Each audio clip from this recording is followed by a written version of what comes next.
Halo, halo, halo, halo, halo.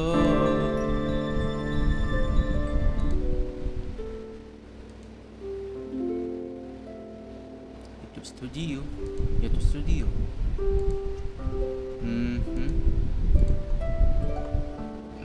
Alhamdulillah.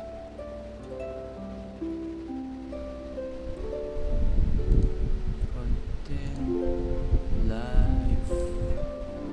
Let's see this and this. Oke, dah sip. Shalala, la la la la la, la la la, la la, la la la. Ouch, hujan panas, keren nggak tuh? Keren lah, hujan panas.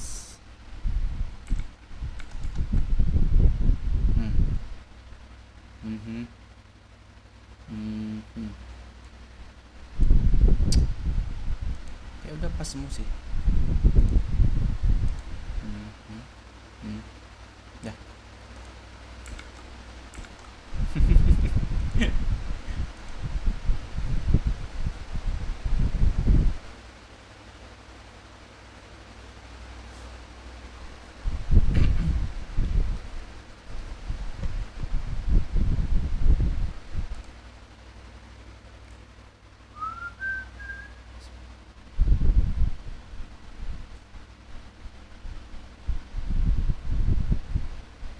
Panas.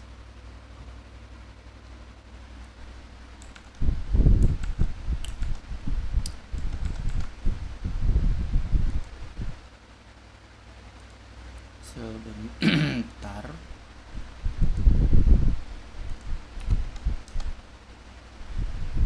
Halo.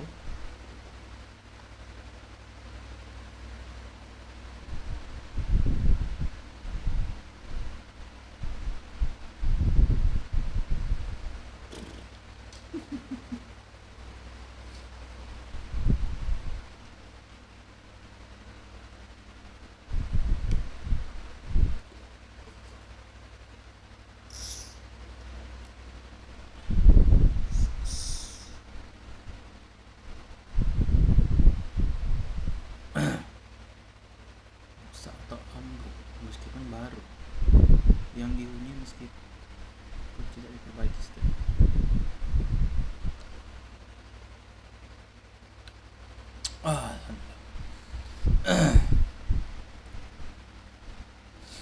Puisi malam dari ujung utara.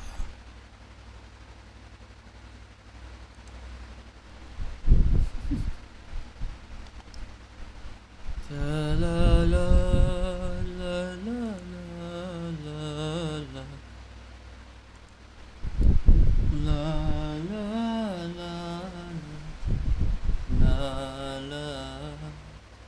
la la la.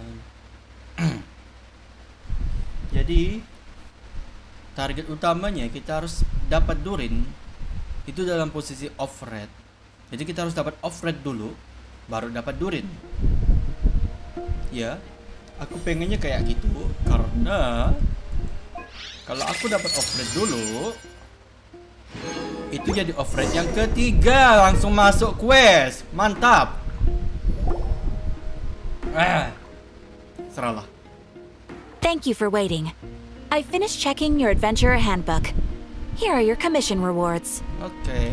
We have no other urgent commissions on the books at present. Thank you for all your hard work lately. Perhaps you two could consider taking a vacation. Amazing! Paimon never thought we'd end up having downtime and not cry. Things were pretty hectic when we first got here. Everywhere you looked, it was either the wild hunt causing chaos or the Fatui stirring up trouble. It felt like this whole region was one giant slime in a barrel, ready to go boom at any moment. That's right. Another win for Tibet's top duo. Ah, yes. Are you two aware that the Moon Prayer Night is soon to take place? Oh. Oh, yeah. Lama told us that was coming up soon. Wait, though? Do people in Nasha Town celebrate it too? Paimon thought it was just for moon goddess worshippers. You're partially right. Most people in Nasha Town just see the festival as an opportunity to do business. They do not concern themselves with the religious element. Of course. The festival was first celebrated by the Frost Moon Scions. On this day, they would wear moon prayer blossoms and celebrate the birth of the moon goddess through song and dance. They would also prepare food and handicrafts and give them as gifts to others. Over time, it became Nodcry's most lively festival. I see. Oh, sounds like fun! Great! Well, in the meantime, since Catherine doesn't have any commissions for us, let's focus on some personal business instead. When we first got here, you mentioned that this was where your spaceship landed?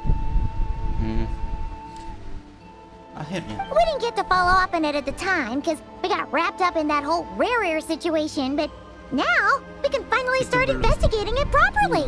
Harus mulai dari mana? Well, there's a saying Paimon's heard around these parts, which goes, if you lift up a rock, you'll find something you weren't looking for. Jika mengangkat batu, maka yang diketemukan adalah yang tidak dicari. By that logic, you'll never find what you're looking for while you're searching, but the moment you stop looking, it'll jump right out at you. Could be worth a try though, right? Anyway, Paimon suggests we focus on other stuff we want to do for now, and just keep an ear out for spaceship-related intel as we go.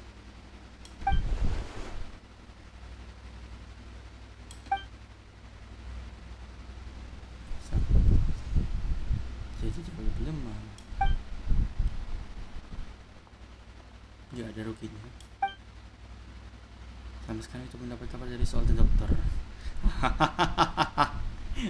Ini nih yang ngeri nih, doktore. Soalnya lumayan sasi, mencurigakan. What's wrong? He looked super serious all of a sudden. Huh? Paimon gets why you'd be concerned about Columbina, but what does the doctor have to do with anything? Sekarang dia absen. Oh, that's true. And now that you mention it, we're definitely overdue for a showdown with the Fatui. It is weird that he hasn't shown himself this whole time. What could he be up to? Kalau dia belum gerak. True. Paimon would much rather deal with Marionette anyway. She says the meanest things, but when it comes down to it, she doesn't seem like a bad person. Maybe it's the pressure of being a Fatus? Especially as a Harbinger. Does she feel like she's gotta act tough to keep up appearances or something? Mungkin. But then, every time we headed out with Rarier, she always wound up having to repair Polonia and her other robots. That's gotta sting. Losing face always hurts more for people who care a lot about their image. She's probably still furious about it. What? Relax, she's not even here. Huh? What's the matter? Oh, nothing. Sorry, we'll be on our way now. Where are we again? Oh yeah, Columbina? Right, yeah, let's go see Columbina.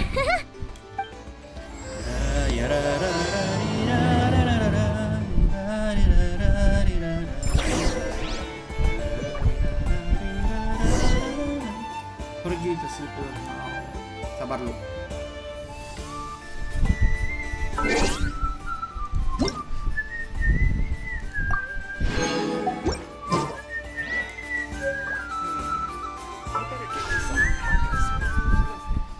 Jadi ini ada berapa kemarin ya? 30 kan tak salah. 5 10 10 je dan okay, let's see. 20.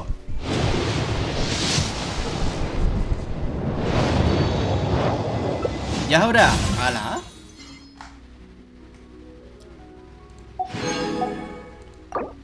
Tiga puluh. Ya udah, belah. 40. Ya udah. Yes, oh 2.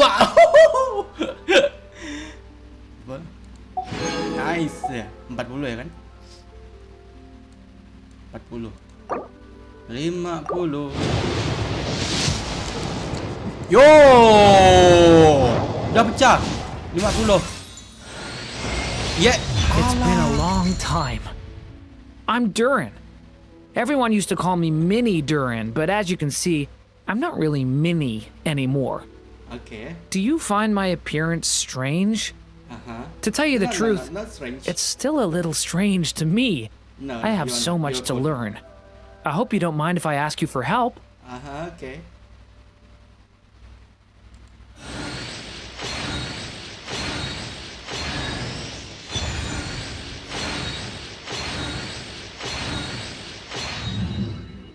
Gawat, Cok. Soalnya rencananya harus dapat off red. Paham enggak? Kita posisi sekarang nih off red, tapi menang. Ya alhamdulillah sih, cuman masalahnya bahayanya di Colombina. Colombina ada chance kita bisa dapat offer nanti ke banner dia. Bakalan mahal jadinya. Injak cuma ada 40 lebih kan? Aduhai. Mati aku.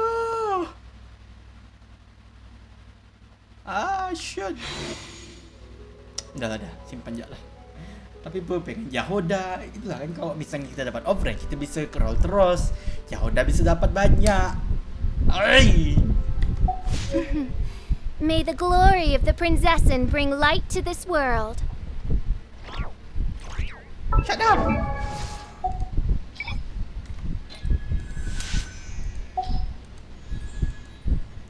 Karena posisi kita sekarang ini offer yang ketiga kalinya. Kalau dapat offer itu tadi, oke, di banner Colombina kita bisa dapat capturing radiance.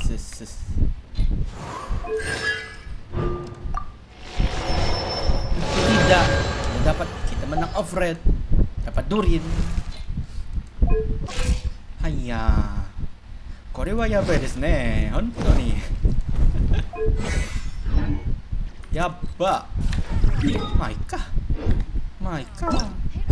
まあいっか。どうしようかな。どれろかな。Udah amat lah. Bam baram bam dam.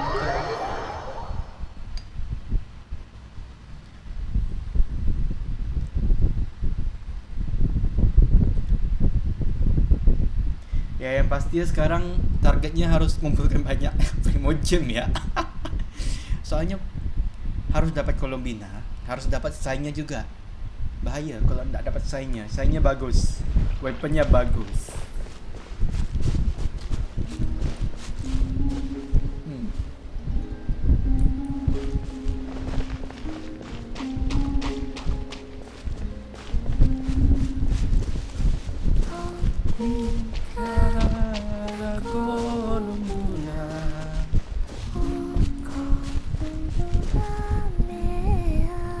Honey, I'm back. Alah, bisa jadi she's sitting up. Is me sitting here a rare sight? Nah, No, we just thought you'd be resting. Perhaps I would have been, were it not for the sudden arrival of some unexpected guests. Not that I consider it a disturbance. After all, you are the only ones who are free to enter. Would it not be a little unfriendly of me to lie down while we speak? very polite, very. I didn't realize you put so much thought into little things like that.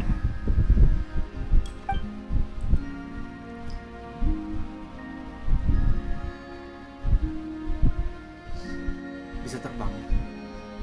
Only sometimes. There have been moments lately where I think about you and your companions. They are warm, mysterious, and cozy memories. Very few of my past memories are anything like that. They say that travelers return home bearing bags full of souvenirs. But my luggage was empty, and I believed it would stay that way. Return home? So, you're still planning on returning to the moon? Yes. This planet continues to reject me, reminding me that I do not belong here. If I remain in Teyvat, there will come a day that I disintegrate. And I don't mean reduced to dust or turned into food for the flowers. I mean, I will cease to exist entirely.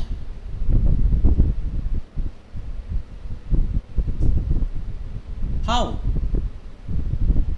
Jadi maksudnya dia ndak ada di dalam record Irminsul gitu? Nah, kan jadi pertanyaan kan?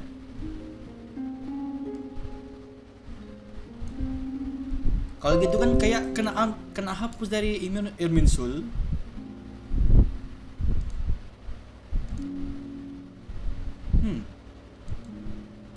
Alright then. Well, we're sure gonna miss you. But it sounds like we'll have to say goodbye. How do you intend to return? The moon prayer night is soon to arrive.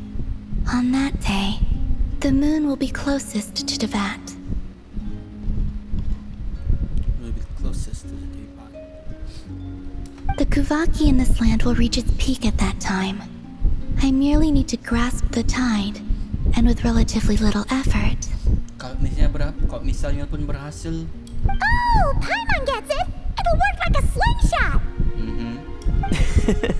You make it sound like she's gonna get blasted up to the moon. If I did that, I suspect I would crash into the false sky. Nah. I will be using a much gentler approach. But I do like the analogy. It's fun. You see? She gets Paimon's sense of humor. In the blink of an eye, the time has come to part ways. It does feel that way, doesn't it? Time seems to fly fastest when you are enjoying it. I have always thought of myself as a wanderer on this earth, and it has never expressed any desire to keep me here. Yet, just as I plan to depart, it tugs at my arm. Is this a gesture of affection? Or is the world mocking me?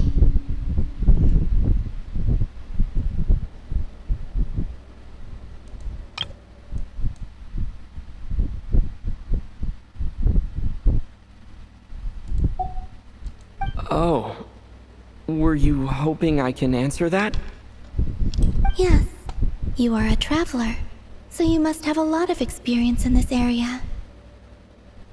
Then, what I would say is, enjoy the moment. That's right! Don't overthink it! Happiness is happiness and joy is joy! The point is to enjoy it, not analyze it! I see. Then what I would say is, even though I am very tired right now, I am still happy. I can't tell from the tone of your voice. Oh, really? You don't think I sound happy? I'm just kidding. I could tell you were in a good mood today from the moment we saw you. Ah, a joke. Albeit not a funny one. Anyway, I assume you're here about you-know-what. Give me your hand. Actually, it's not that. There's something else we wanted to discuss with you. Oh. Then, do you still want to give me your hand? Or not? Sure.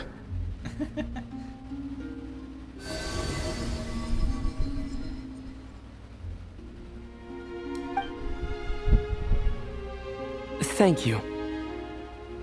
So, I've heard that in the moon prayer nights of the past, people here would hold celebrations in the moon goddess's honor. Since you helped so much in our fight against the Rehir of Solnari, I think you deserve a farewell party before you return home. I haven't asked everyone else for their opinions on this yet, but I'd like to invite you to join the upcoming Moon Prayer Night. I've never joined a moon prayer night before. I'm not sure what I would even do. Oh, don't worry about that. We take care of everything. All you need to do is show up. Of course, there's no need to force it if you're not feeling strong enough. It's just, this kind of felt like a golden opportunity. But they call me Kutar, and the Fatui have an arrest warrant out for me. I shouldn't appear in public right now.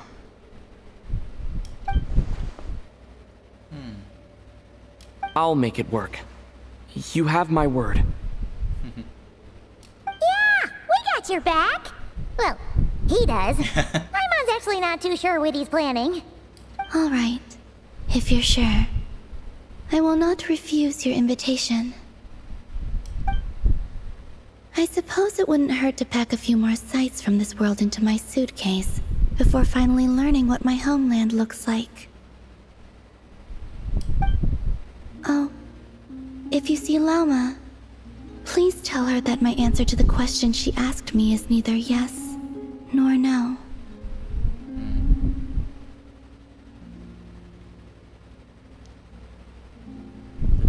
Rather, Tidak perlu. it is. There is no need. That was kind of cryptic, but sure. Guess it's between the two of you. We'll pass along the message. Bye for now.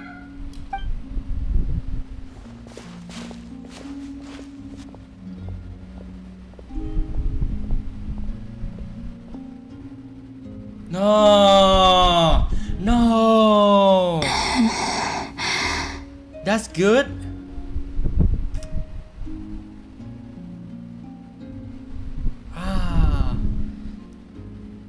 Makin melemah dia. And also, I do not know.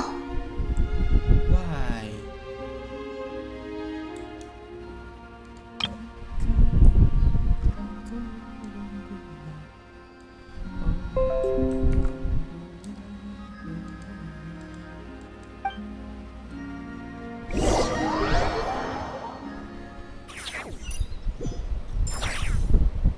Agreed to join the festival. Let's go see who else wants to take part.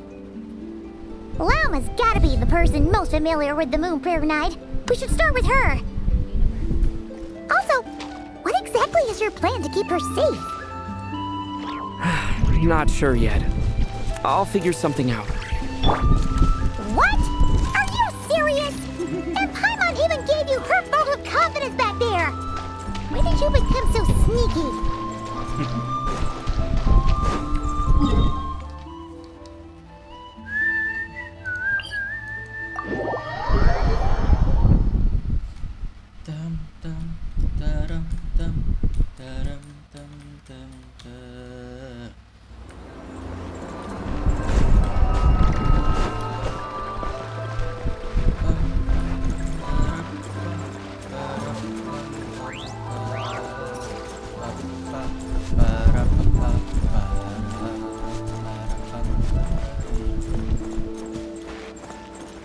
Oh.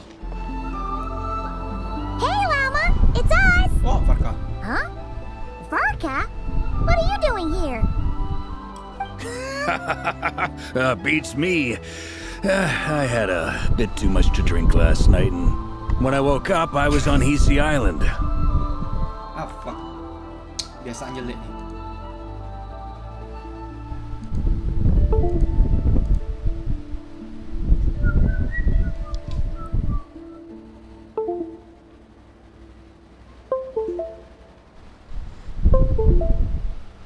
Ya Allah, lupa.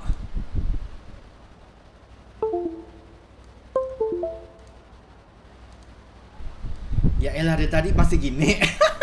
Astagfirullah.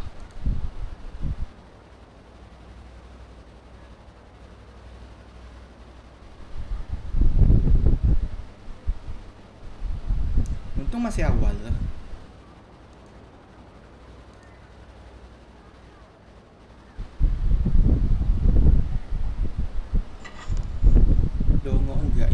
jalanin dan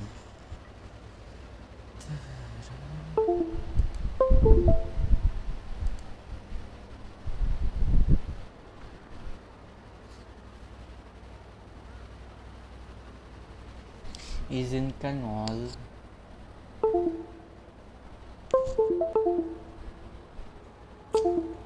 Biasa aja dia.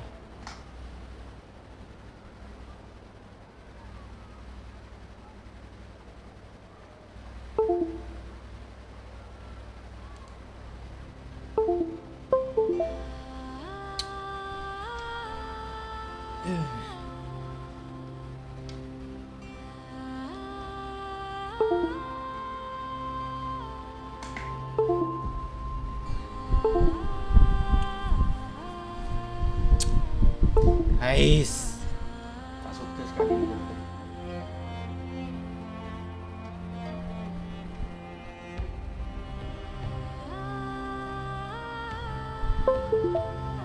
Tah dari mana ya ni?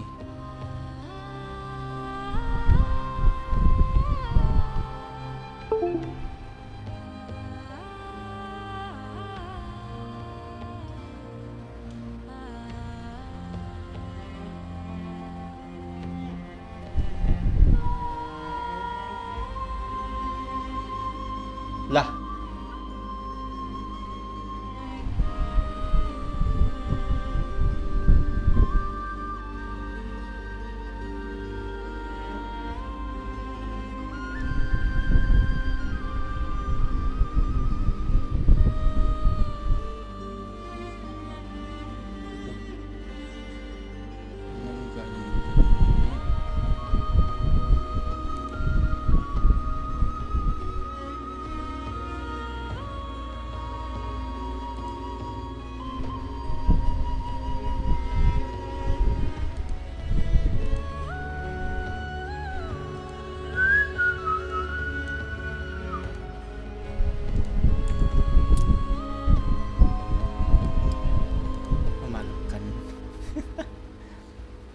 Mr. Varka is helping to oversee Nasha Town's preparations for Moon Prayer Night. He is here to go over some details regarding the decorations and custom cloth designs. Right, yeah, that too. What do you mean, that too? Yes, celebrating this festival is a long-held tradition here in Nodcry. On this day, the crescent moon at the top branches of the verdant crest turns into a full moon, and the moon prayer blossoms bloom with a special radiance. Our people take these to be blessed omens.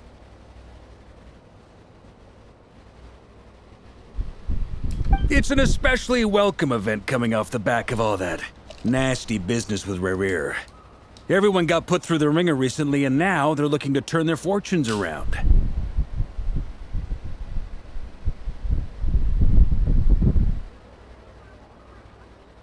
The big shots in town all agree that a big, lively celebration is just what we need to rebuild people's faith in this place. No wonder Catherine said that people weren't so bothered about the religious element. That's right. It's become more of a local custom by this point. The celebrations have little to do with whether the religious stories behind this event are true or not. Even the Frost Moon Scions are eagerly awaiting the coming of Moon Prayer Night, despite now knowing that their past beliefs were founded on a falsehood. That's fair. It's a bit like the lantern ride in Liyue. It's a chance for people to enjoy themselves, not debate the existence of the Adepti. Itu beneran ada. Oh, one other thing. We just went to see Columbina. We went ahead and invited her to take part in the festival this time. Wait, so... you mean she agreed to it? Huh. That's quite a surprise. Then, I suppose that she intends to return to the moon on that day. Oh, yeah! It's kind of a complicated process, but basically, it's like a slingshot. I understand. In truth, I had a feeling that she might make such a decision. Well, if Kuthar has decided to participate in the festival, we should prepare accordingly. Yeah, exactly. She was saying how it could be risky for her to show her face in public. We were wondering if there was any way we could hide her. Unfortunately, the people who carved the statues did an excellent job of capturing her likeness. It will be very challenging to hide a goddess whose face everyone is so familiar with. Darn! We may have bitten off more than we can chew here. Nah, don't sweat the small stuff. We can handle that. Bisa. Huh? Are you saying you have a plan? Not as such, no, but the most important thing with a festival is to keep the mood light and your spirits up. You can't go preparing for a festival with those long faces. You'll never convince anyone to enjoy themselves. The Mondstatter spirit is strong with this one. As it happens, I agree with Mr. Varka. Let's start by making our appreciation for Kutar the beating heart of the festive atmosphere. And who knows? Once we get the ball rolling, perhaps everything will just fall into place. Hey! Did you catch that? Llama said the thing! Or close enough, at least. I'm looking forward to the Moon Prayer Night already. We have a festival in Mondstadt called Windbloom, and you can always tell which couples are celebrating it for their first time by the smiles on their faces. Big, beaming smiles like their whole face is glowing. And I have a feeling we'll get to see that same smile on the Moon Goddess's face at this festival. Not quite the same, surely. Anyway, I'll take care of business in the city, but I'll have to leave the decor up to you and the Frost Moon Scions. No one else can capture that traditional aesthetic quite like you guys. But lastly, there's the final key element that brings the festival to life. Companionship. Before you leave, let me show you something that we've been preparing. Mr. Varka had asked to see it already, so you may as well tag along. Also, I have some further questions about Kutar's decision.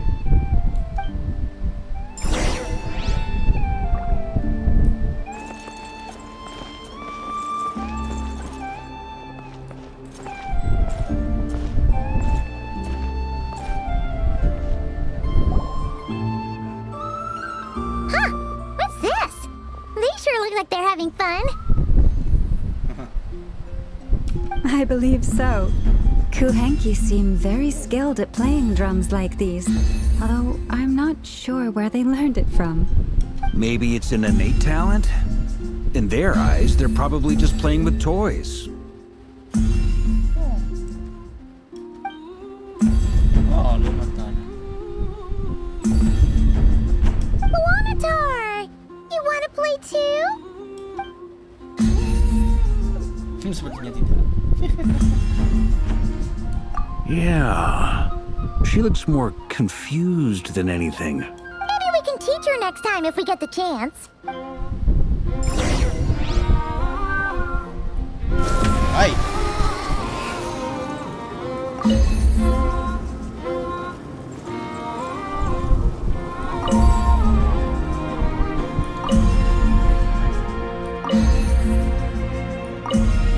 Oh, sudah lama. Sorry. What are these floaty things? Moon veils. We hang them from buildings in the city during the festival. When you look at the sky through them, it creates a lovely misty effect.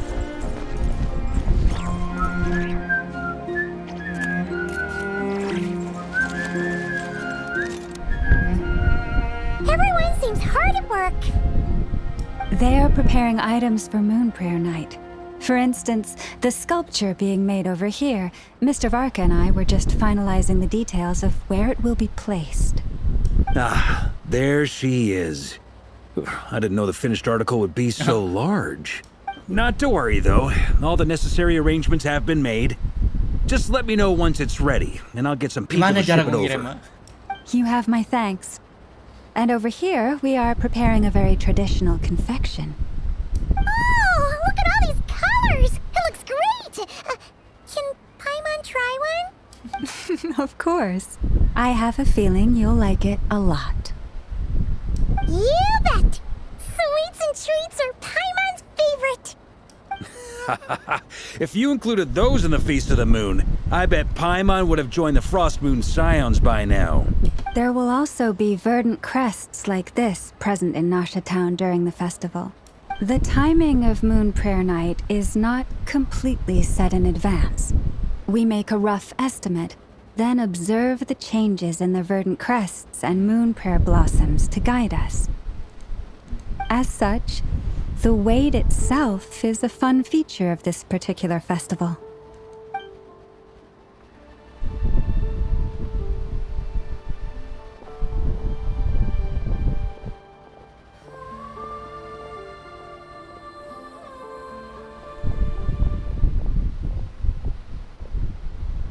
Let's talk here.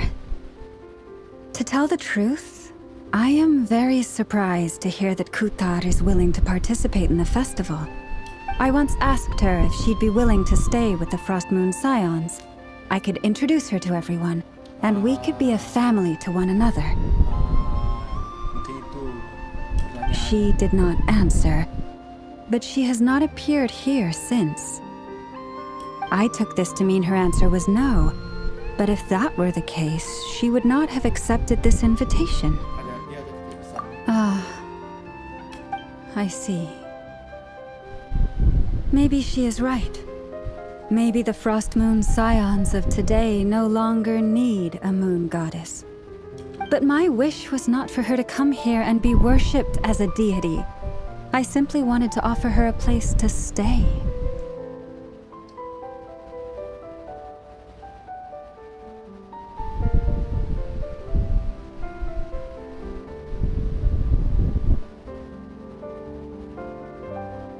Enggak sih. Bahaya. I'm sure she believes that showing herself here might invite Fatui intervention, and as such, she does not wish to cause us trouble. But what really pains me about all this is that this is her birthplace. She ought to belong here, yet no one has been able to grant her shelter. I think I'm qualified to weigh in here. When someone's about to depart on a long trip, what they need is blessings, not burdens.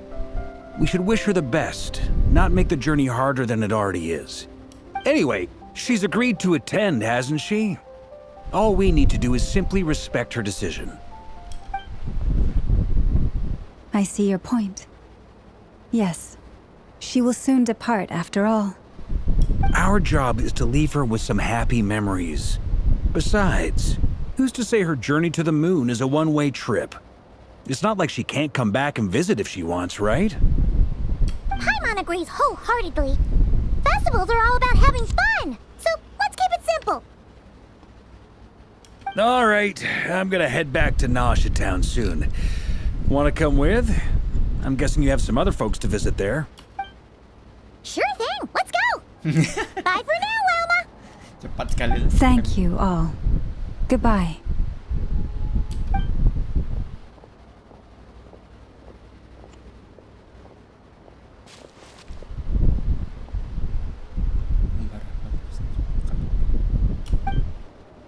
Secara prinsip benar sih.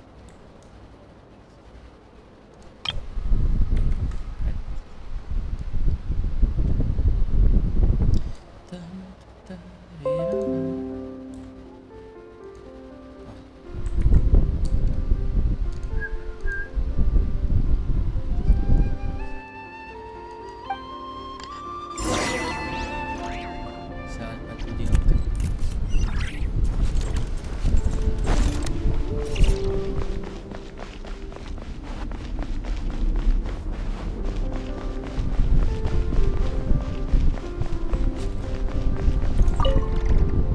Goodbye for now.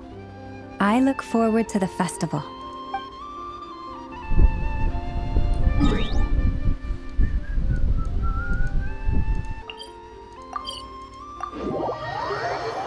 Oh,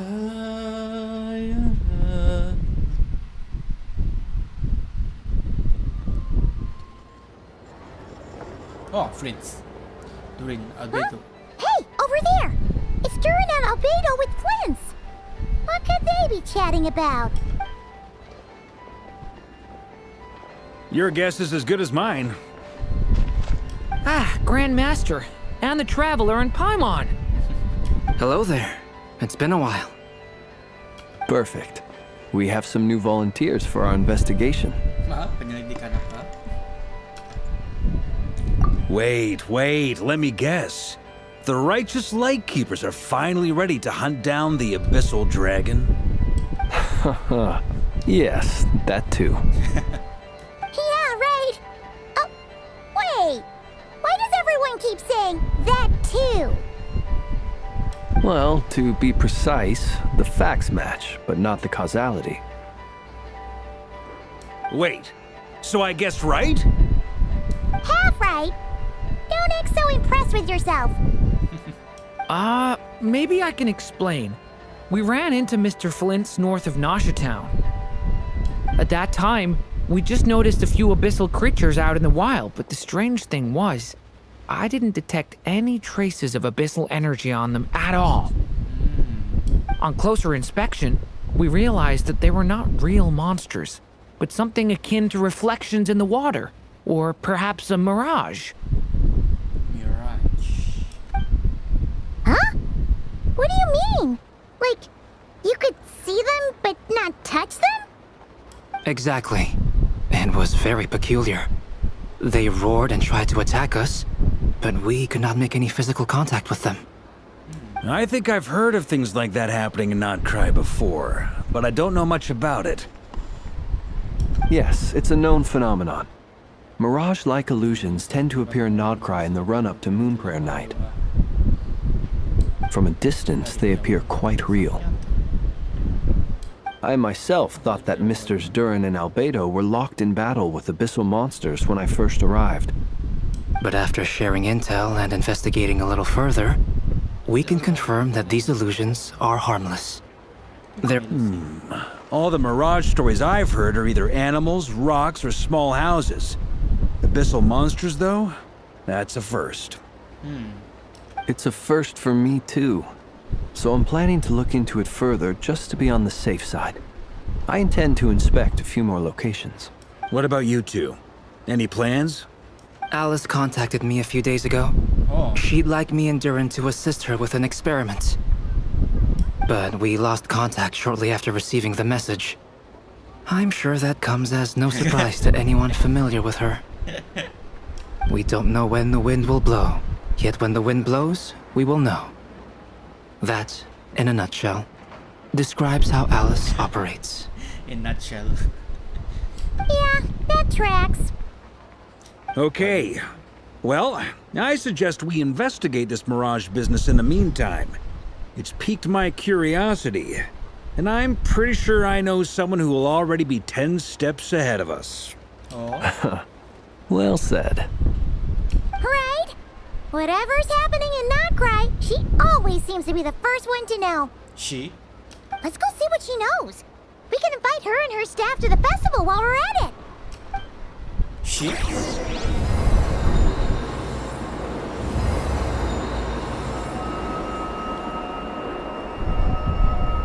Suara apa itu? Lah.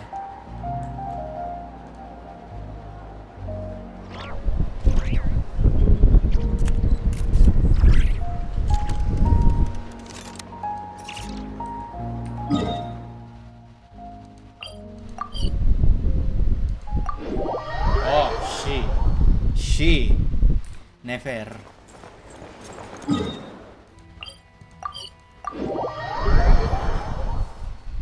Of course, she is.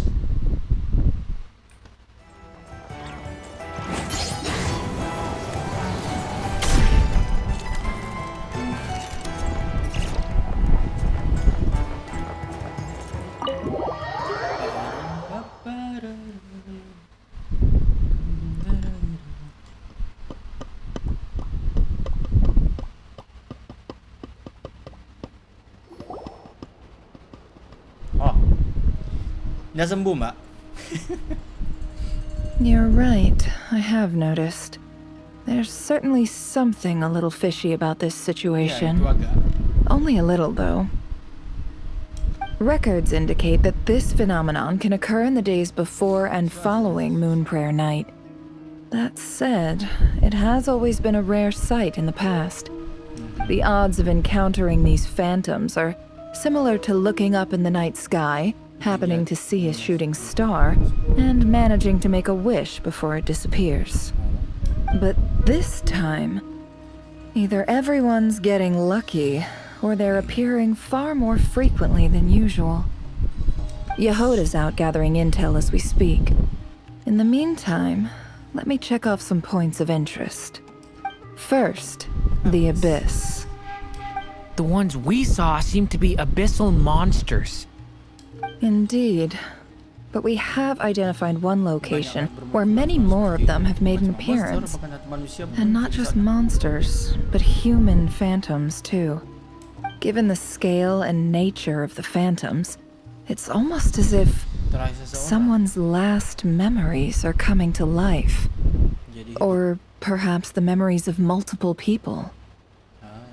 Oh, So you mean the phantom monsters are hunting down the phantom humans? Exactly. The phantoms can interact with each other, but we have no means of intervening. In addition, some of the human phantoms would seem to be from the very distant past. This is clear both from the clothing they wear and the stories they tell. They claim to be from Hyperborea, a name which I've heard from Lauma before. If this is true, it means they must be from 6,000 years ago. did Paimon hear that right? 6,000 years? Tuh, 2, 3, 4. It sounds like this merits further exploration. That'd be a big help. I'll leave it with you, Albedo. My knowledge of ancient history is non-existent. I used to doze off every time the pre-Knights of Favonius era came up in class. Sangat Farka sekali. Quite a miracle that you were able to understand these phantoms' speech, given how long ago they lived. Oh, I suppose you're right. But I'll leave the archaeologists to ruminate over that conundrum. As an intelligence broker, my sole interest is in the value of the information I gather, which, in this case, hopefully means earning myself some good favor with our dear Lady Moonchanter. So calculating. Whew, this intel broker logic always catches Paimon by surprise. Sounds to me like we could split the work up. I think the abyssal phenomenon is best left to Albedo, Flints, and me. alright. Agreed. It coincides with my duty as a lightkeeper. For my part, I'd like to understand the abyss better. Even a little knowledge would go a long way. This is certainly a rare opportunity to study the abyss. But even rarer, perhaps, is the chance to make contact with the ancients. The Curatorium will take the lead on investigating the Hyperboreans. We put in the work to learn what we know so far. It seems only fair that we get some quantity of exclusive intel. That just leaves our trusty team of 2 unassigned. Since you became an honorary knight, of course. This was part of my grand plan all along. Oh yeah!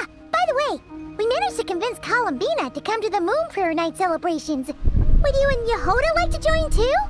She agreed to that? Huh.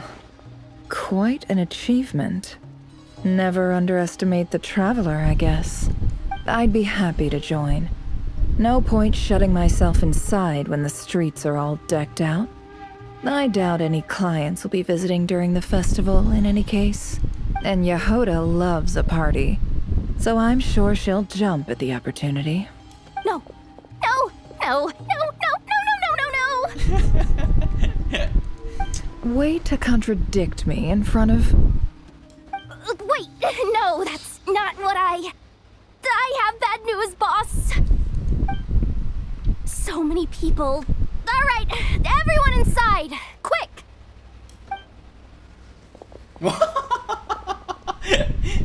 Nyeng. This is gonna Bagus, sound Wi. crazy, but Jadi gitu. hear me out. I saw one of those phantoms at Star Sand Shoal, and it was some sort of flying ship. Like a spaceship? Pantai pasir. That's gotta be the one you came to Tibet in. You said you saw the same thing through the moon marrow, right? Huh? You already know about it? Ugh, I thought I was gonna blow people's minds. Turns out I'm the last to find out. Wait, back up. You came here in a spaceship? Now my mind is blown! What's it like on the inside? Was it like flying through space? I wanna know everything! Yep, exactly. Huge discovery. You're the best. Second best intel broker in the world. After your boss, of course. Wow. Really? Well, I don't know if I'm all that, but... I guess that decides where we're heading next. Come on, don't look at me like that. I know the spaceship doesn't have anything to do with me, but you don't want to leave me as the only one twiddling my thumbs, do you? Please?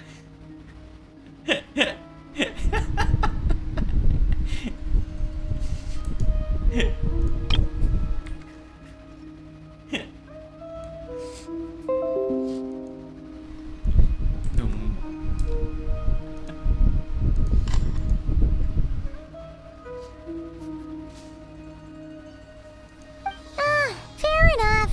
You can tag along. In that case, let's meet back here to discuss our findings once we're done. I wish everyone a productive investigation. You too.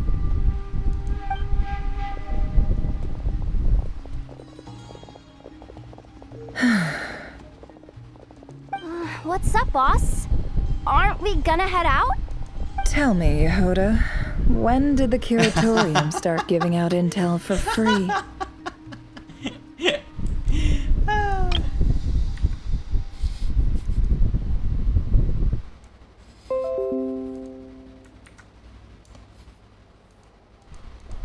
Oh, sorry, boss.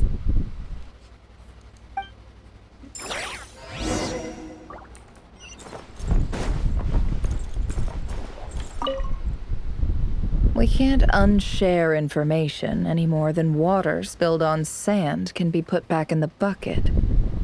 I'll just have to balance the books some other way.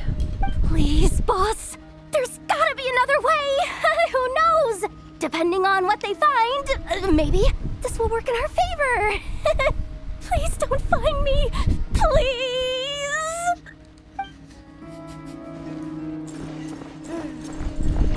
Kebiasaan.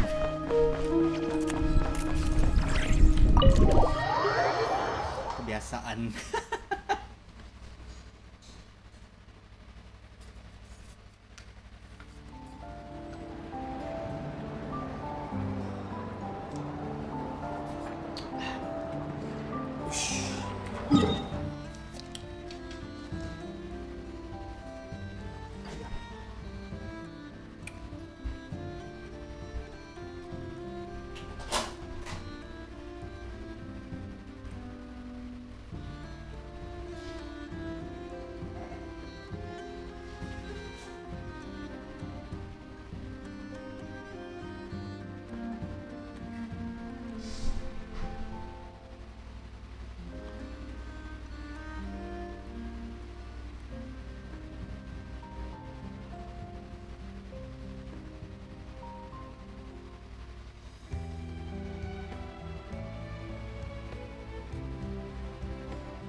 Ouch.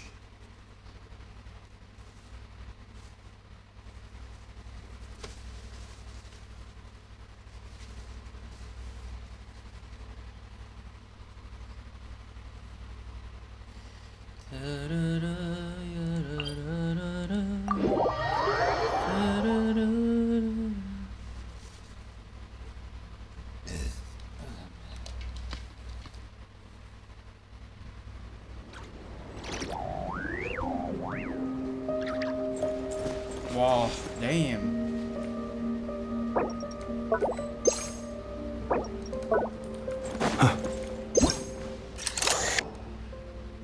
Ada orang.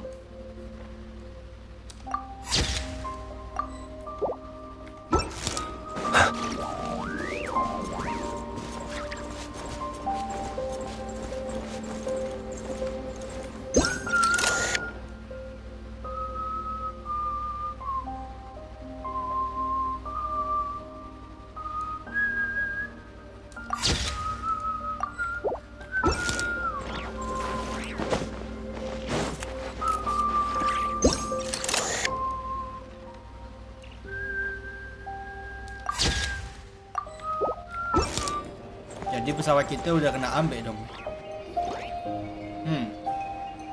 Right. Wow, what do you know? Yehoda was right on the money.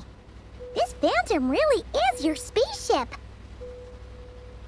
But that's so weird. Why would it show up here? Is it some kind of projection? Or a ghost? Like, maybe it no longer exists. Juga But bingung. somehow it left an after image? Ah, you're already here. Oh, lama. Miss Lauma, what a surprise. I thought you were busy with festival preparations. I was, until one of our people informed me that a strange sight had appeared at Starsand Shoal. No one's ever seen something quite like this before. I thought I should see it for myself. Same here. Oh, so we heard that these things appear around the festival period. Any idea why that is? Why that is? Unfortunately not. We have very limited information about them, since they can't be interacted with. And no human phantoms have ever made an appearance before now.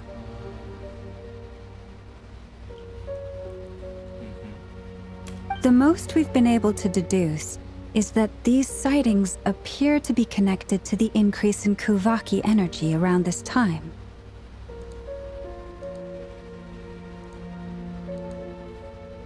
Yeah, seems like that's all we can do. This is all so confusing. Allow me to lend you a hand.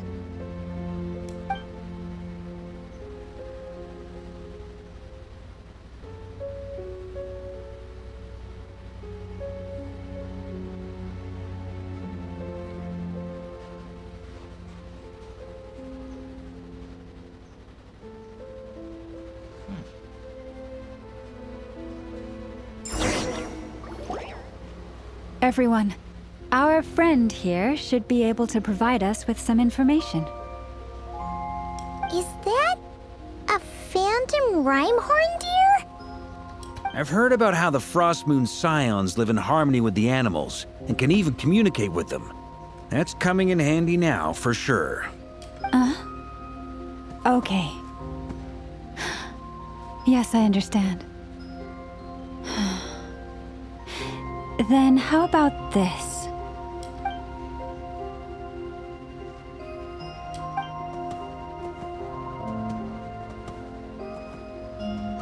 Oh, it's leaving. It appears to share our curiosity about this giant spaceship, so I asked it if it wouldn't mind investigating along with some friends. In return, I told it about some nearby spots where the wild fruit grows abundantly. We may live in a different era from these phantoms, but I trust that the terrain, climate, and ecology here are more resistant to the effects of time than some things are. Let's give them a moment and hope for the best.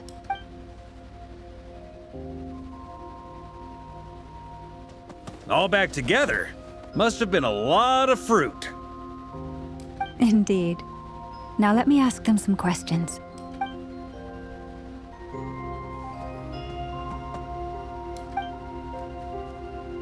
it did find a lot of wild fruit, enough for them to feast for a long while. This puffin circled in the air several times, but didn't spot anything out of the ordinary. Certainly nothing to do with the spaceship. Huh. Well, it definitely makes sense to get a bird's eye view. Indeed. Other than that, I was also thinking that the world these phantoms see is also different from ours. Oh, I get what you mean. The wild fruit exists in both times and spaces, but there might also be things that only exist in that space-time, which we can't see. Good point. Great thinking, Lauma. Blunthorn rhinos can use kuvaki to shift great rocks, but this one says it couldn't get that ship to budge by even an inch. The sniffer mole tried too, but despite being a skilled digger, they say that the spaceship looks robust and undamaged. It seems completely impervious to any and all attacks. Whatever lies within is well defended from harm. So, just like us humans, there was nothing they could do about this spaceship either. Yes. Still, they deserve our thanks. We are grateful for all your efforts, dear friends. Now go, and enjoy your feast. I've noticed some other human phantoms gathered nearby. Come on, let's go talk to them.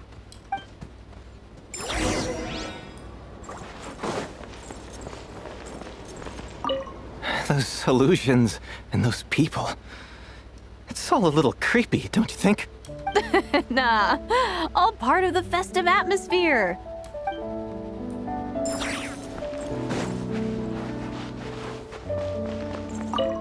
Have you ever seen anything like this? Nope. Never seen or heard anything this weird.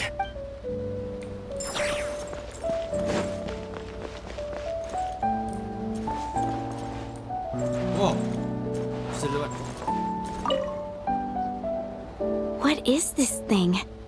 I've never seen it move, and there's no way to get inside. Goodness knows. My grandpa says it's been sitting here at least since his grandpa was still alive. Zaman kakeknya. What about his grandpa? Did he say anything to your grandpa's grandpa about it? Huh? I don't know. In all likelihood, it was here back then too. Hard to imagine something this huge could move. Guess that means that as far as they're concerned, this ship's been around a long time. Zaman kakeknya. Kakeknya dari kakeknya.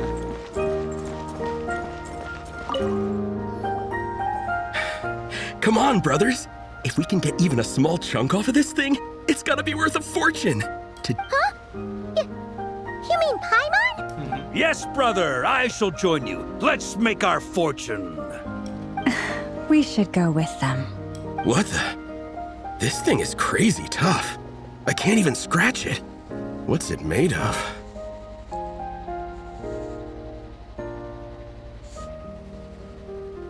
Sorry, brother. Looks like we'll have to seek our fortunes elsewhere. Enjoying yourself? I was just seeing if I could influence this phantom's perception by playing. But nope, no dice. I'm sure we're all starting to build up an idea of what's going on here now that we've spoken to some of the people. These phantoms are reenacting real historical events in Nodcry. It's almost like we're in some kind of interactive stage play. We can talk to the actors, but the plot is fixed and we can't influence it. It makes sense. History is set in stone. The objective facts of the past cannot be changed. Paimon totally thought you were just goofing around earlier. But actually, you were doing some serious investigating. Of course I was. Anyway, at this point, I think we're forced to conclude that although the Phantom spaceship is right there in front of us, we aren't going to learn much about it from these people. Bisa tahu kenapa dia nggak jalan ke angkasa. Atau pas hilangnya aku kan bisa cari tahu siapa pilot. Dan kira-kira bawa kemana pesawatnya. Sayang sekali yang kalau cuma pesawat itu masih ada di sini. Don't be discouraged. If nothing else, this is proof of the ship's existence. And think about it. So many people tried to hack their way inside, but no one could get the door open. It's made of very tough material. To me, that says that we'll either find the ship itself or the story behind it. It's just a matter of time. Huh. Every now and then, when Varka gets serious, I wonder how the others are doing. Let's head back for now. Sounds good. Also, drinks are on me if Team Knights of Favonius is the first to finish. wait, we have a team name now? Am I in Team Knights of Favonius as well? You're very welcome to join. We've even got a cathedral ready for you. Isn't that technically blasphemy? You wouldn't dare make a joke like that if Barbados was in earshot. Nah, I'm sure Barbados doesn't mind a little harmless blasphemy once in a while.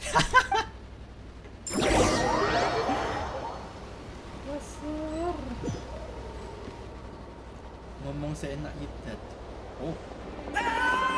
Oh. Baju kain Ria. Oh, no! Get away! Oh. Oh.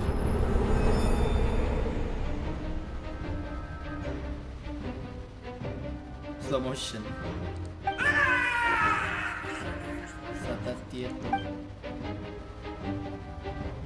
I know it's hard to stomach, Mr. Duran.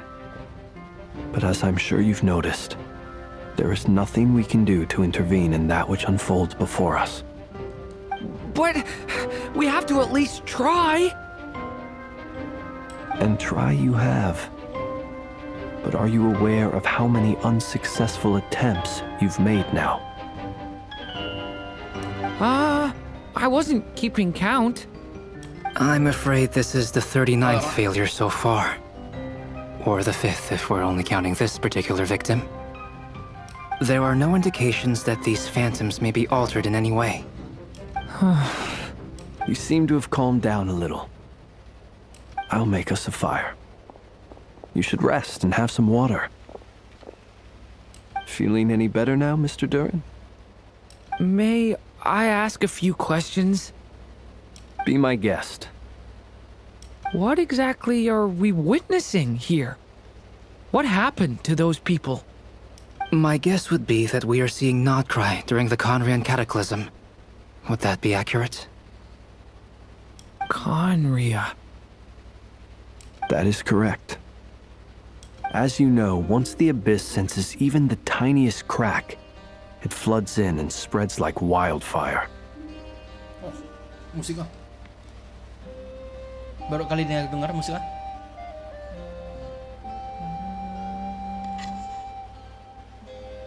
There was a time in the distant past when it permeated all of Nodcry, causing immeasurable harm.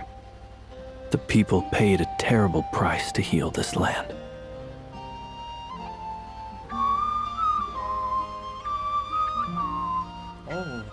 Oh, cantik sekali.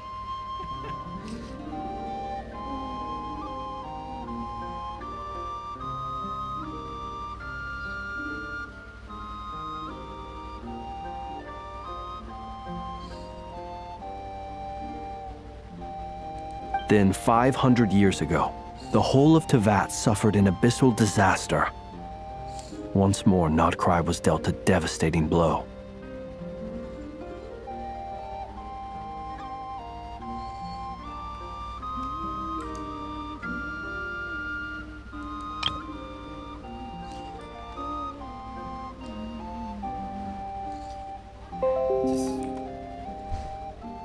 Hah? Di dekat Indomie.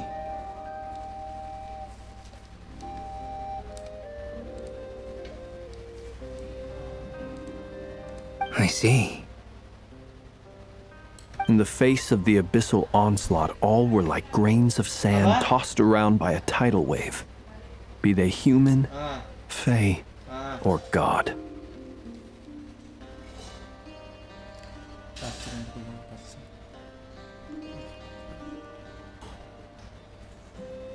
The moment you witnessed is but one drop in a whole ocean of catastrophe.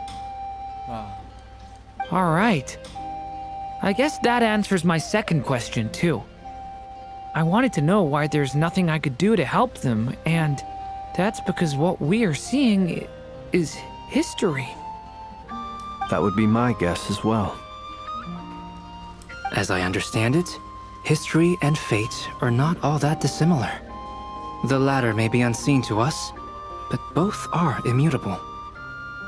Yes. Fate was determined long, long ago. I still have a couple of other questions for you, Mr. Flint's. You mentioned more than one abyssal disaster that has struck this land in the past. How can you be sure that what we're seeing is from the Conrian incident? And also, how are you able to stay so calm when you're talking about these events?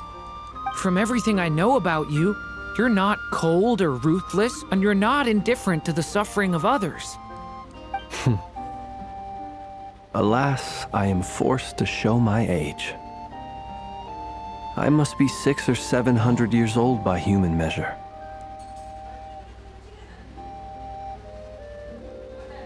Hah? Belum?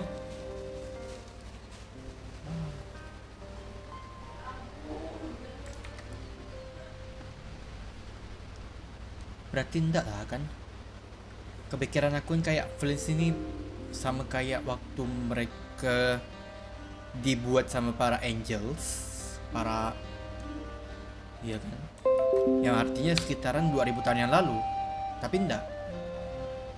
Ternyata masih sekitaran cuma 600-700 tahun yang lalu berarti. Oh. Wait, so you... One is not easily moved by history when one has witnessed the truth firsthand. I'm sorry.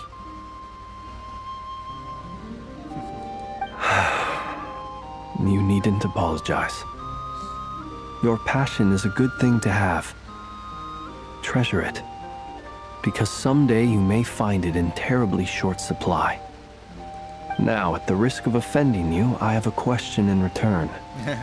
Your curiosity toward the abyss, is it born from hatred or because you sense its call? I only ask because I kept a fragment of Rerear's body in my lantern for a short time. Specifically, his heart. So I know what a burden it can be to carry the abyss with you. And I hear its power growling from somewhere within you. In my eyes, your mere existence is a miracle. Tahu deh. Flint tahu. Karena dia peri. Karena dia seorang fae. My honest answer is... I don't know. I don't think I have the confidence to say for certain. What I will say is the abyss is not the only issue that haunts me.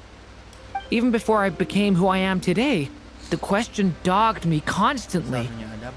Should I even exist at all? Cantik kali.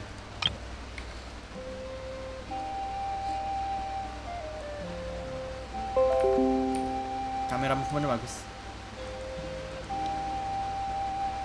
My doubts remain unresolved. But when we fought Rerear, something became a little clearer to me. Sometimes it is the darkness within us that allows us to achieve the impossible. I certainly got the sense from your 39 attempts that you were trying to achieve the impossible. It sounds like you've resolved to see the truth for yourself. Absolutely. In that sense, he and I are quite similar. Then I wish you every success. I look forward to the day of your transcension. Kalau dipikir-pikir lagi, ini percakapan antara tiga orang yang... Oh, iya. Oh, iya juga. Sebentar.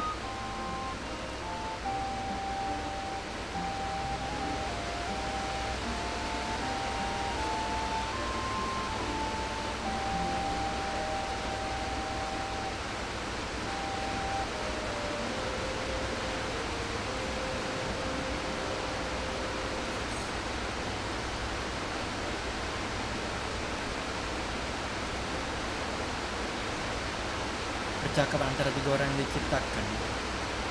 Iya kan?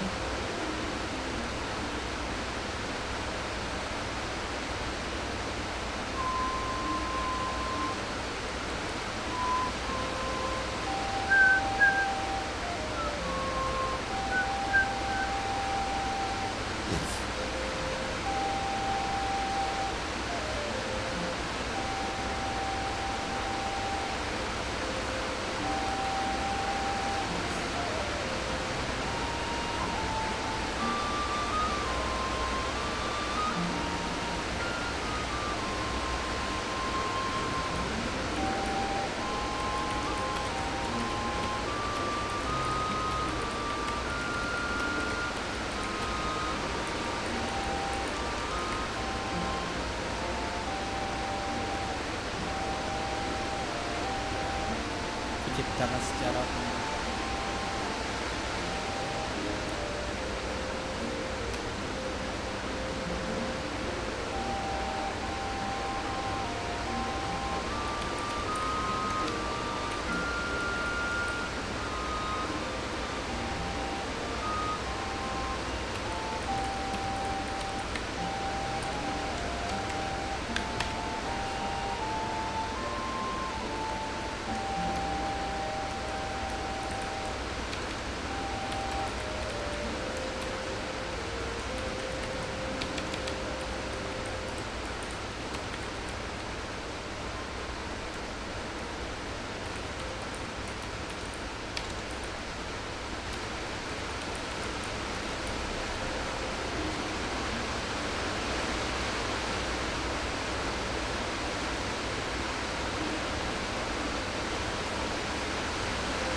Well, if everyone's caught their breath, I suppose we should head back. Oh, and one last thing. I'd appreciate if you kept our discussion about history a secret.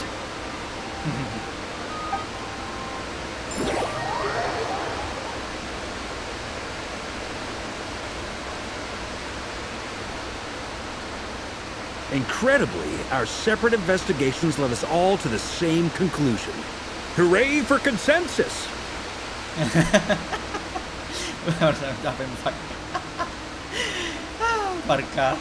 Yeah, but we barely learned anything though. I totally thought this would be the mother lode. Talking with the ancients? I mean, come on! But nope. All we got was useless snippets of conversation.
And all this stuff about moons and hyperopia. Ugh, what a load of baloney.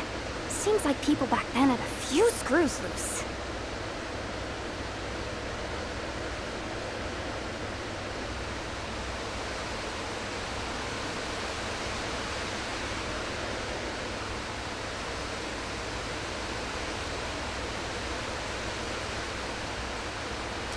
I understand your frustration. We found the same issue. Each phantom only showed a very brief moment in time. There isn't much value to be found in these miscellaneous fragments of a civilization's history, no matter how glorious it may have been. If there's a silver lining, it's that these phantoms are harmless to the present reality. They shouldn't get in the way of the festivities. Paimon agrees. And not just because it's the first thing she understood in this whole conversation. You look disappointed, Nefer. Is something the matter? What do you think? We all worked our tails off, but the only one to gain anything from it was you, Lady Moonjanter. Well, please do share the Hyperborean records with me. I will gladly inscribe them in our people's documents. Oh, duh! Yeah! That was it! Hyperborea! Hyperborea. I'm serious. Only an expert in the Frost Moon Scions and their history can turn these records into valuable research material. The alternative is to let them gather dust on the Curatorium storage shelves until the pages turn yellow. Nefer, you're wise enough to know that cooperating and sharing the profits is the best course of action here. Well, that goes without saying. Sure, let's do that. Huh? But didn't you say we aren't supposed to give out intel for free? Sorry. Shutting up. Shutting up. Now is not a good time to push Nefer's buttons. Anyway, back to Moon Prayer Night. I'm thinking that we should prepare something a little special, aside from the usual decorations and so on. You mean a parting gift? Can't go wrong with food. Although, does food go bad on the moon? Perhaps a lantern would be a better choice. It might be dark up there. It could prove difficult to light a lantern on the moon. Magical stones might serve that purpose better. What about a clockwork mecha model from Fontaine? I've got a whole bunch at home. I use them for fighting practice in my free time. None of these sound like things she would be even remotely interested in. But we don't interact with her enough to know what she likes. Yeah. It would really save us the guesswork if someone could find out what she's into. Wait, what the? Traveler? They're all looking at you. Great! Haha, problem solved. Now, I need to stop by Dory's. Gonna need her help sourcing a bunch of stuff for the festival. Then let's leave it there for now. We all have our own business to attend to. Traveler, if you find out what Kutar likes, let us know right away.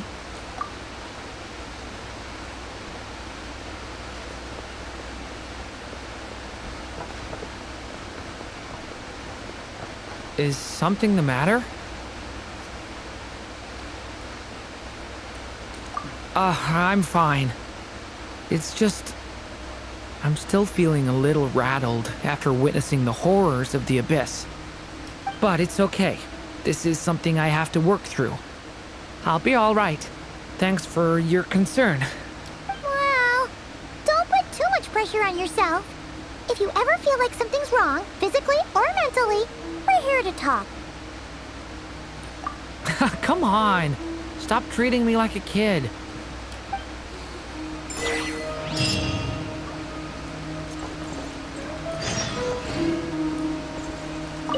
Which is why we need a lantern guaranteed to work on the moon.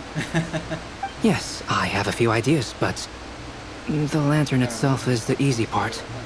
The real issue is how little we know about the lunar environment. Wait, you two are serious about this?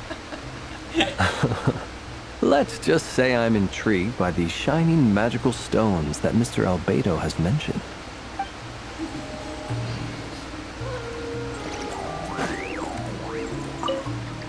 You should get going.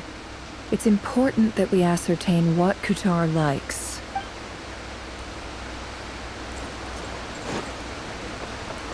Could you do me a solid and try to smooth things over with Boss Neff?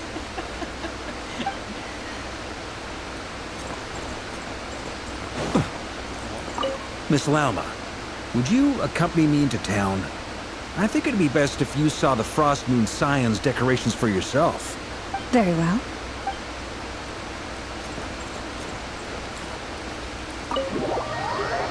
People not gonna like it.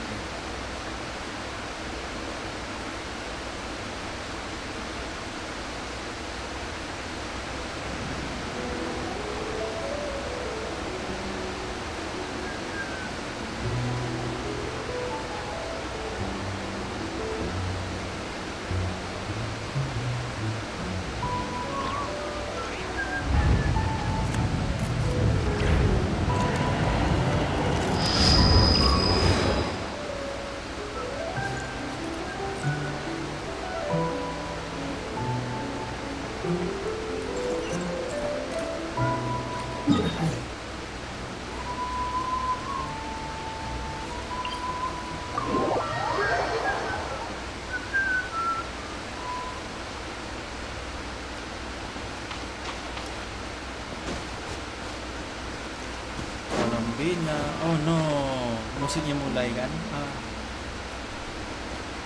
Musiknya musik yang sedih. Tidak. Warna bunganya pun berubah.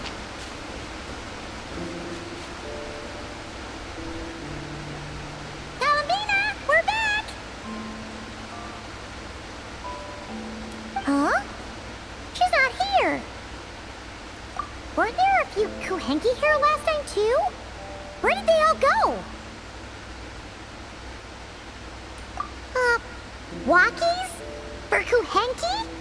You're not pets, you know. Oh, well.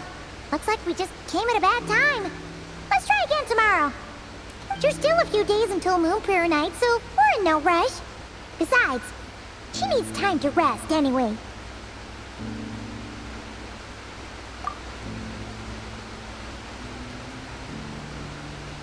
No. Kalamina, are you back yet? Ay, makin parah.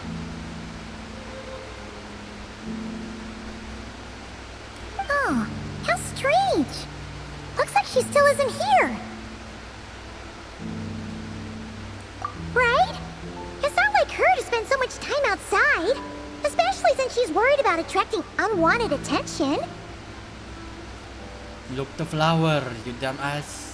What about Luanatar? Luanatar, you there?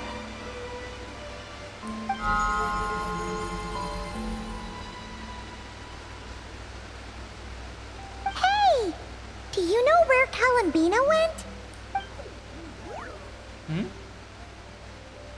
Sorry, didn't understand.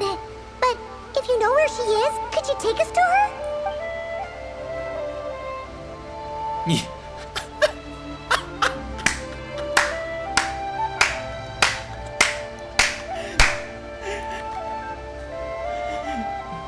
Sial.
stranger.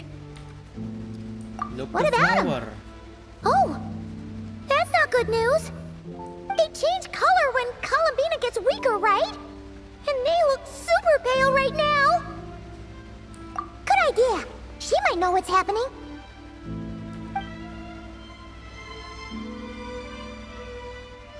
Llama! Ah, it's you. How is Kutar?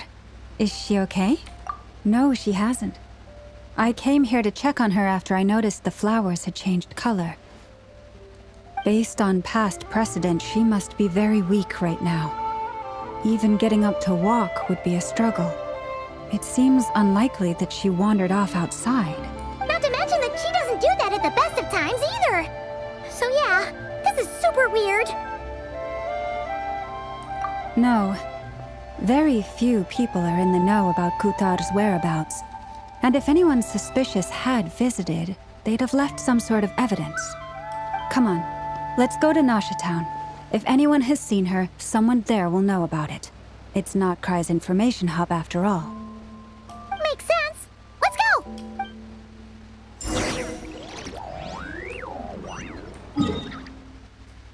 Yo. Sun. Ah.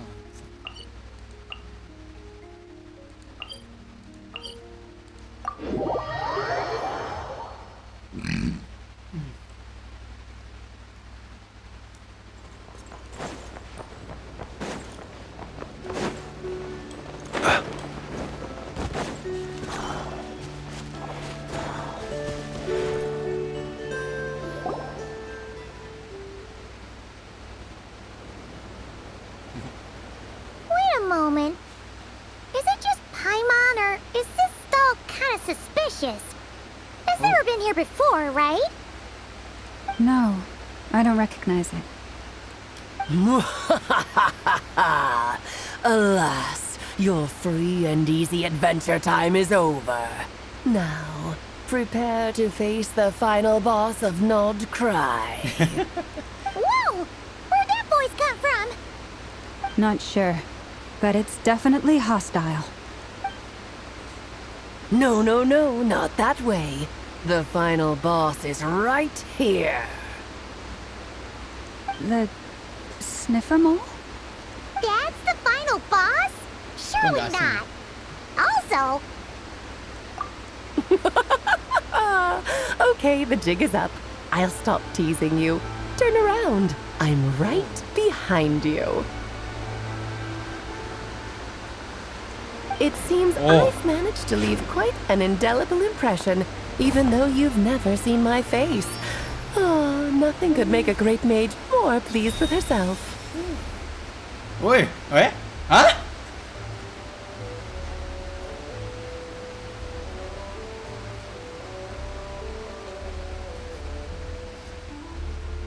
Did she just break fourth wall? Damn.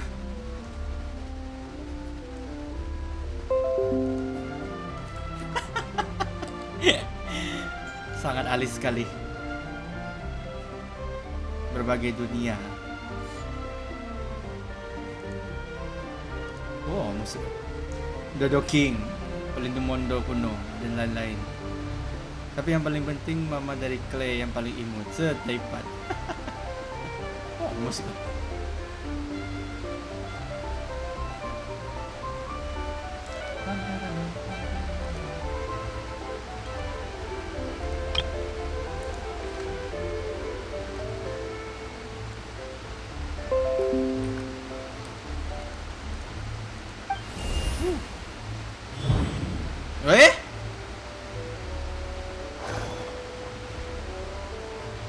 Damn! What is going on?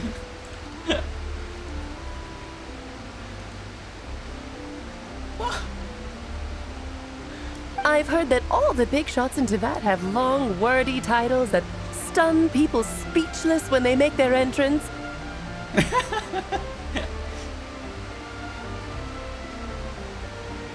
Unfortunately, none of them are affiliated with the Hexen Circle, and we ourselves keep a very low profile. The notorious name-dropping doesn't quite work for us. Still, I, for one, think I'm really quite amazing.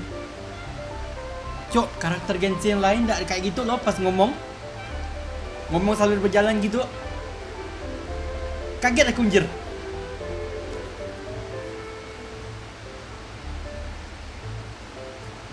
Ya, ngomong sambil berjalan gitu enggak pernah.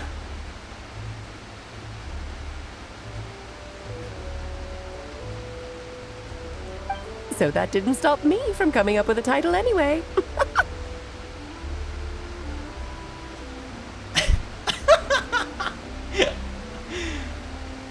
Amazing. Alice? It's really you this time? Not a lantern or a Dodoko, but Alice in the flesh? Oh, that's right. So, what do you think? How does it feel to finally meet me?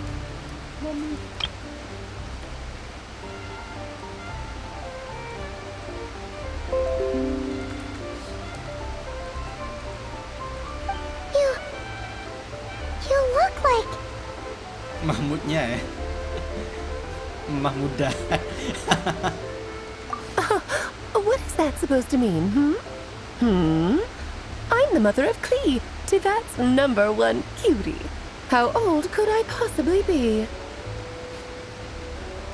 So she's a friend of yours? Kind of. This is actually the first time we've seen her in person. I see. Madam Mage, that was, quite a powerful entrance. I certainly won't be forgetting it anytime soon. It's okay, Lauma, don't force it. Paimon will do the honors. This is Alice from the Hexen Circle. She's a friend of ours. And of Arcus, too. That's right. She's a good person. Just kinda... unpredictable. Oh ayolah, aku pasti tahu dia siapa lah.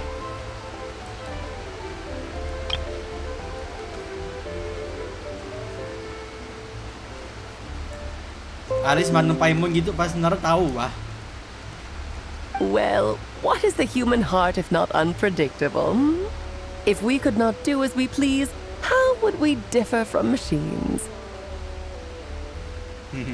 I am Lauma, Moon Chanter of the Frost Moon Scions. It is a pleasure to meet you.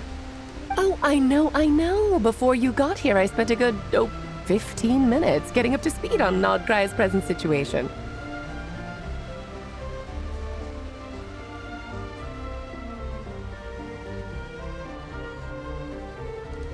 In other words, I've read the whole in the last episode part, so we can skip the pleasantries.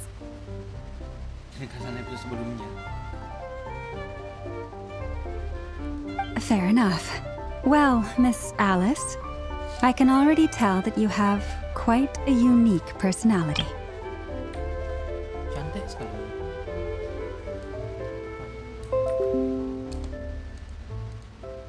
He'll get used to it. Paimon sure is. So anyway, what are you doing in Nodcry, Alice? Oh, I thought I told you already. This time, I'm the final boss.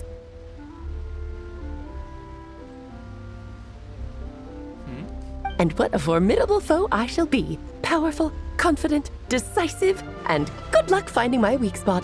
You will never succeed.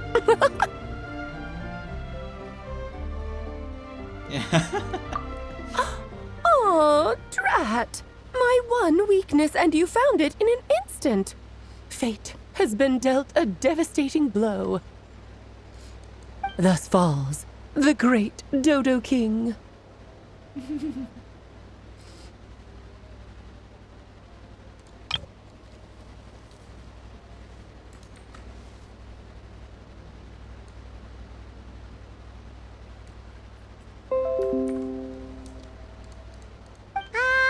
Why are you playing along with this nonsense? For funsies, of course. What's wrong, Paimon? Are you disappointed in me? Am I a gigantic letdown?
Masih.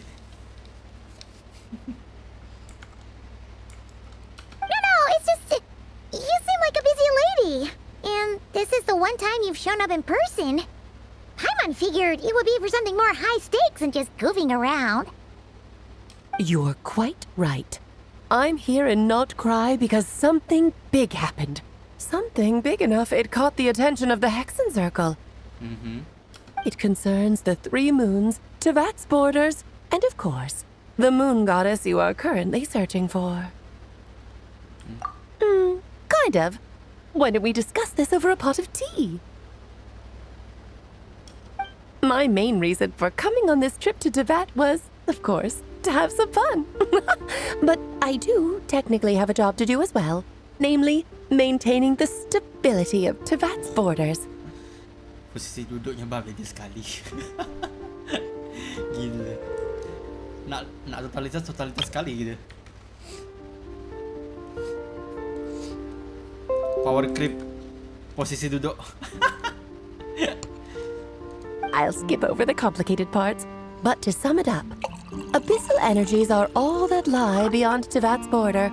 We'd find ourselves in a real pickle if they ever made it through. Tapi intinya yang ada di luar perbatasan Taipan itu energi abis murni. Kalau sampai bocor atau tembus ke dalam bisa gawat. Betul aja itu. Abis murni. Abis murni.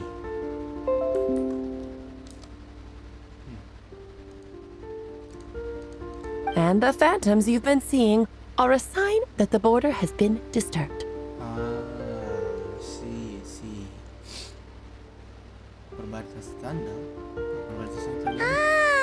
No wonder they tend to show up around Moon Prayer Night.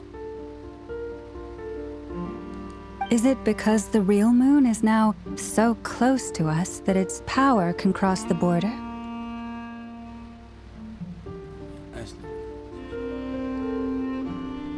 In part, but only a negligible amount passes through. Just enough to influence the verdant crests and so on. Verdant crest, that's semacam.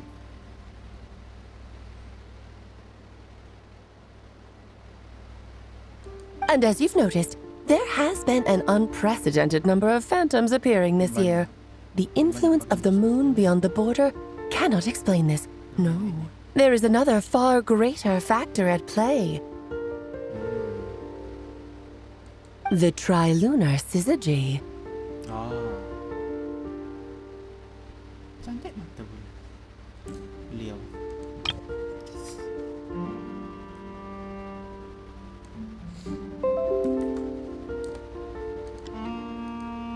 A trilunar syzygy.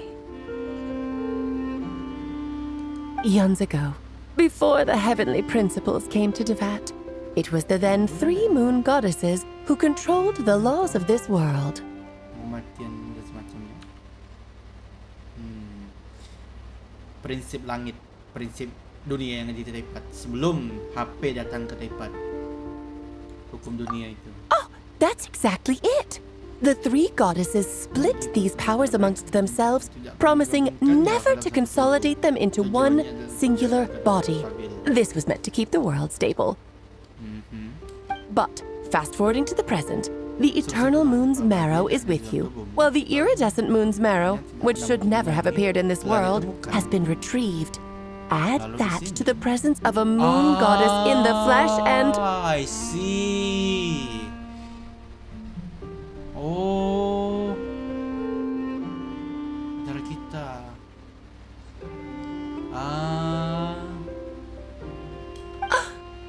of all 3 moons is gathered here in Notcry.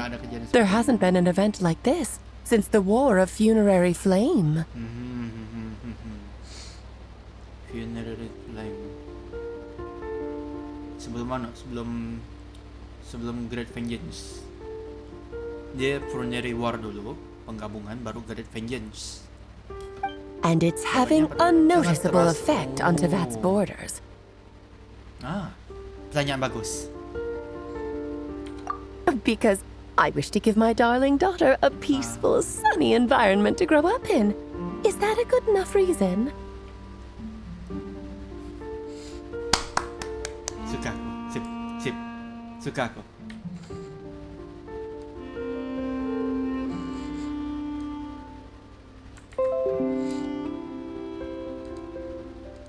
Kinda sounds like you're dodging the question, but it does make sense. Well, that's one reason anyway, and the most important one. The others are a little complicated to explain. For instance, cleaning up after dearest Miss R. Ula R. Oh, Ryan daughter. Yang paling kesayangan. Salah satunya dan yang paling penting dong tentunya alasannya agak sedikit lebih rumit, misalnya untuk beresin kekacauan akibat Ula Eren. Si Gold.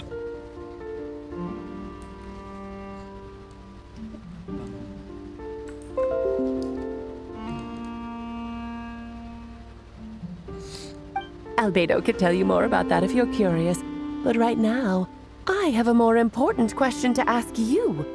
Why are you collecting the moon marrows? I see. Oh, cantik anjir. Itu desain dari kepala, Nggak desain dari rambut, ke desain dari topi ya? Hah? Desain dari rambut lah. Oh, belakang juga ada. Anjay, keren. Desain dari rambutnya. Kita pulang. I see. Nicole told me about that legend once. Desain dari rambutnya. Soal legenda itu. Nicole? You mean Mage Anne? Oh, so you remember. Suaranya di Fontaine. Yes, of course. That was a story about fate, her area of expertise. But back to the story of our dear moon goddess. I'm afraid her intended method of returning to the moon is unlikely to work anymore. Oh, I see. What does that mean? She may be missing, but she hasn't gone anywhere. She has disappeared.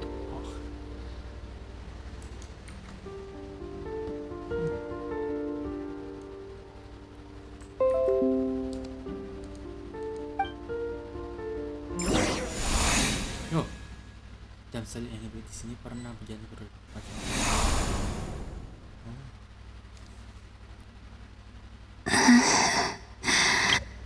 Alah, hilang. My body is so heavy. Wait, no. It's my mind that's heavy. My arms and legs are as light as a feather. What's happening to me? I feel drowsy, like I've been asleep for too long. Is it daytime or nighttime? Is the moon out? I think I'll go for a walk.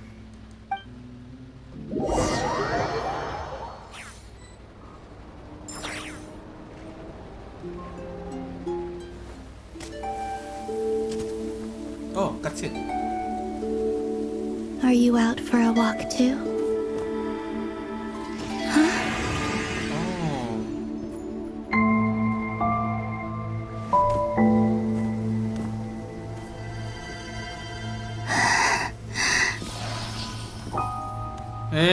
Langsung Lanjut. The day has come at last.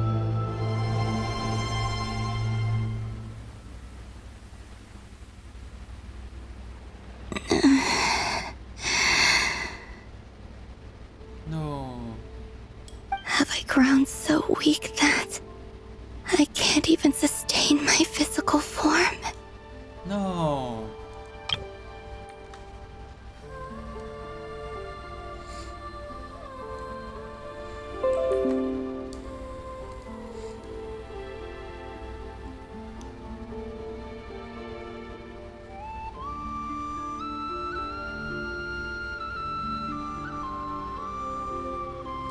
But Moon Prayer Night is nearly here. I was so close to returning home.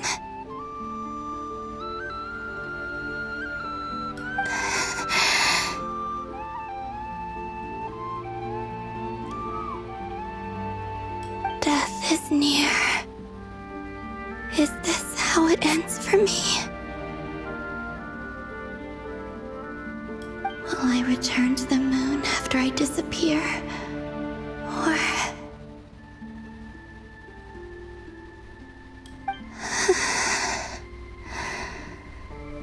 I don't want it to end like this.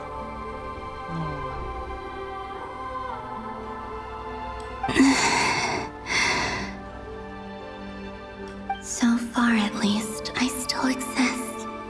Even if not physically, I can still feel.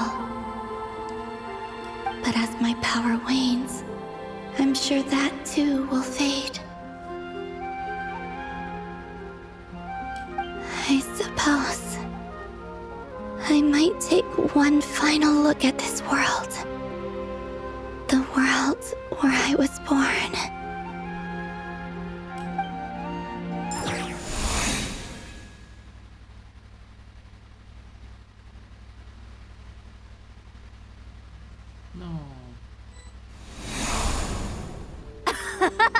Come on! Come on!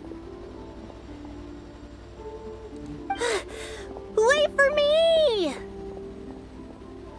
The Frost Moon Enclave. How much it has changed since I was born.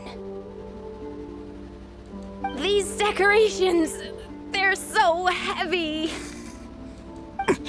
It's times like this when you kind of wish men could be priestesses and acolytes. How fascinating. I've never had the chance to be privy to people's private lives in this way. In the past, people would get so solemn and serious the moment I showed my face, like they were frozen stiff. Karina, Lametti, it's time to eat. Coming!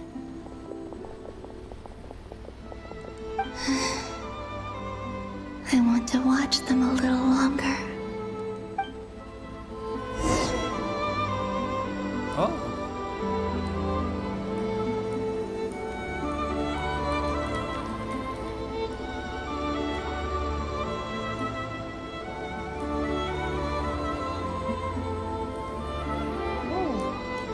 Oh. Cantik sekali. Terlalu anggun. Sangat anggun. Okay.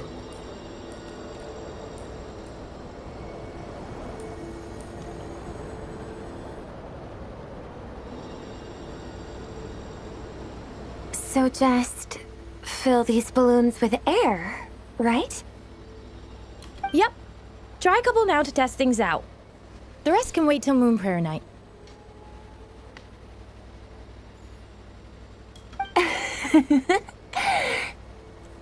Think fast. Rita! Teasing an acolyte of the Frost Moon Scions? Surely that's a punishable offense. Take this!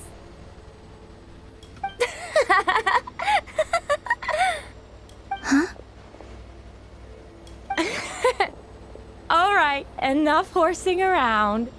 Lady Lauma gave us a task. We should... The task is just to check that the balloons don't leak, right? Doesn't matter if we fill them with air or water. Yeah. Okay, you got me there. And you got me there. But still, we can't use all the balloons before the festival even starts. We won't use all of them. And as long as Lady Lauma's trusted acolyte doesn't snitch, this can stay as a little secret between friends. A couple more can't do any harm, right? Oh, you menace. Then think fast!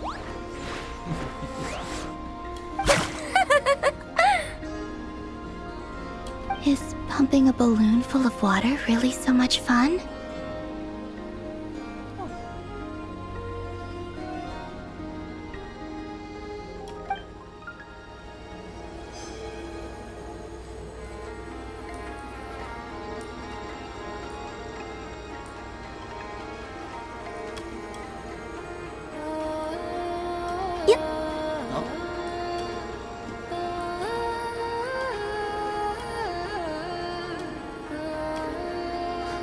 Kayaknya ngebug lah tadi.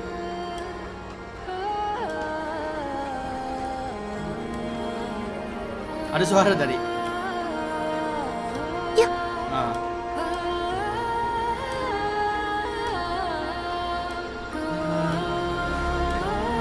Waduh.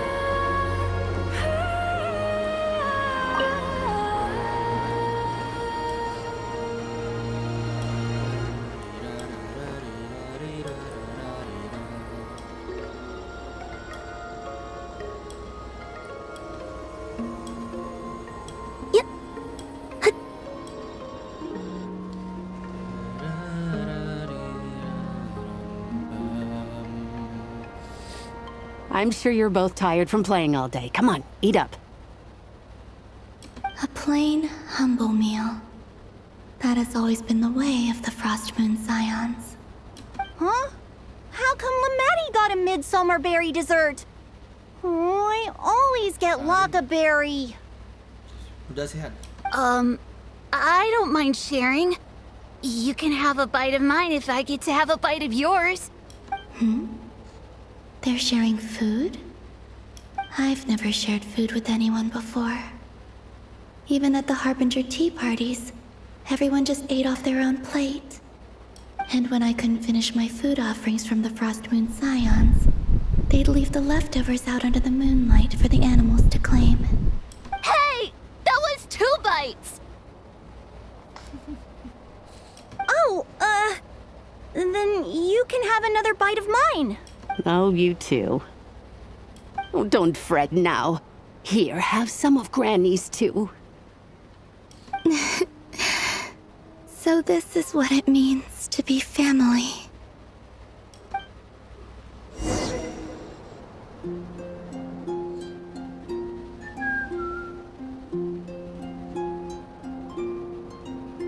I'm seeing so much that I'd never usually get to see.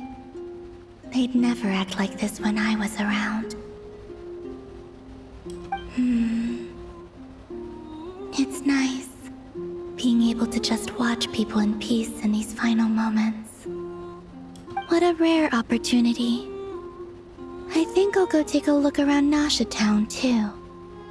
Maybe the Traveler will be there.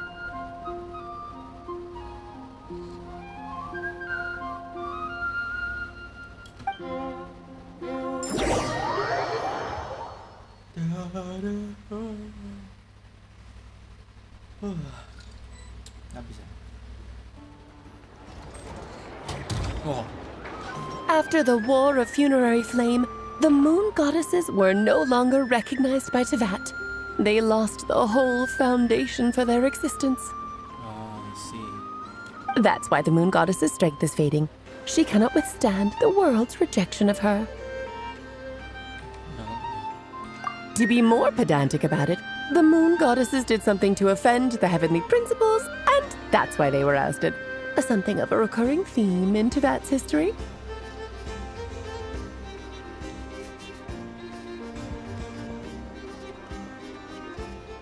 Theoretically, speaking so candidly should put me in their crosshairs too, but they can't tell me what to do. I'll say whatever I want.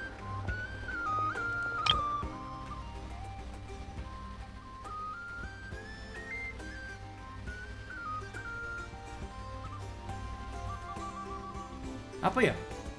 Apa yang bikin mereka?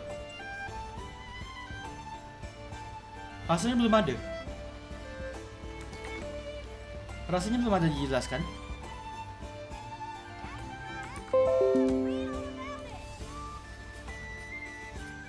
Tarik di punggungku.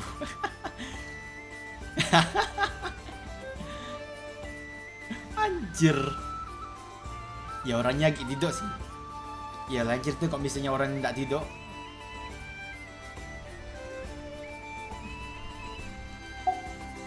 Rahasia loh, rahasia. Anywho, the moon marrow energies were but a drop in the bucket for her, and that battle against the Ray Hair of Solnari only weakened her further.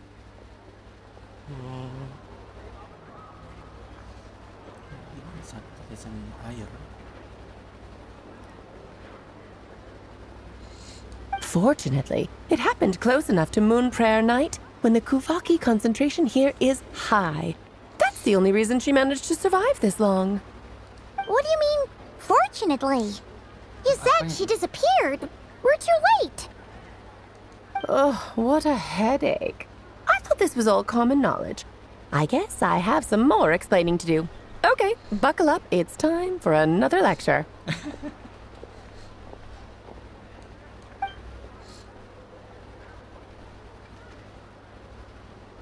Now, I said earlier that the moon goddesses lost the foundation for their existence. Power creep, cok. Ay. Power creep. Apa namanya? Apa sebutannya tepat? Power creep. Desain story. Ay. Model belana gitulah. Para dewi pun sudah kehilangan dasar yang melandasi keberadaan mereka. The reason for that has to do with the natural order. Basically, the rationale for their existence in Tibet was lost. Keberadaan mereka di Tibet sudah hilang, telah hilang. Yang berarti otoritas dunia di Tibet itu sudah hilang. Berarti alasan ketiga Dewi Bulan itu jatuh, ya kan? Jatuh pas dia naik namanya kereta The same logic applies to the present moon goddess too. Consider her existence so far. Her comrades in the Fatui called her Damselette.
and she was worshipped as Kutar by the Frost Moon Scions. But these connections have now been severed, whether by her hand or yours. Oh, I see.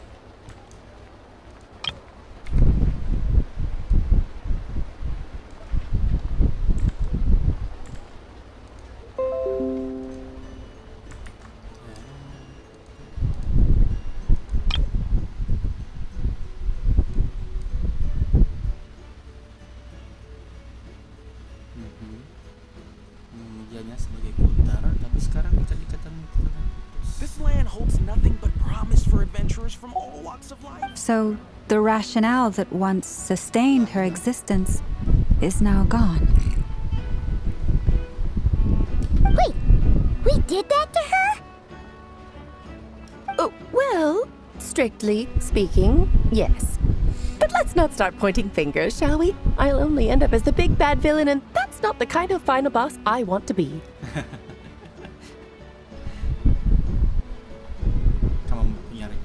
Of course I do. I'm only the greatest mage in the whole entire world.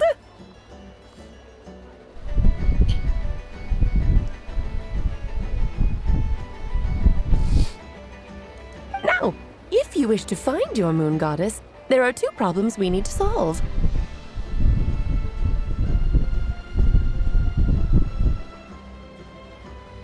Firstly, we'll need to strengthen the connection between her and Tevat, at least enough to sustain her until Moon Prayer Night. Strengthen her connection. But does that mean I'll have to rally all the Frost Moon faithful behind this?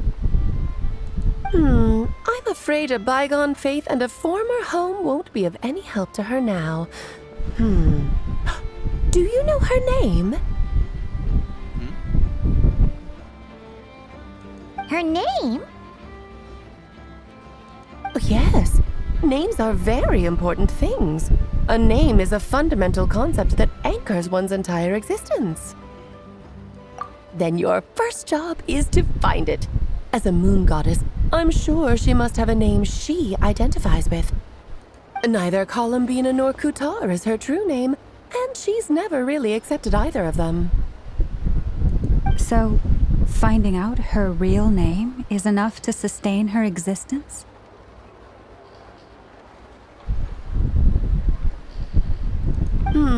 Yes, I know it sounds like a small step, but every journey begins that way. So for now, that's all we need to focus on. The second problem is with her plan to use the moon marrows to return to the moon. Unfortunately, piercing through the false sky will take an enormous amount of power.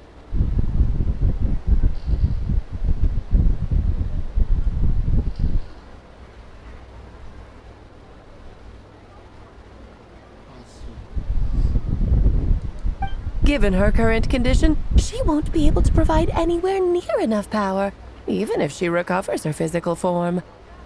But no need to fret. Nicole's the expert in this field, and I'm sure she'll figure something out. Wait, Mage N is going to help us out too? That means we've got 2 Hexencircle mages on the case. This is turning into a pretty big deal. Actually, this is more of a side quest for me. Like you said, I'm a busy lady, so I can't stay for too long. I'll have to return to Tevat's border soon. That's the upside you get for looking out for my little Klee. Hopefully that will incentivize you to carry on keeping her company in the future. Anyway, jokes aside, you'd better get moving. It will take quite a miracle for the moon goddess's consciousness to hold out till Moon Prayer Night. Oh, I suppose I might as well tell you where Nicole is before I leave. Off you go now. Time to meet your new friend. Oh, yes, and a little suggestion. Don't forget to mind your heads.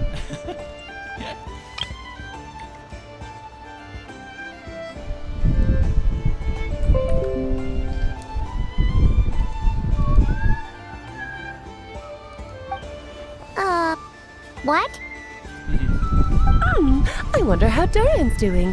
I should really go see him before I head back. really are super busy. I most certainly am. There's so many children I have to keep tabs on just in Mondstadt. Durin, Albedo, Venti, Varga.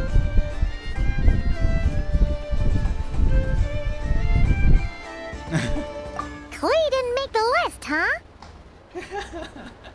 Of course not.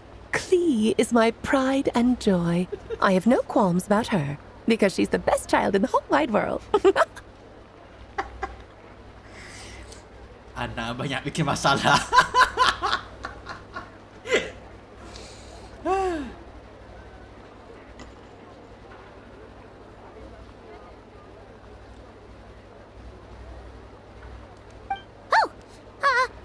Yep. Klee's a little angel. I'm glad you agree. Well, all the best. See you when I see you.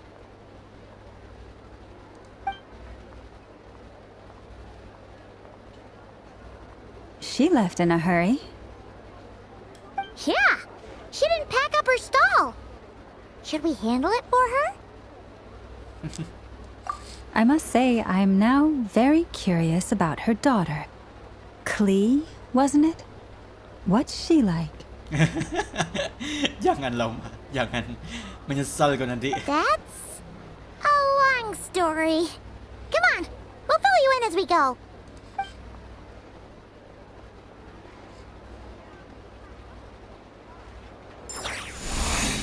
Oh.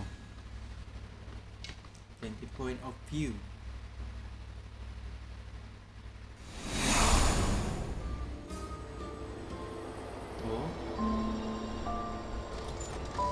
What a lively place. I've never experienced Nasha Town like this before. Hey, you old geezer! Your hammer's rusted through! Who are you calling old geezer? Are they quarreling? I'm looking right at him!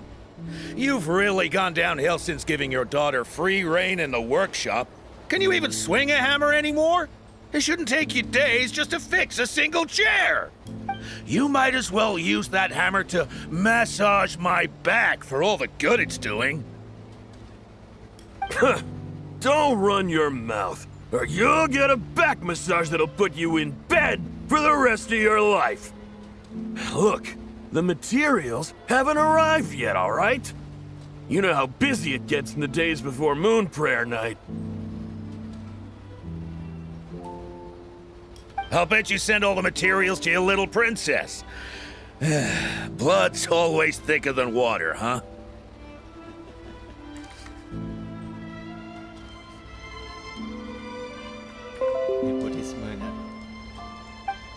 All right, you've made your point, Uncle Koski. As soon as the materials arrive, fixing your chair will be the #1 priority. And Dad, if you've got time to chat, why don't you lend me a hand, See? Lolka knows what the score is. I guess they're friends. But the way they spoke to each other was so ugly. Then again, it wouldn't be the first time I've seen something like this. Columbina! Sing outside my door in the middle of the night one more time, and I'll unscrew your vocal cords. You hear me? Oh, Zandrone. So that was her way of trying to be friends with me. What a pity. I won't get the chance to say any ugly things in reply. Polosnya kau nak.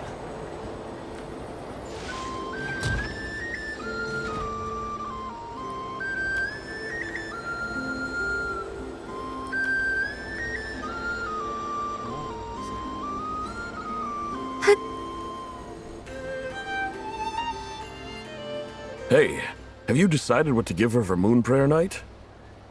I sure have. She's gonna get the surprise of her life when she's least expecting it. Then I'll whip out the ring and pop the question. The surprise of her life. What a fun turn of phrase. Cool, I get the picture. You can spare me the gushy details. Ooh, looks like we have a customer. Hello there, ma'am. Would you like some Moon Prayer Night candy? Huh? Is he talking to me? Can he see me? Here you go. Oh.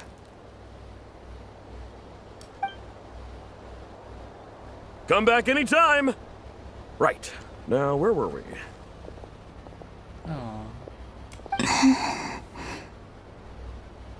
I don't know why, but I still held out hope.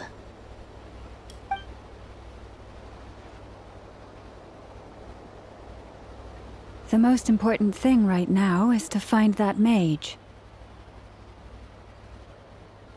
This name thing seems super important too, but where do we even start looking? I'd better go pay the Fatui a visit.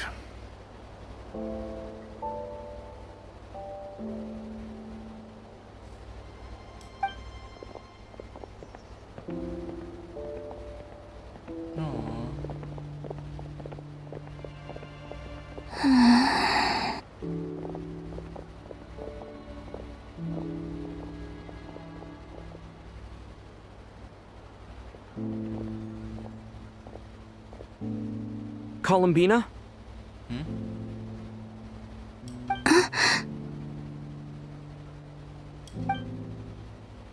Eh?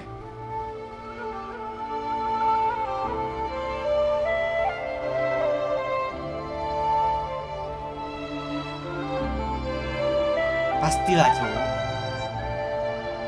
Traveler? Traveler kan paling kuat indranya. Paling peka dengan perasaannya. Let's go! Sekitar. This is no time to be spacing out!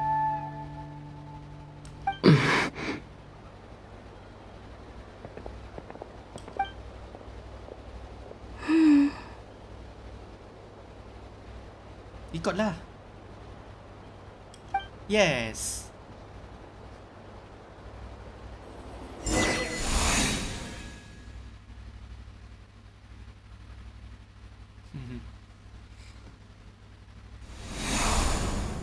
Cari Nicole si penyihir. Sabar.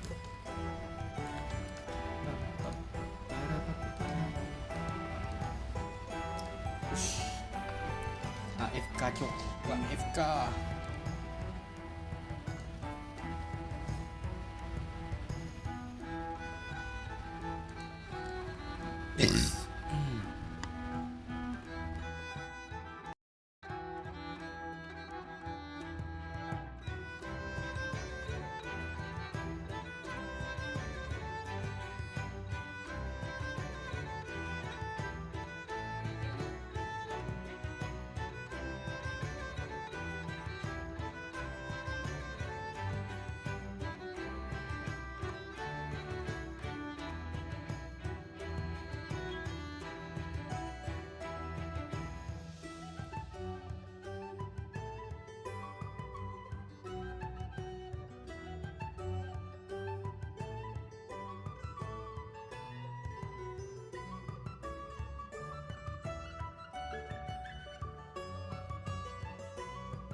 Oke. Balik lagi.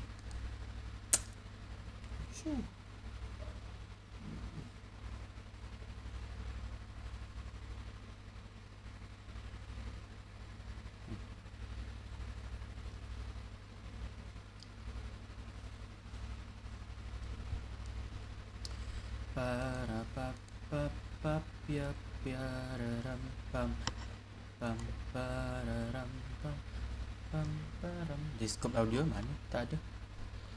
Tam tari rari rara. I created another universe and found. Lanjut. Stop. Sorry.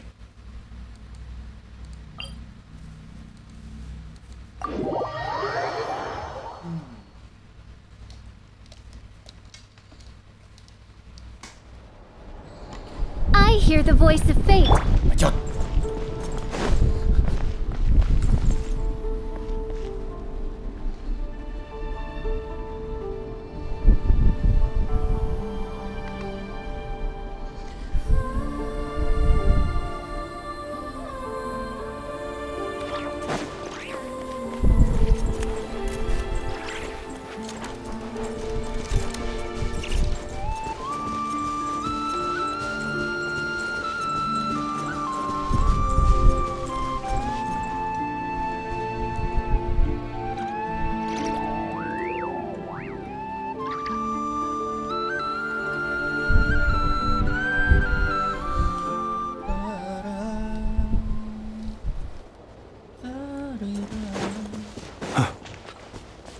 Upla.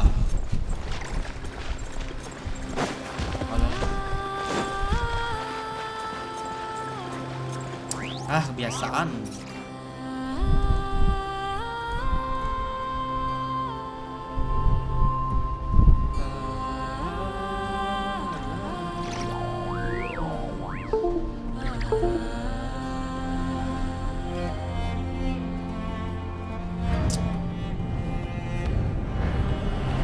Kabelnya jelek, susah aja dia.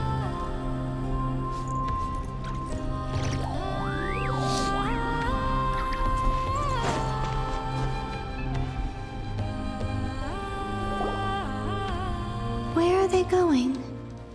They mentioned a mage and a name?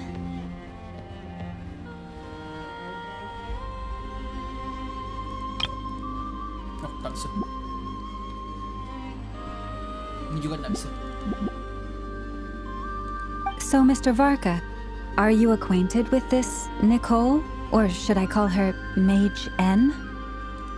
Ah, not really. We've never met, though she has come up in conversation. From what I've gathered, Alice kinda took Nicole under her wing. Taught her how to speak in a more ladylike fashion, that kind of thing.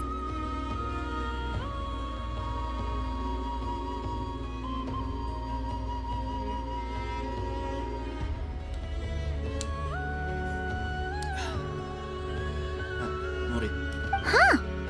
Hard to imagine Alice as an etiquette coach. Kayak kata krama. Yeah, Alice is a larger-than-life personality, I'll give you that. But then again, that's why she's able to draw such an eclectic mix of people into her inner circle.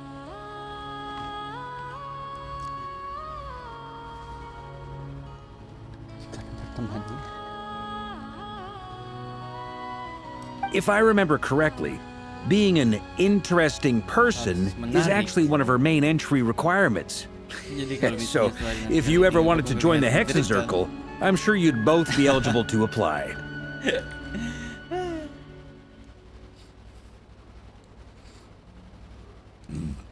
Harus menarik. Harus menarik. Hey!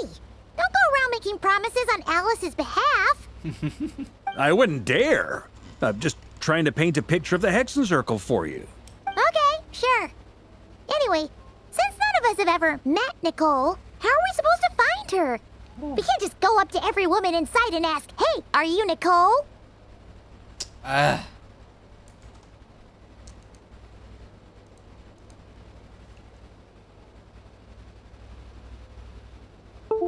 Tolonglah please, jangan ngerusak momen.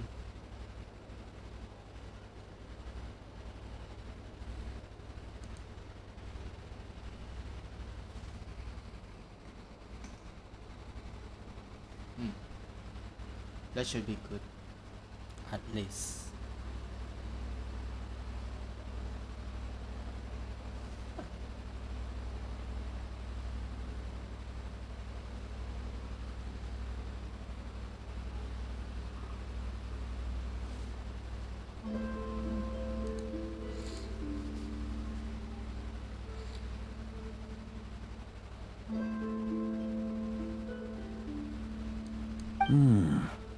Maybe something she's wearing will give it away?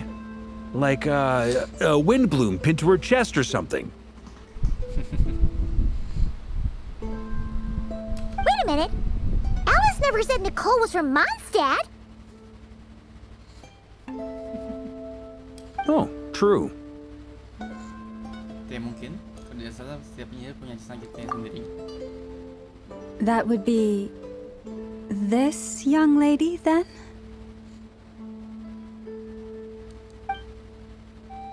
Oh, cantik sekali. Hey there! Sorry to disturb you, but are you Miss Nicole?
Ya ilah.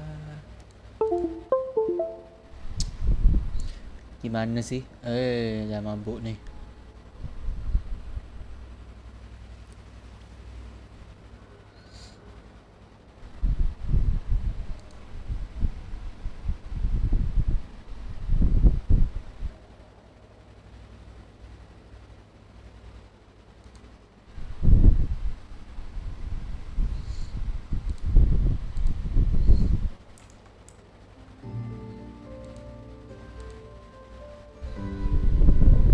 Kan hilang. Mabuk.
Taruh ke arah sana. Fuck. No.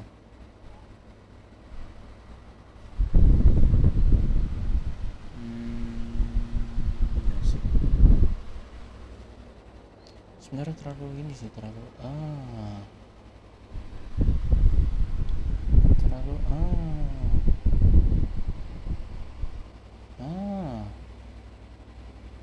nah kan gitu pas terlalu nggak guys.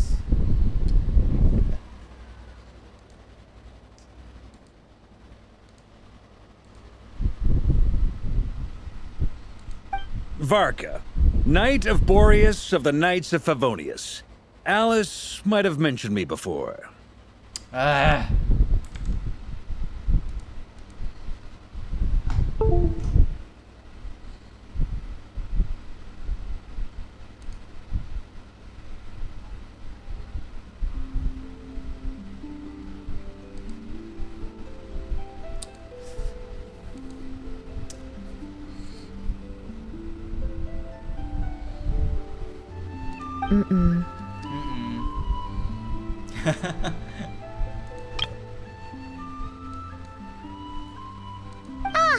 Have we got the wrong person? Sorry.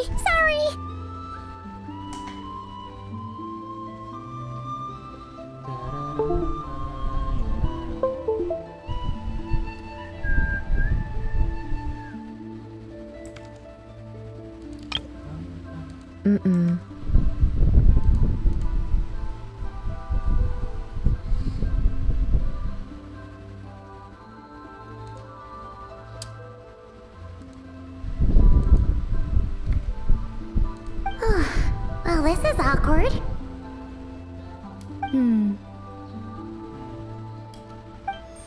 When I shook my head, I meant, no, Alice hasn't mentioned you before. Huh? Where is this voice coming from? My apologies. For certain reasons, I am unable to speak. This is the only way I can communicate with you. Oh, tekan untuk melanjutkan. Keren.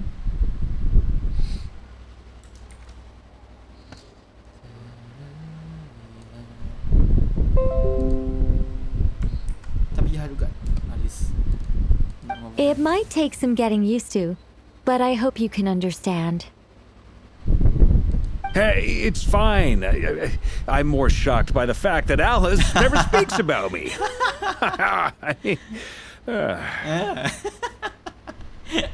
As for you two, we have crossed paths twice before, but it is nonetheless a pleasure to finally meet you. It's really you! Thanks for all your guidance in the past! You're quite welcome. This time, things are different. We have reached the unwritten pages of the story. You might say that we stand at the crossroads of fate. Now then, allow me to formally introduce myself. My name is... Oh, musik ah.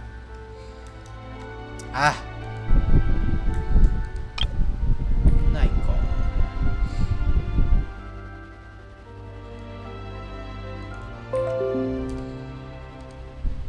Fauna bagus. Pemahat andalan yang tak dihargai orang-orang. Pemahat andalan yang tak dihargai orang-orang. Pasti kaya kalau menjadi sastrawan. Sayangnya tidak pernah menulis. Kok kayaknya Alice nampaknya naruh ini. Malaikat diam pendebat ulung. Begitu dia mulai berjumpa. Tetap diam sama jadi pengamat dunia. Tetap diam sama dengan jadi pengamat dunia. Kenapa harus ada kata menjadi? Kenapa enggak tetap diam sama dengan pengamat dunia? Kenapa harus ada kata menjadi? No, stop! Alice! I can't believe it! Kan? Oh, cantik.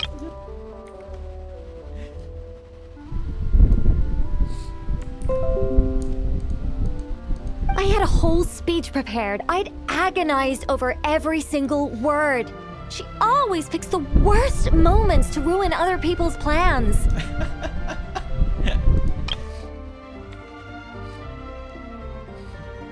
Oke dah. I'm so sorry about that. Alice took the liberty of devising some bespoke self-introduction magic for each member of the Hexen Circle.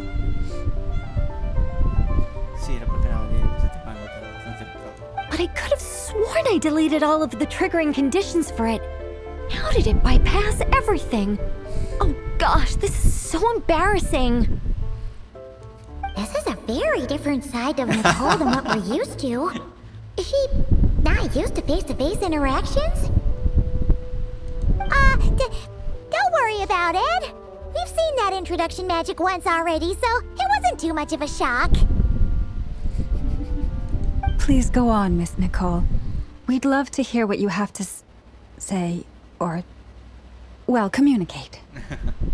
Huh? Are they talking to this lady? But... Will you all promise to forget that horrendously embarrassing introduction? Sorry? Embarrassing? When?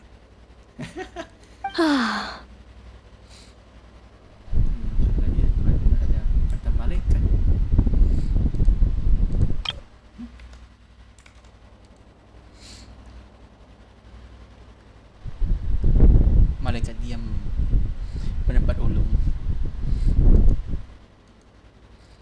Malaikat. Yes, my name is Nicole, and I am one of a very few angels who have retained both their preferred form and their power.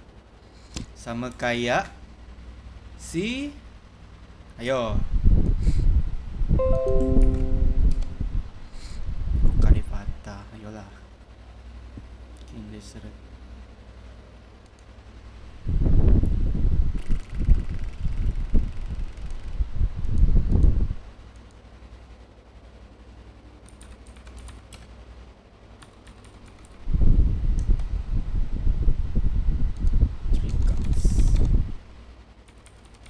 Nabu Malikata. Itu pun lupa namanya. Hindan. Hai.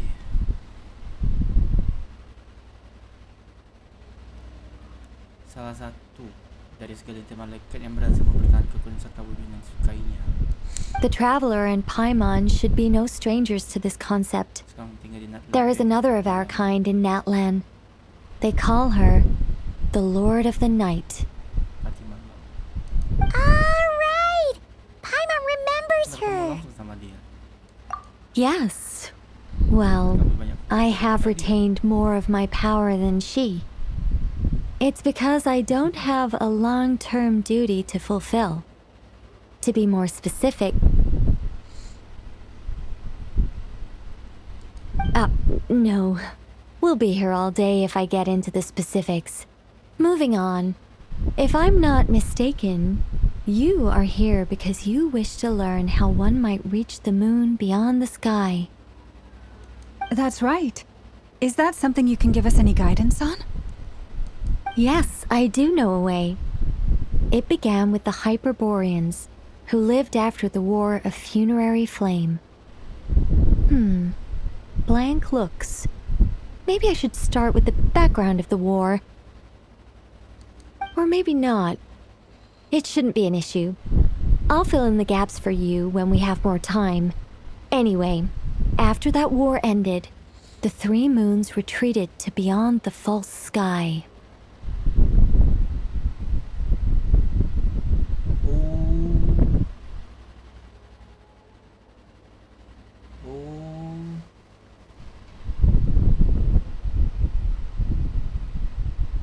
Berarti selama ini ada di dalam rupa. Selama dalam sejarah itu. Funerary fight. Lihat lagi. Genshin timeline. Funerary. Bukan yang revenge. LOL. Ini old world ya kan? Apa ini? Old War. Sama dulu. Mana dia? Content. Ini Old War.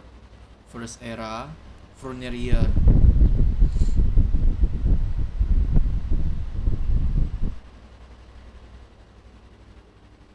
ya kan, Vulneriar. Vulneriwar. Vulneriar. Translate. Tahun pemakaman.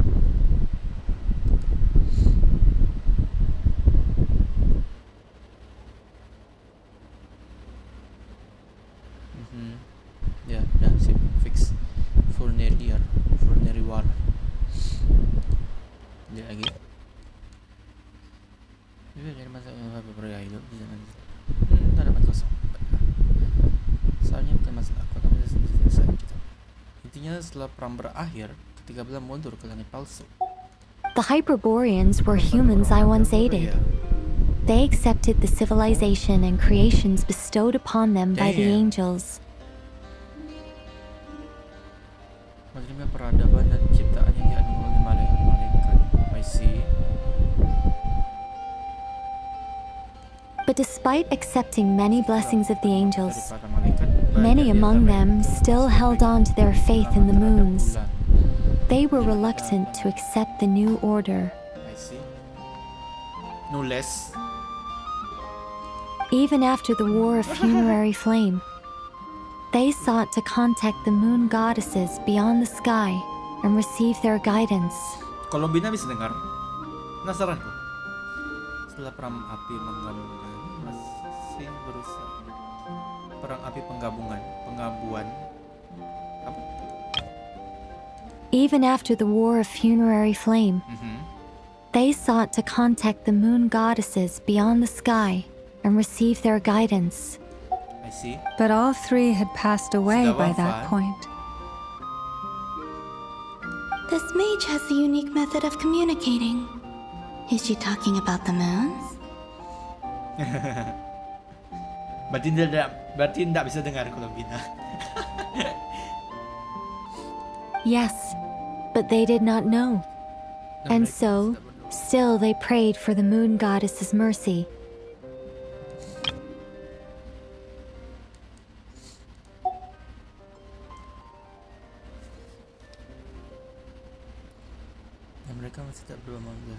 After building titanic structures that consumed vast amounts of Kuvaki, at last they glimpsed the moons and heard their voices. But of course, they were gravely disappointed, for it was then that they realized the three moon goddesses were dead.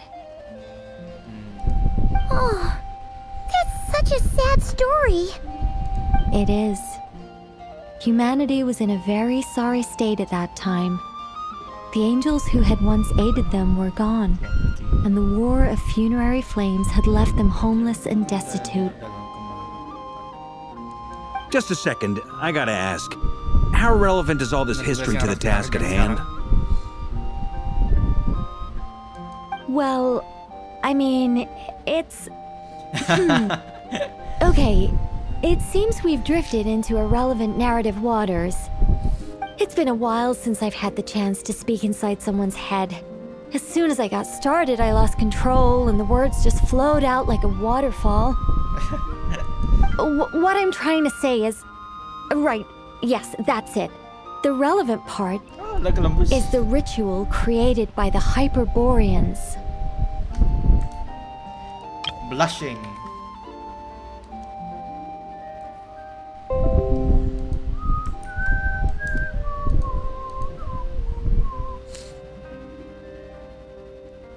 Bagian relevan.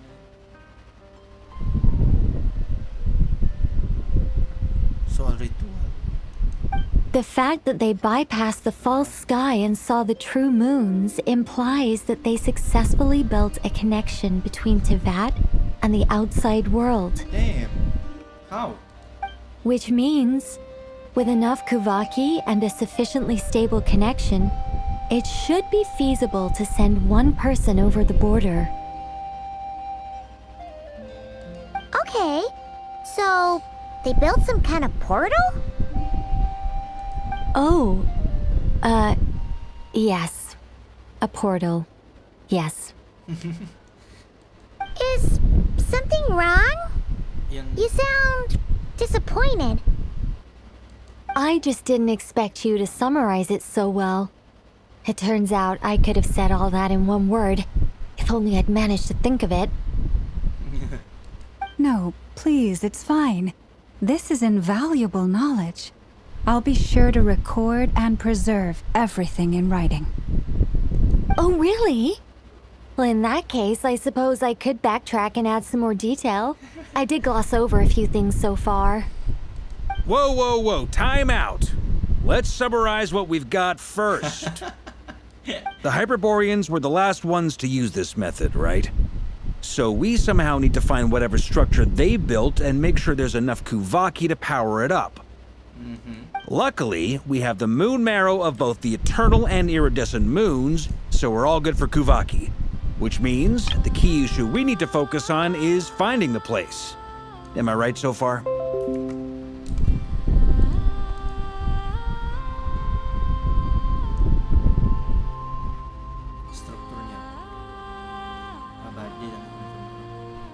Yes. Although I expect the structure is long gone by now. That said, what if we could take advantage of the phantoms to travel back to a time when it still existed? Well, travel back isn't quite accurate. It's more like we'd be creating a handshake between 2 points in space-time. We wouldn't even have to pick a time when it still existed. It could just be a time when it still appeared in phantom form via projection, or we could project our own phantoms, fold them together, and...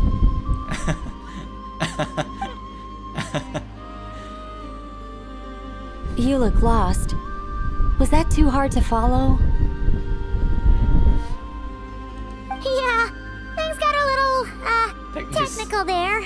Paimon's brain is reaching capacity. All right. Let me think about how to put this more simply. Okay, got it. Over the next few days, I'll search for phantoms that we can use. Once I find one that meets the criteria, I'll let you know and we'll regroup. By completing certain rituals, specific individuals will be able to enter the phantom and make it to the Hyperborean structure. If everything checks out and it looks feasible, we'll just need to wait for Moon Prayer Night, and we can send the Moon Goddess back home. I'm really skimping on the detail here. Is this making any sense at all? I think so. For now, we'll just wait to hear from you. Yes. Basically, yes. Great. Counting on you. In the meantime, we'll focus on finding the Moon Goddess's name. Name? Are they looking for a way to stop me from disappearing? Excuse me, Miss... Lauma. Go on, Miss Nicole. This conversation was a little all over the place. I didn't catch your name. I am Lauma, of the Frost Moon Scions. Ah, I did wonder. I noticed that you listened very intently when I spoke about Hyperborea and the moon's history. If you'd be interested, I'd love to visit you this evening and go through it again in greater detail. Bukankah seharusnya itu jadi sejarah yang tidak boleh diceritakan gitu ya? Sejarah lama, 6.000 tahun yang lalu loh. Also, if you were serious about making a record, it would be too risky to simply write down the raw details as is. I would suggest some tweaks. Maybe rewrite the stories as fairy tales or fables, perhaps even prayers. Nanti dipandang Celestia kena nanti. Langsung dijatuhkan paku kena kerai. Keren tuh. Tapi ngeri juga. Anyway, we can cross that bridge when we come to it. So, see you later then? Oh, and no need to prepare anything. Just a cup of tea will do. See ya! She seems friendly. It's just... It's so nice to find someone who's actually willing to listen. I've been dying for a chance to finally go through all this systematically from start to finish. Any longer and I'd probably start forgetting it. Now Paimon gets why Alice told us to mind our heads.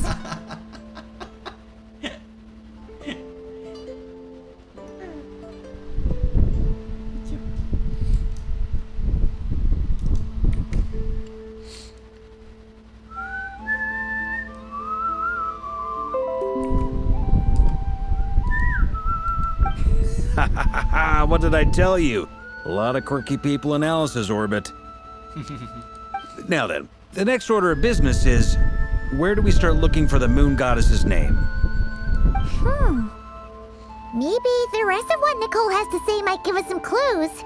Once I've heard her out, I'll summarize the salient points and share them with you all. I'm also inclined to review our other documents.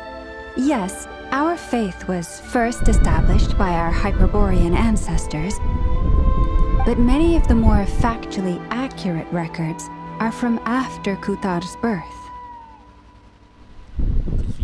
Sounds like we're gonna follow Columbina's journey through Devat, huh? In that case, we'll start by heading to the Frostmoon Enclave. Sounds like a plan. Take this with you. I'll see about getting in touch with the Fatui. It'll probably just be Arlecchino and Sandroni again. They're the only ones who would want to help. Thank you, Mr. Varka. Don't mention it. Honestly, I'm more comfortable dealing with the Fatui than prying into the details of a young lady's childhood. Catch you later. I should follow them, just in case there's some way that I can help.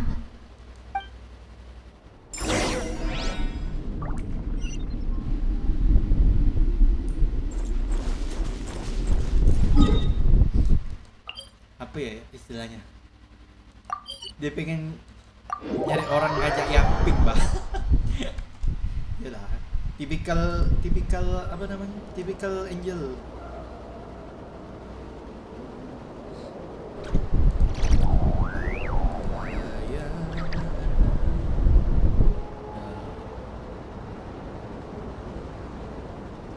People ought not be so frightened of ghosts.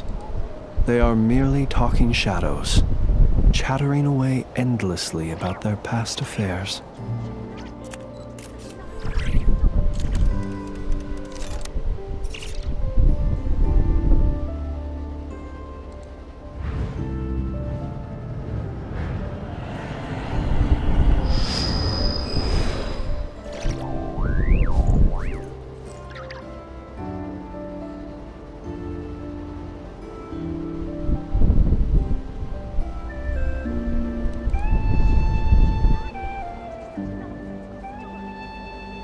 He who wishes to peer into the abyss needs simply to wander through Nodcry on a misty night. The march of the Wild Hunt will be sure to drag him into the darkness.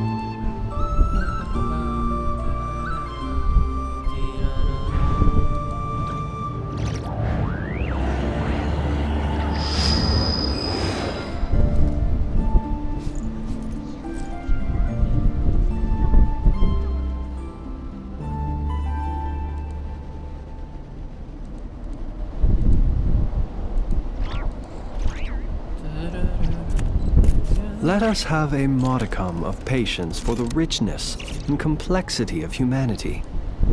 The wanton cruelty of the few is not worth our ire.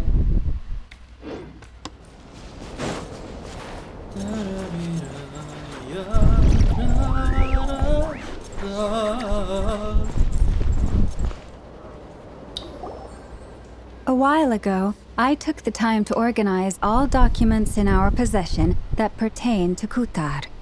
What you see here is the material I consider reliable. Kayaknya nak ngomong tentang buku Ano lah tu. Nyanyian dari Utara. You're saying there's unreliable material too? Yes. Most of the information we have was transmitted through an oral tradition. Inevitably, some of her stories were mythologized and deified over the years through countless retellings. That's why I organized them into reliable and unreliable. There's no sense seeking answers in history unless we can ensure the veracity of the historical record.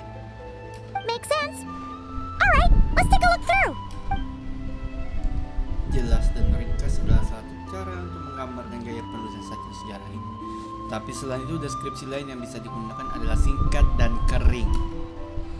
Dan karena lama sudah sangat menguasai materinya, upaya untuk menemukan informasi baru dalam teks-teks ini sangatlah sulit. Almost all these records refer to Kutar instead of Columbina.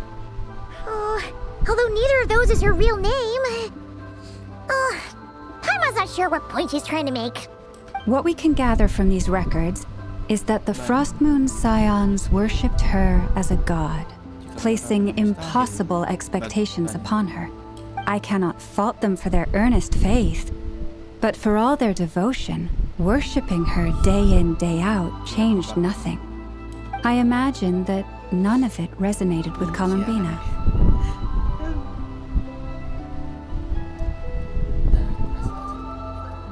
It wouldn't surprise me if, even back then, she had already begun to reject the name Kutar and everything it represented. Lama speaks the truth. When I heard them call upon Kutar with hope and expectation in their voices, they may as well have been calling upon somebody else.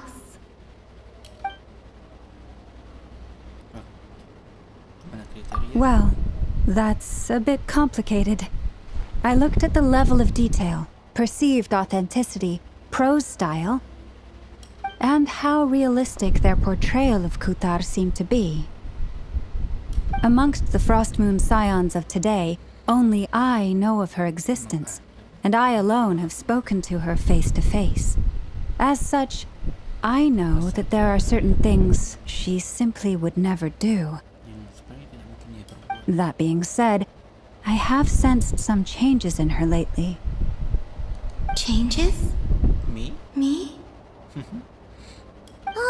Seems like this is getting us nowhere. For what it's worth, why don't we check the unreliable sources too? Sure. Give me a moment.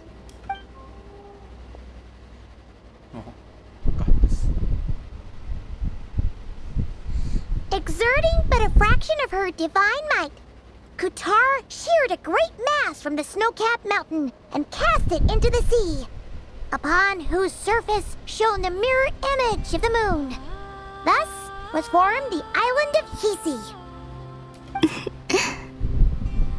Yeah, right. That doesn't even begin to pass the sniff test.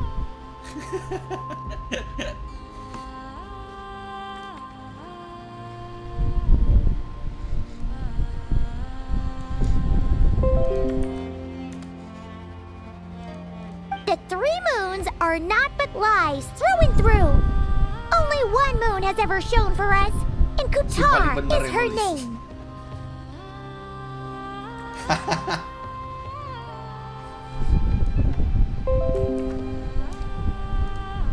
The vast majority of ancient texts are filled with fanciful tales like these. I trust you understand my criteria a little better now. Kutar did not speak, merely gazing into the distance in silence. And where her gaze landed, this was her prophecy. Clearly, whoever wrote this text never even met Kutar. Otherwise, they'd know that her eyes are always closed. What about you, Traveler? What are you reading? Come on, let Paimon see. The child wished to build a wooden nest with which to shield a fledgling bird from the cold. But being so young and lacking in strength, the child could not snap the branches from the trees. Seorang anak ingin membangun sarang kayu untuk melindungi anaknya dari hawa dingin. Namun karena masih kecil dan kurang tenaga, karena itu tidak bisa melakukan dari dalam. Kutar was passing by. Upon seeing the child, she summoned forth the Kuhenki, who built a beautiful nest for the child.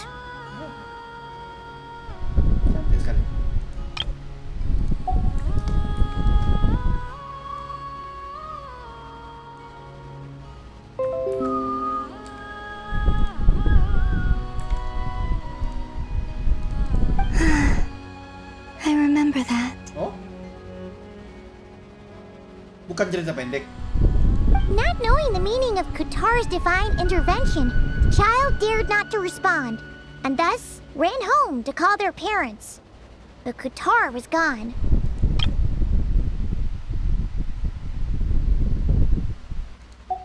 The moon chanter declared the event a miracle and took the nest as a relic, placing it on high for all to see. The child was named as one favored by the goddess and was greatly respected amongst the people. Yet, no further miracles were bestowed, and this matter was forgotten in but a few years. Huh. Any thoughts after reading that? Yeah. Columbina probably just wanted to join the kid in making nests. Ah. I'd originally considered this a fabrication, because Kuthar did not perform any similar. I think about it. It does seem like something Columbina would do. It's just that... She didn't know how other people would interpret her actions. She was probably worried about making things difficult for people. So, she gradually stopped joining in. Yes. Oh, that's so sad.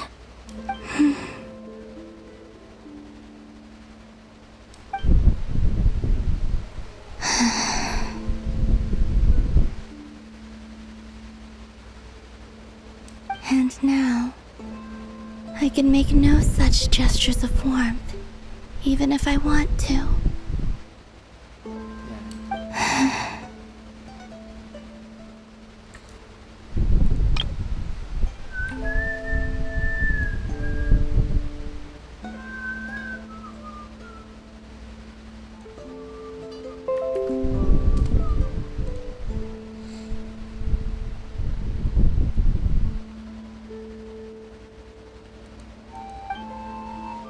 Still no name.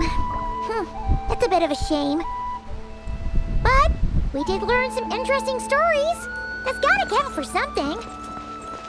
Barca said he was gonna set up a meeting with Arlecchino and Sandrone, right? Let's go back to Nasha Town and see how he's doing.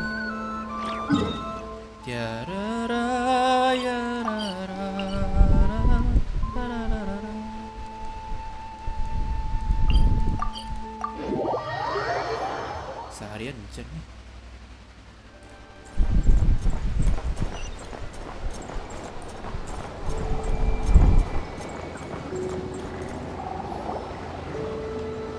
Let's see.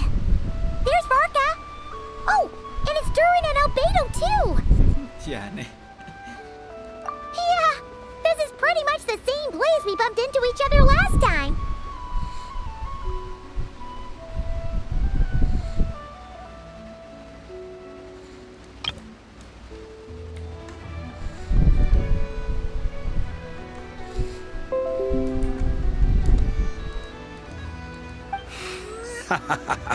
I convinced them to stick around a little longer.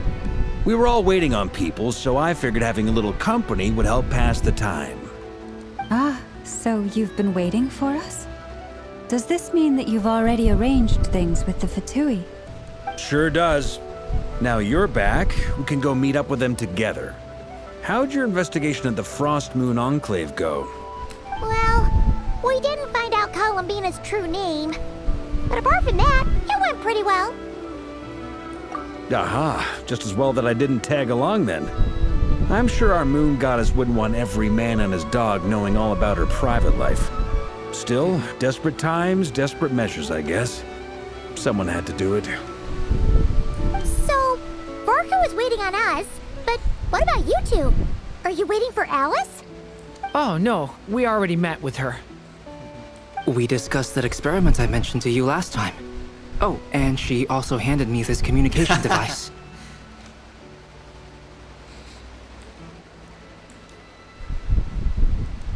Lucunya dirimu. Jadi kayak anak hilang. That's right.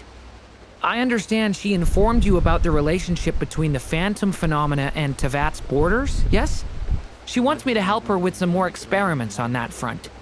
Okay. She said that she'll contact me through this device with more information. Ah, I see.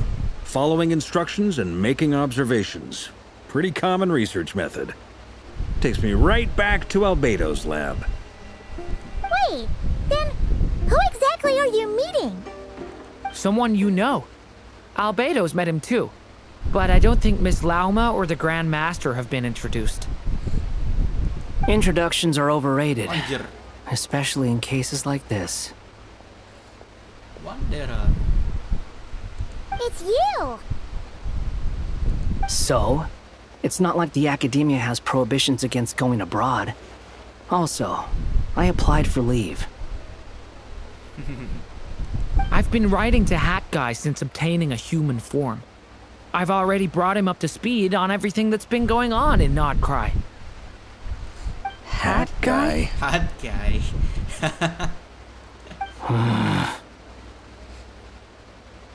Turns out, I actually have heard that name before. Oh? Then why did you react the same way I did? I only knew the name, not the fella. But since we're all here, let's do some introductions for what it's worth.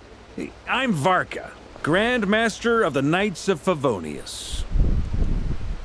Lauma, Moon Chanter of the Frost Moon Scions. And I'm a Driosh from the Vahumana Darshan of the Sumero Driosh. Academia. Hat Guy. Driosh. Driosh? Hat Guy.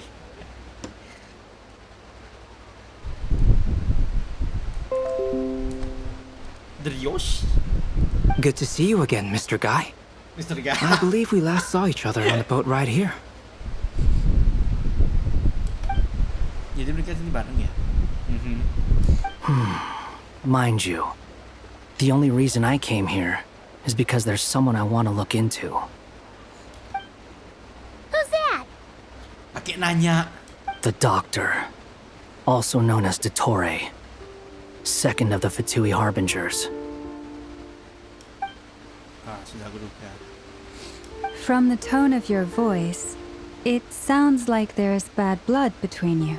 Bad blood. I was reviewing our archives and noticed that a lot of information about him was missing. Left a bad taste in my mouth. That's all there is to it. Dottore, or Zondik, as he was then known, once studied at the Academia, but he got kicked out before he could graduate.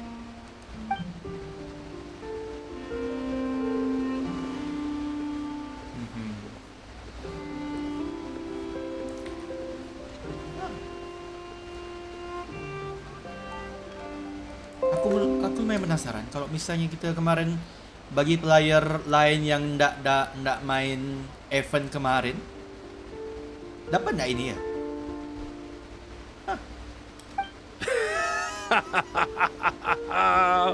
So the Harbinger's #2 man is a college dropout? How embarrassing for them. Last we heard, he was planning something.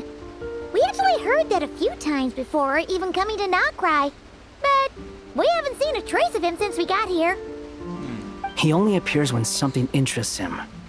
For all we know, he might have left already. But the fact he did something here at all is worth noting. It'll fill a couple extra lines in his file. Why does it sound less like a file you're writing and more like a criminal record? Anyway, we were just about to meet 2 of the other Harbingers. Want to come along? You might learn a thing or two about him there. Sure. Even though they're harbingers, well, they're old acquaintances of ours, so, you know, when you talk to them, try to be... I got it. The Frost Moon Scions' relations with the Tumben Paimon Fatui ndak remain ndak tense. ndak Forgive bocor me if mulutnya. I do not attend.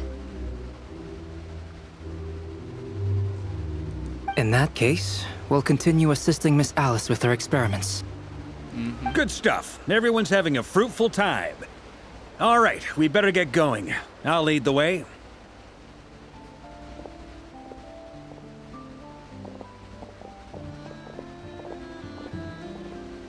Mandera. Balas dendam. Well, yeah, that's obviously part of it. But I'm not the only one who has a score to settle with him. Oh. Sige. Neither Nahita. you, nor Lesser Lord Kusanali, nor I want to see him meddling with things again. Colombino. What's the hurry? Don't worry. Pigeons always know which way home is.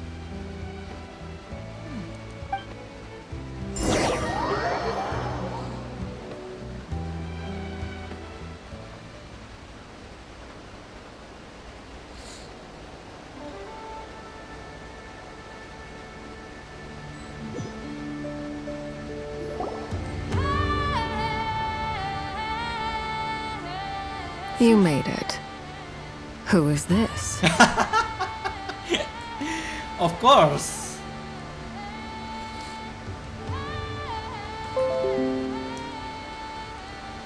A scholar from Sumeru. They call him Hat Guy. He's an old friend of the Travelers. Wait, this is the academia representative you wrote about? He doesn't exactly look the part. I believe this will prove my identity. You'll notice it bears the seal of the Sanctuary of Surasthana. Well, what do you know? So it does. All right then. My mistake. It's fine. I expected as much. What?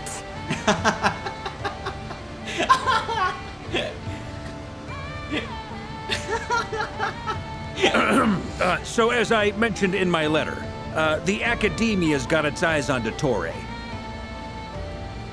But this matter remains top secret.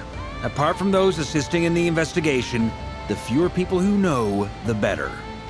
If anyone asks, I'm here in Notcry to pursue my personal academic interests. Gotta say, Barca, you did pretty well to keep all this under wraps for so long. Sounds like you got in touch with the academia about this way back. You flatter me. Kalian berdua juga harus binggir. Where do I even start? Remember that time we fought Rerir at Star Sand Shoal? He sure let me have it then, didn't he? I'll bet Dottore had that all sketched out, with me as his convenient little pawn. Bida. He could not care less about us if he tried, but hey! The feeling's mutual. Does Dottore really strike you as the sort who values his relationships with his colleagues? I see. Fair point. Definitely not. Which is why I always keep my guard up whenever he starts making suspicious moves. To that extent, our motivations align. On top of which, I consider you trustworthy people. Now, back on topic. In the wake of the Reikir of Solnari episode, Sandrone and I grew suspicious about Dottore's complete inaction during the entire affair. So we tried to find out what he'd been up to, but unfortunately to no avail. He never lets anyone in on his plans. The more he cares about something, the more secretive he gets. Indeed. Perhaps he believes that by keeping a low profile, he can avoid trouble. But that trick isn't going to work on his colleagues. Yeah, I mean, he's been researching the ancient moon's remnants. And he's been trying to get his paws on the moon marrows. Only an idiot would believe he doesn't have something more planned. With this in mind, I returned to Snezhnaya and relayed my thoughts to Her Majesty the Tsaritsa, entreating her to have him recalled. That's pretty direct. Did the Tsaritsa agree? Yes. I made it abundantly clear that the Fatui's business in Notcry is almost concluded, and we do not need 3 harbingers in this territory. Her Majesty concurred.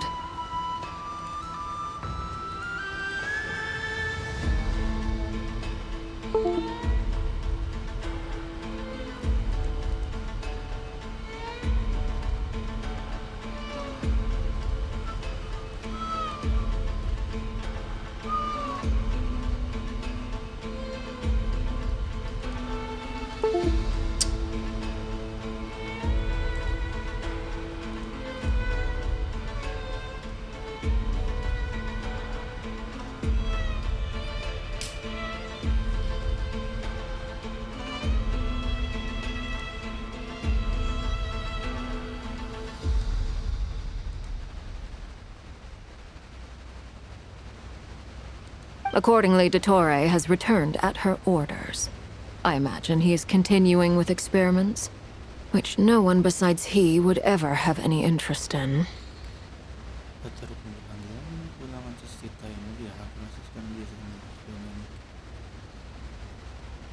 Common sense might mean nothing to him, but he's not stupid.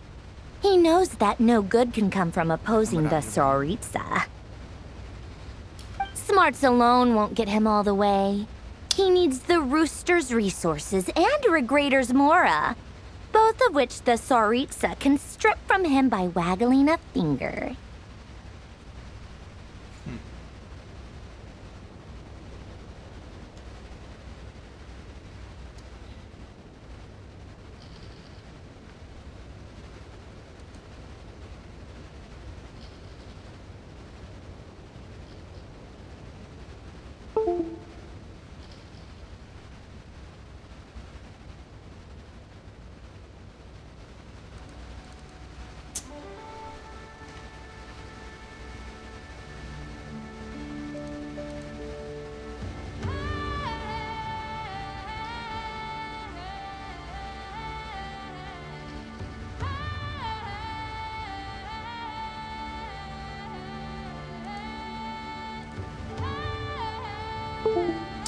Setan emang.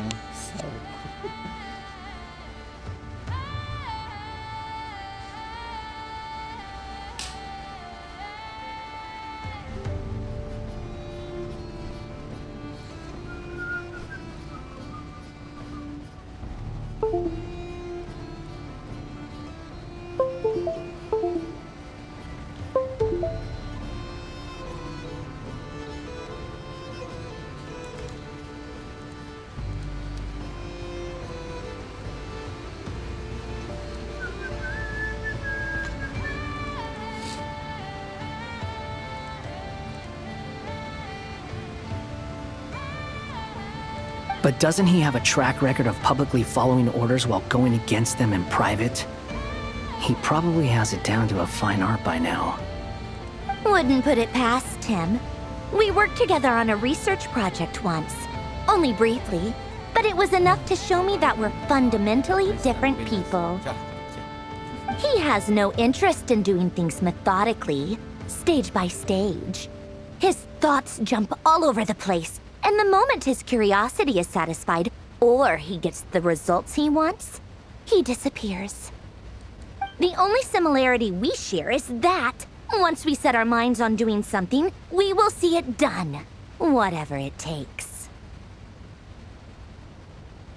Oh, we definitely saw some of that in your battle with Rerir. You got so competitive. Ugh, do not remind me. Then I believe we all concur. Dottore will not simply give up.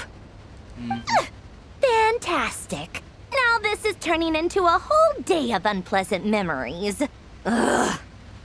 Are you talking about the moon marrow stuff?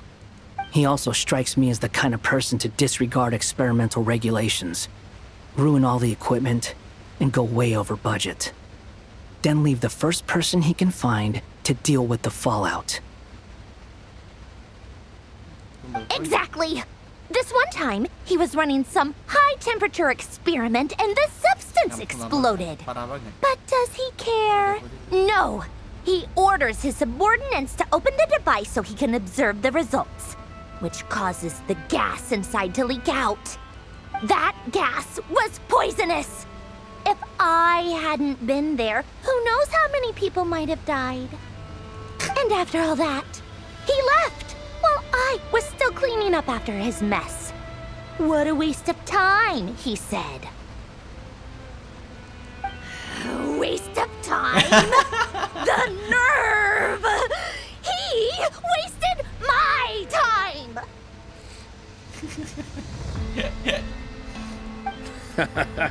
You've been bottling that up for a while, huh? Hat guy, I must say, you seem awfully familiar with internal Fatui affairs. Especially when it comes to Dottore. Yeah. Thank you, Lady Harbingers, for providing such valuable information. I have no other questions for now, so I'll be on my way. what? You're just gonna leave? You're welcome to join if you want. Ugh. Just when Paimon thought he'd finally mellowed out. He makes quite the impression. I'll say. I've met tons of headstrong people, but not many of them would join me in bad-mouthing Dottore. Anyway, back to the main agenda. Barca, you said that Columbina has gone missing? Or rather, disappeared. Yeah. We're working on building a connection between her and this world. The simplest method is to find out her real name. I've actually asked her that question before, but she said she didn't know. Considering our relationship, I doubt she was lying to me. As far as I recall, she was never dispatched by Her Majesty to claim a gnosis or anything like that. The Tsaritsa's plans had long contained a place specifically for her. I always thought that was weird. What could she do that the rest of us couldn't? Knowing what we do now, it's probably something related to Kavaki, right? More than likely. When she first arrived, Columbina would often go to Her Majesty and ask when she could start the task assigned to her. But Her Majesty always gave the same reply. The time has not yet come. So she spent her days in Snezhnaya doing basically nothing. The Tsaritsa has summoned a beautiful blind maiden to be a harbinger, giving her the third seat by virtue only of her enchanting voice. Dengar loh. Dengar anjir. It was a dumb and stupid rumor, but the reality of the situation made it hard to refute. And what happened after that? I imagine she stopped caring. She no longer seemed to care why she had been recruited, and Her Majesty never gave her any missions, so she just continued to sing in the flower garden. For my part, I was busy. So busy, in fact, that watching someone be that idol had me fuming. But still, I got the sense that she had long been used to a life of other people claiming she was needed when she wasn't. I just felt that having a place to stay would cost me something eventually. And so I waited quietly for the day that I would have to pay the price. And on the other end of that spectrum, you had me. Someone once told me that I had the lousiest work and the toughest luck. That's a good way of putting it. I forget who said it, but those words have always stuck with me.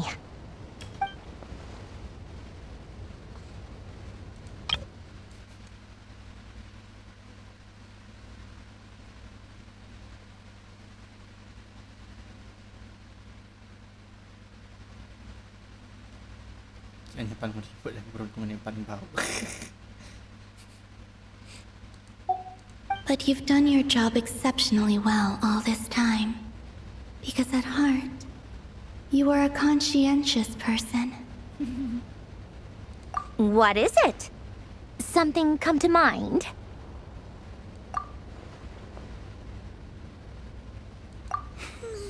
That makes sense. Nothing screams you are needed like your name shouted from across the town. Well, good luck with it. But if you ask me, Columbina is still the most shoutable name. I'm just so used to it now. After all the arguments we've had, I can't be bothered trying to remember another name for her. Nor I. Sandrone. Harlequino.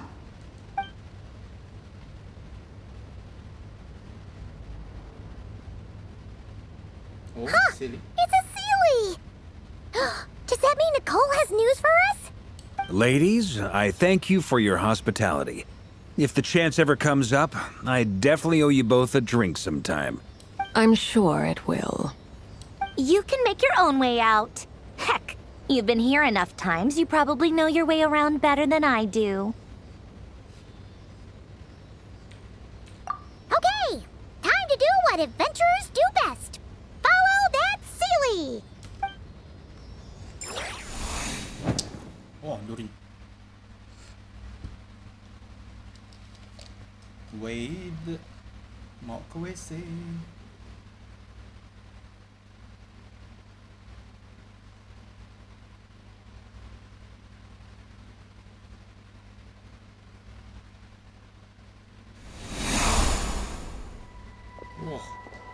Here you are.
One terror. Oh, hat guy. That guy. How come you're back so soon? Did things go all right with the Fatui? Fine. Dotori's been summoned home by the Tsaritsa. Couldn't get much more than that. How about you? Any progress with the investigation? Unfortunately not. We've tried everything. Different phantoms, different locations, different points in history. But the results were the same each time. Abyssal monsters roaming the land. People crying out in despair, with no hope of being rescued. Every time I see it, I can't help but think, is this what it was like in Mondstadt when Dragonspine Durin attacked?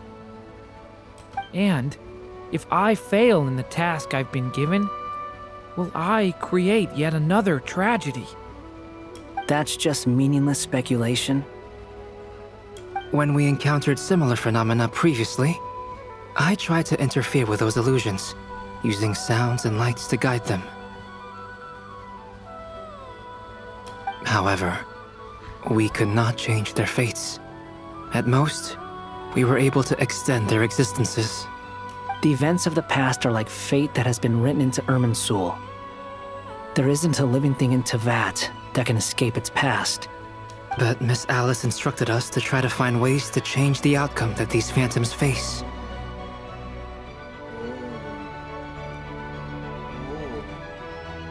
Jadi cara mengubah berakhir yang lebih parah. It's an impossible task. Can't you just refuse? Since she asked us to do this, I feel like it can't truly be impossible. Or if it is, well, mages can make the impossible possible. I could not have been born as Durin otherwise. But you also said that your past 39 attempts were fruitless. That's true. But you're still going. Yes. After this many futile attempts, surely you realize that you're not doing this because you still believe what some mage told you. It's because you want her hypothesis to come true. It's something you wish for deep inside. So, think for yourself about what you want to do. As long as you don't believe it's futile, it isn't. Yeah. Previous experience indicates that we cannot touch the phantoms, which limits the effectiveness of our interventions. If we want to clear this hurdle, we need to break this rule somehow. Same thought here. Following the same rules means repeating the same failures. Reducing ourselves to mere playthings of fate. So you mean we need to figure out a way to make contact with them despite knowing that we can't? Yes, and I suspect that's something only you are capable of. Everything in Tevat is logged in Irminsul, but the withering that once occurred in Sumeru was a sign that the Great World Tree was being corrupted. This corruption allowed things that should not have existed in Tevat to appear. This is tantamount to rewriting reality to an extent. You're saying abyssal power might be able to affect those phantoms? No one's ever tried it before. If you're gonna try it, it'll take courage. And you have to be confident that you can control it. Is anyone there? Has anyone seen my daughter? She's missing. I have to find her. I hear someone inside. Spargana? Are you in there? Ah! If I can use my abyssal powers to warn him that there is danger here, maybe it'll change his decision. Maybe he'll stay away. Yes. The important thing is not the nature of the power, but rather how you use it. To intimidate and obstruct. Sounds about right for the Abyss. Well, let me try. I should be able to influence that thing. Have you seen a little girl? What? This isn't the time for that! Just run! Leave it to me! I hear someone inside. Spargana? Are you in there? Where are all these monsters coming saat digunakan pada pria batu akan diberikan penghalang efek dengan efek intimidate atau obstruct.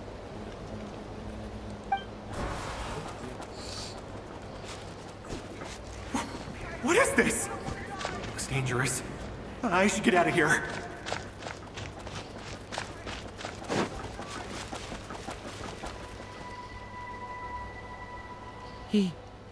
He really left. Ha! We did it! Don't celebrate too soon. Follow him.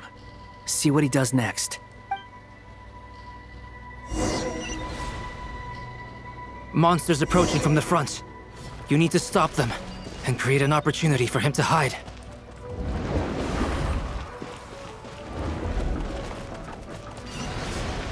Voila. I see. Help me!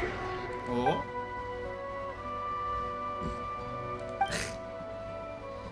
I see. Monsters approaching from the front. You need to stop them and create an opportunity for him to hide.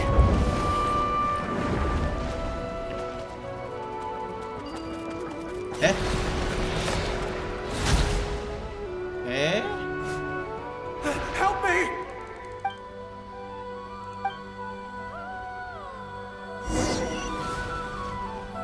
Monsters approaching from the front. You need to stop them and create an opportunity for him to hide.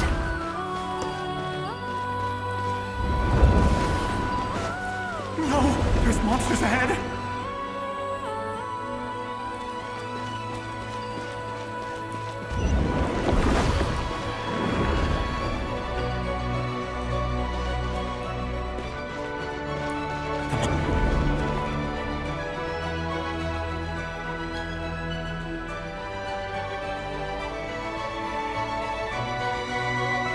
Gone too. How odd. Anyway, I guess I'll keep going. Quickly, let's keep up.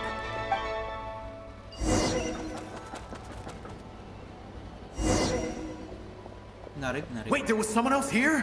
Don't go any further. We've got anti-monster traps laid out everywhere. But my daughter must just be up ahead. I have to go. This way's blocked.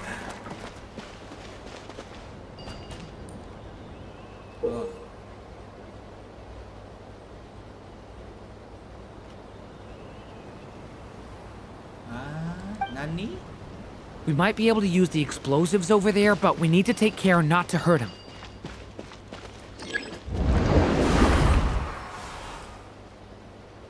I'll use the barrier to keep him at a safe distance. This barrier seems to be helping me somehow.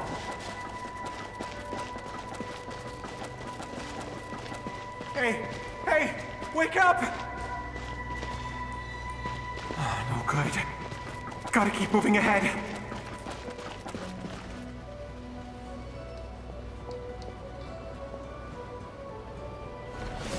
So many monsters!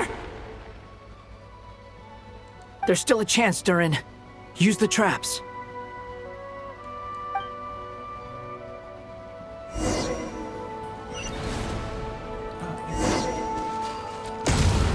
Oh shit! Oh shit! Oh shit! Oh fuck! Oh fuck!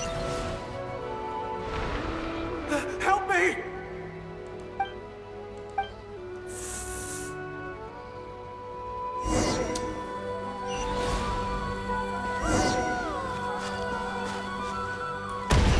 Okay, that's good.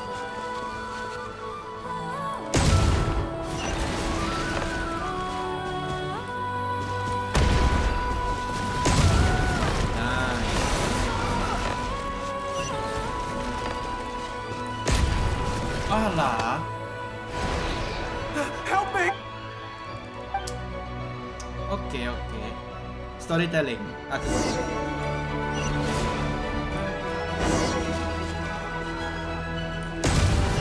musik lebih baik Interstellar.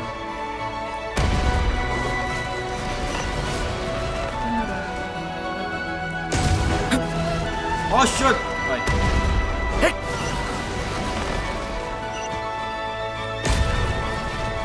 Walah. Ay. Help me! Yang sana apa? Yang paling cepat.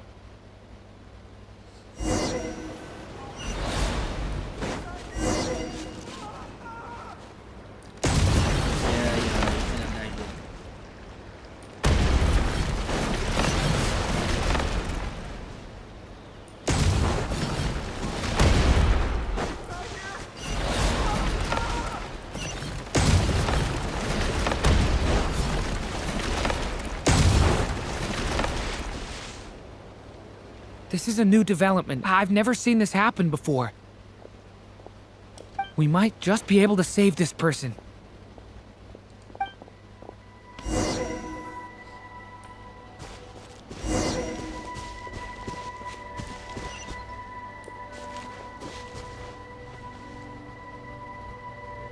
Bukanlah nggak bahaya kan? Ini bakalan maksudnya. Have you seen my daughter? Spargana's her name. She's carrying a large backpack. Iya, maksudnya kayak ini bakalan nggak mengganggu catatan yang udah dicatat sama Sul. Get out while you still can, you fool. You won't find any survivors here. But I can't just leave her here. She must be so scared right now. Sorry. Wish I could help, but I haven't seen her. You'll just have to keep looking. Okay, thank you. If I do find her, I'll get her to shelter and come back for you. Don't bother. I've got nowhere left to go. What's that noise? Monster! No, if he goes inside, he'll be walking into a trap. Let's try this once more.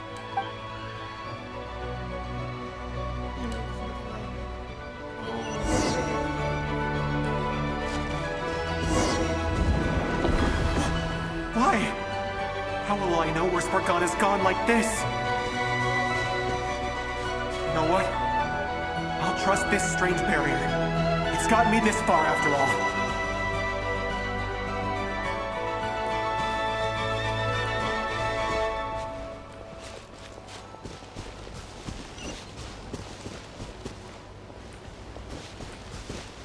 Spargana, are you there? What? Hey, let us out!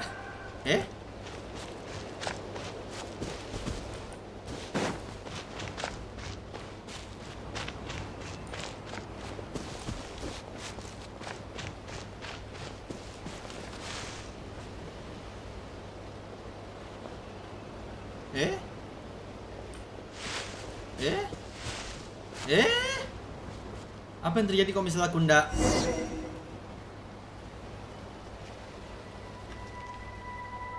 Huh? That looks like one of my daughter's books!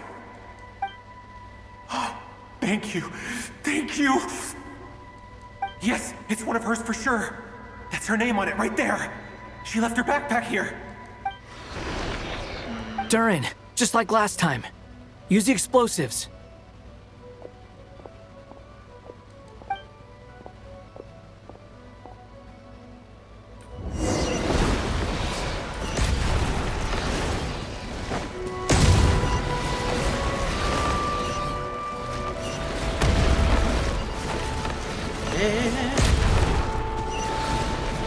Oh shoot.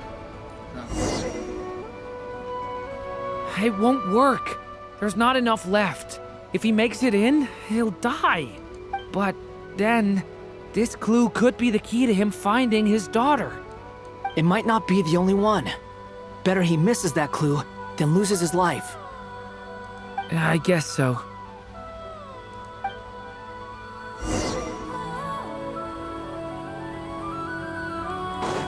Stop him, Durin. We can't let him get any further in. That's my daughter's book! She's passed this way! Why? Why won't you let me go in? I've searched and searched and searched just for this! But how will I find her without any clues?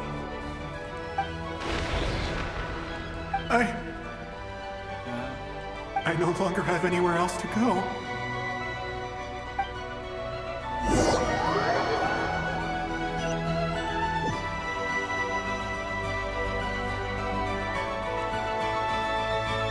I'm sorry. I'm so sorry. He refuses to go anywhere else. Whether he opens this door or not, all that awaits him now is death. We couldn't change his fate. Albedo? Hat Guy? Let's try one more time. I don't know how we're gonna do this, but I don't want to give up either.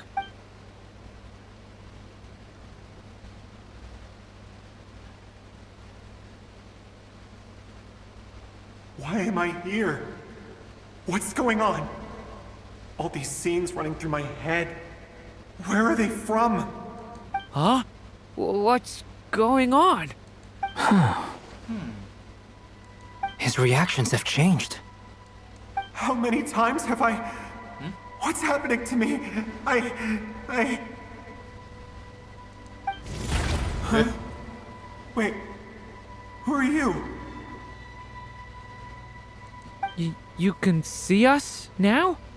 I feel like I always could, but that I only just realized you were there.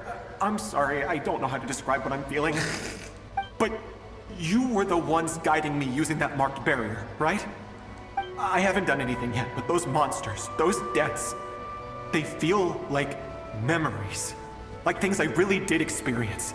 I won't find my daughter. In fact, I'll ultimately die trying to find her. Right? Isn't that right? Well, no, it isn't. Yes. It is. It is. Even so, we're trying to find a way out of this. You've not seen my daughter either. It seems she really isn't here.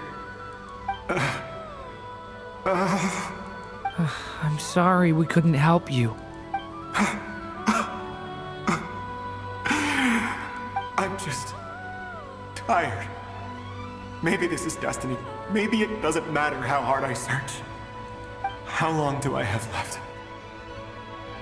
Experience says 15 to 20 minutes. 15 to 20. Thank you for all your help. Let's rest a while. You look exhausted too. Now's not the time for you to start pitying us. It's not pity. I'm just realizing that I've only got 10 or so minutes left. Ugh.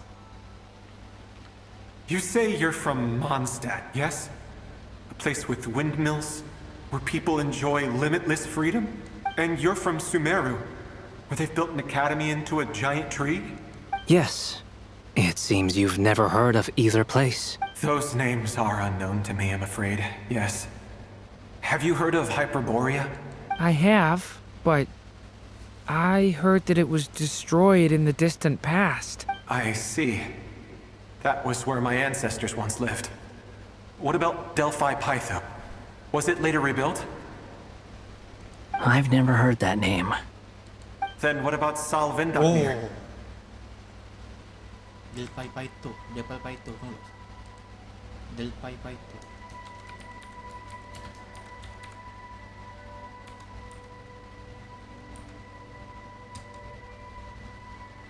Ada, sabar. Jadi. Delphi Pytho. Betul lah ya, Delphi Pytho. Delphi Pytho. Salvindamir. I have seen that name on stone tablets on Dragonspine. But I'm afraid the only things left of that place are its ruins. I see. Sure enough, there was no way to turn this around, huh? I'm sorry. I was the one who asked to chat, but it seems like we're too many ages apart. There's barely any common ground to start from. It's all right. We did hear something new, at least. From how you speak of your lives, things must be going all right for you. They are. Mondstadt is a place of freedom and happiness. There's a lot of good people in the church and the Knights of Favonius, and even outsiders find that it's an easy place to feel at home. We have festivals a few times a year. Everyone gets together to drink, sing, and be merry. Sumeru is a lot more uptight. Not really the kind of place where you can relax. It's a nation fraught with problems wherever you look. But if all you want in life is to seek knowledge, I guess it's pretty much paradise. That's wonderful. In other words, after this all-devouring black tide passed, humanity did not merely avoid extinction, but rose to build prosperous civilizations anew. I mean, I can see you all right now. That must mean the future isn't a total mess, right? That's true. Well, time's almost up. Let's part ways, I think. Might be best if you don't waste too much time on me. The chances are slim, I know, but I'd like to spend these last few minutes looking for Spargana. If things work out, I'd love to tell her about what I've heard. May we meet again. Well, or not, most probably. In that case, may your wishes come true.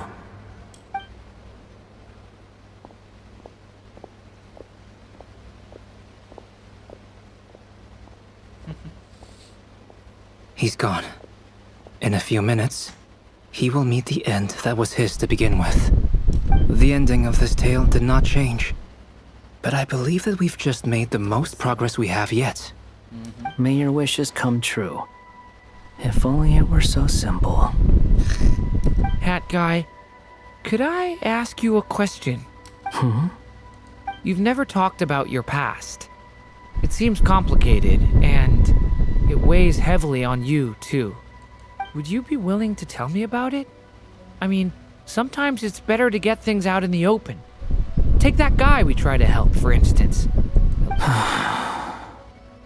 I know about Albedo's past. Our experiences are very similar, and he created me. As for you, you're my first friend, and you've witnessed every step I've taken. But by comparison, I know nothing about you. Either way, I mean, we're still best friends. But if I knew more about you, I might understand your thoughts a bit better. I've told you about myself. I'm a student at the academia. And what did you do before that? Prepared for the entrance exam. All right. If you really don't want to talk about it, I won't press you any further. I was a puppet built from the branches of a white tree, using technology left behind by the Conrian schools of mechanical engineering.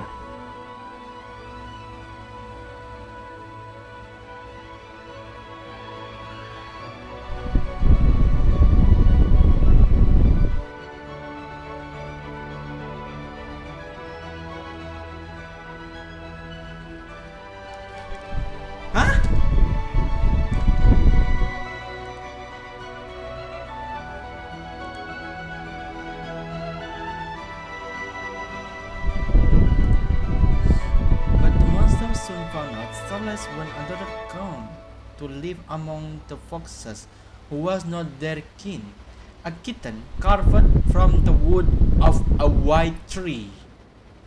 Holy shit.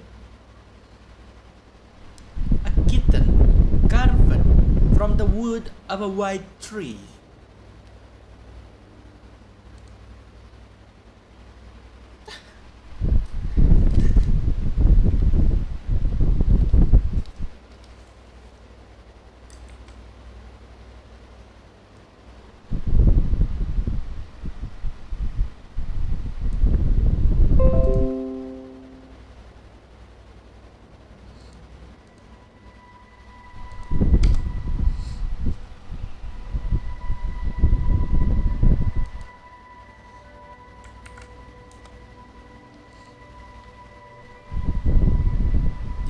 Dari cabang pohon putih dengan menggunakan teknologi peninggalan sekolah teknik mesin kain ria. Balik. Dari pohon putih sampai ke jadi orang, kayak Nahida sama Ruka Devata. Tapi tekniknya mungkin beda. Jadi kalau mau emang dikatakan Wanderer sesaudara dengan Nahida, mungkin antara bisa sama atau enggak sih kayaknya.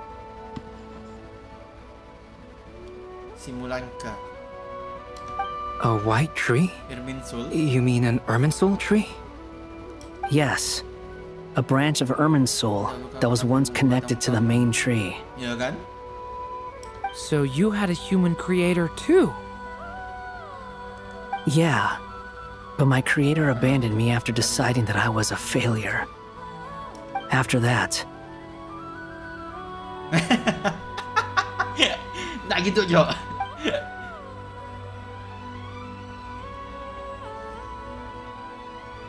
Durin, resisting the influence of the abyss, suppressing the urge to destroy, trying to do the right thing. None of these things are easy. But no matter how hard they are, trying to rewrite past wrongs is far harder. You asked me if you would create a new tragedy if you failed. I told you there was no point speculating about that. But the real answer is, yes, you absolutely will. Melawan pengaruh abis, menahan hasrat, menghancurkan dan mencoba melakukan apa yang benar. Tidak ada satupun dari ketiga hal itu yang mudah dilakukan. Tapi sesulit apapun, tetap lebih sulit menghapus dan memperbaiki kesalahan yang sudah terjadi di masa lalu. You asked me if you would create a new tragedy if you failed. I told you there was no point speculating about that. That guy. But at least you've got people here to help steer you away from the wrong path. So, just keep aiming towards the light. I will. I promise. All right, break time's over. Oh. Hello? Durin speaking. Hello, friends, it's me. What have you been up to, I'm detecting some unmistakable fluctuations here at the border. Sangat jelas di perbatasan. The amplitude isn't particularly high, but they're completely different signals from the ones before. And the scale is comparable to those I've detected previously. Alice, we were unable to save that person. However, he appears to have retained a portion of the memories gained through that cycle, and was able to hold a conversation with us. I see. Well, that is rather odd indeed. It definitely merits further attention. Could I trouble you to keep trying the same approach? I need to gather some more data. Counting on you. I should probably have Nicole come and check this out as well.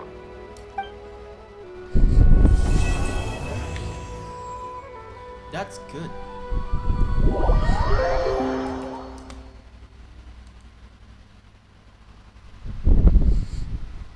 That's good. That's very, very good. Sangat good.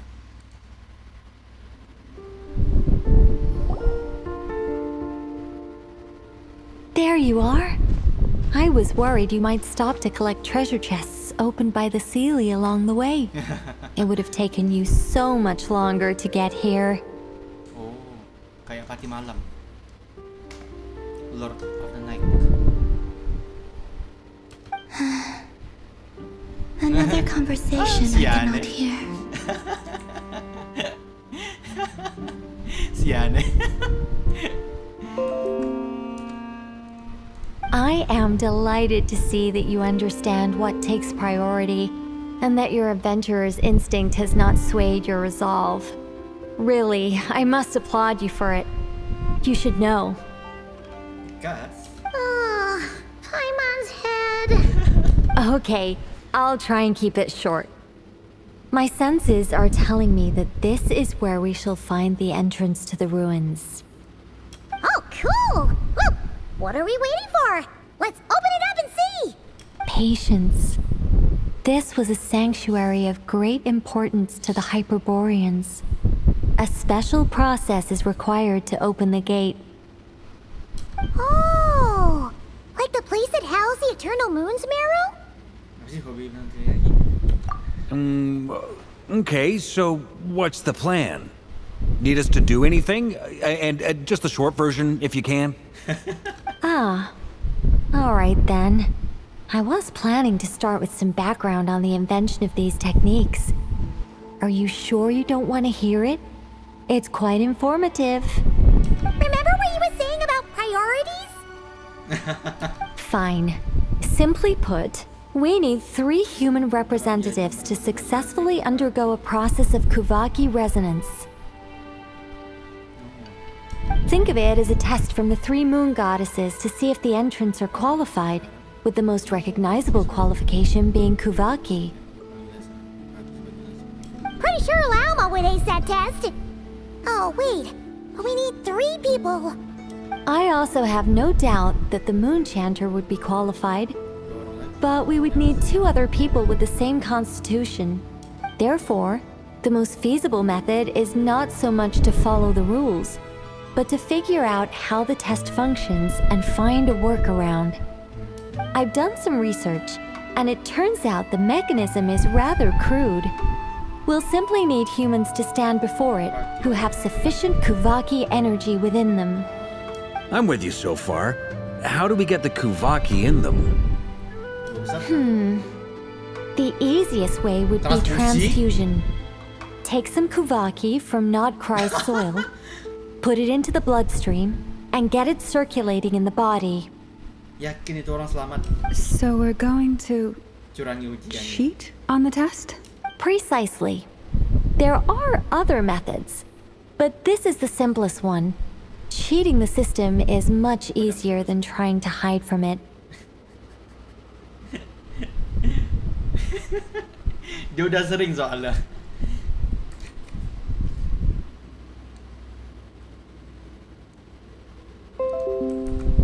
Ya, dengan posisi dia sebagai angel yang bisa menetapkan bentuk formnya sebagai manusia. Huh? Sorry? Does the idea of cheating upset you, Miss Lauma? No, that's not it. I suddenly had an idea. Oh, what is it?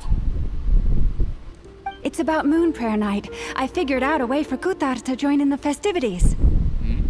Huh? But as Paimon said, we need to have our priorities straight. Let's get back to the test. I'll follow up with Nefer on the festival arrangements. Oh, okay. Anyway, is this really the best method we have? A Kuvaki transfusion sounds dangerous. If you think that's dangerous, wait till you hear the other methods. I'd be more than happy to go through them if you'd like. There are several. No need, we're good. Let's go with this one. Very well. Kuvaki transfusion it is. Now, I should mention that the risks can be greater or lower depending on individual compatibility.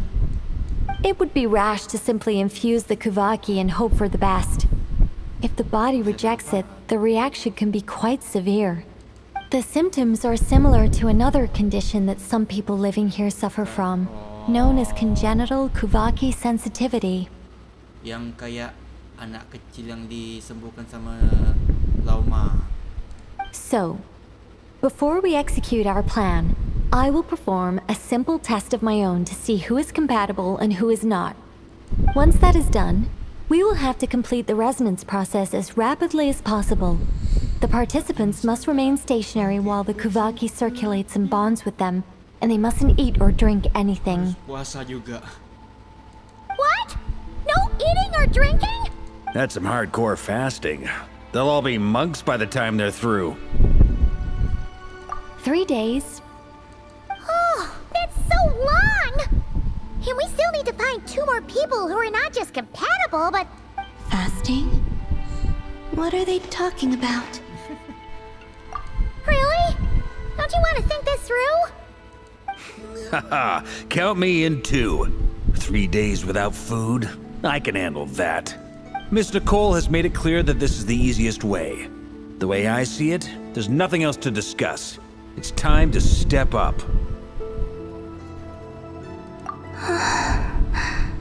Yeah, you're right.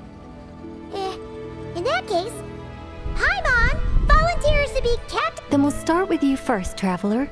Please step forward.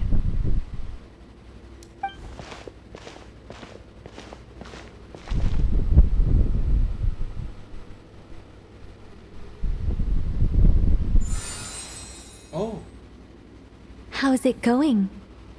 Do you feel anything? Tidak ada. How about now? Trikarta. And now? Masih tidak ada.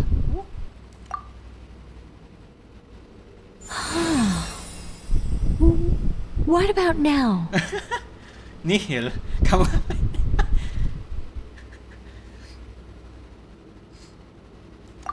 You guys, it's not a competition, you know. All right, I'm officially impressed. Yeah. Even as a descender, you can withstand far more than I imagined. It's like I summoned a giant stone titan to arm wrestle you, and your arm hasn't even moved an inch. In my last attempt, I infused 5 times the amount of Kuvaki required. Ini Mbak bahaya juga nampaknya.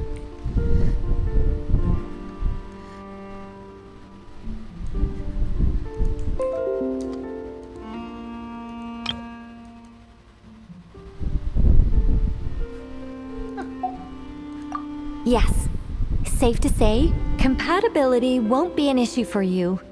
You're eligible to join. You're next, Mr. Varka. Parka penasaran. Sure, here goes nothing. Alright. I'll start where we left off. 5 times the required Kuvaki dose. Whoa, whoa, whoa, hey, wait a minute. How's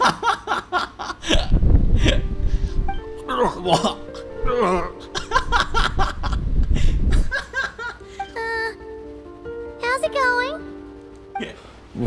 No, not great. I kind of want to puke.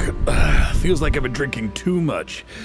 A few bottles of wine, then a big stein of Dark Horse. Some hard liquor from Leo I mixed in.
Whoa, whoa, whoa, hey, wait a minute. Alright. I'll start where we left off. 5 times the required Kuvaki dose.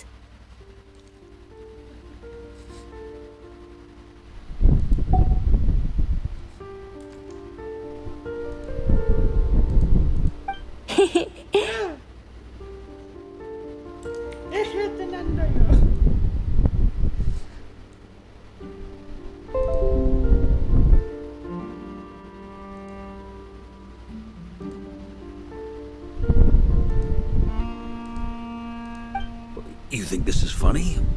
I just lost to a young lady in an arm wrestling contest. I'm never gonna live that down. My apologies. I'll lower the concentration and try again.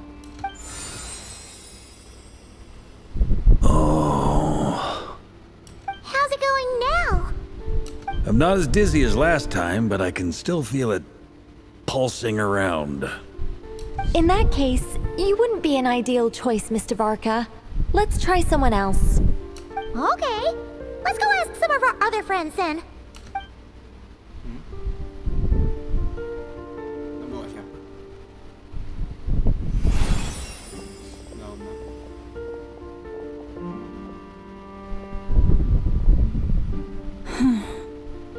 No surprises here, Miss Moonchanter.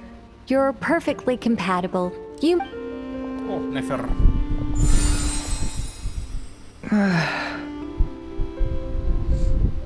I'm getting a slight headache. Shame. You were so close.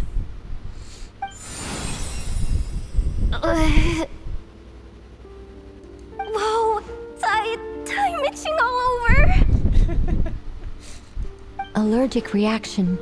We can't have that. Huh? Ngapain na Ino, Jo? Well, are you gonna start or what? The Hexen Circle is an organization that cares for and protects children. We will not have them do dangerous things. Not even tests.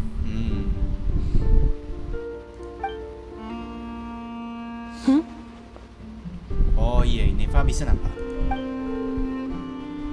Is something the matter? The candidates have to be human. I guess that rules me out too. Huh.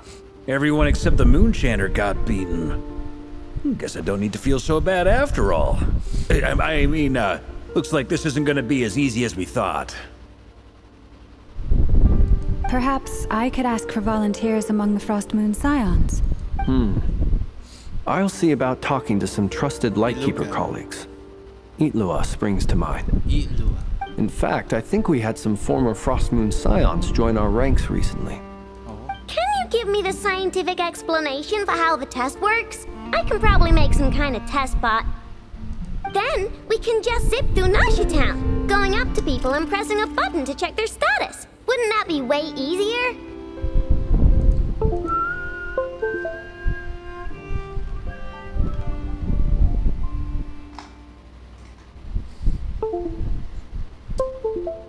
Gini lagi.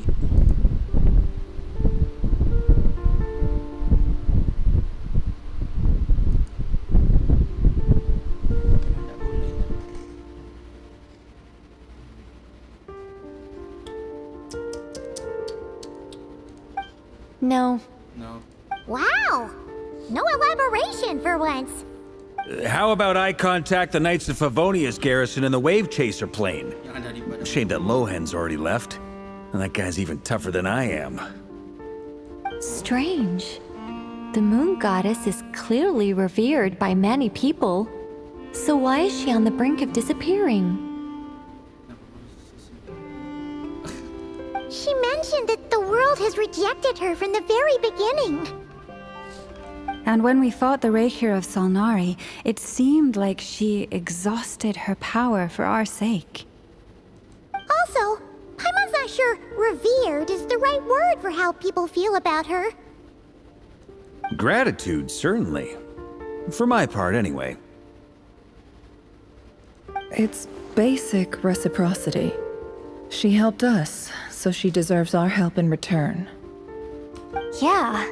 Even though she looked like she didn't care, she still saved a ton of people, including me. A review of the relevant data leads me to conclude that Miss Columbina is a good person. Yep, you bet! They really think so? I'm super surprised that Columbina isn't her actual name, though. I think it really suits her. It's light and graceful and... yeah, just a really pretty name. I know, right? Unfortunately, that's not our decision to make. Columbina. That was the code name the Fatui gave me. But it also came up in the song I heard when I was born. But... is that really all there is to it? What do I truly think of my own name? Is there anyone left who will still call me by that name?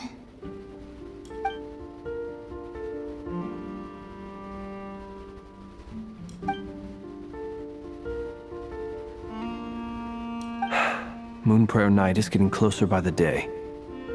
We're running out of time. We need to look for other candidates. Then allow me to try. Huh? What are you doing here?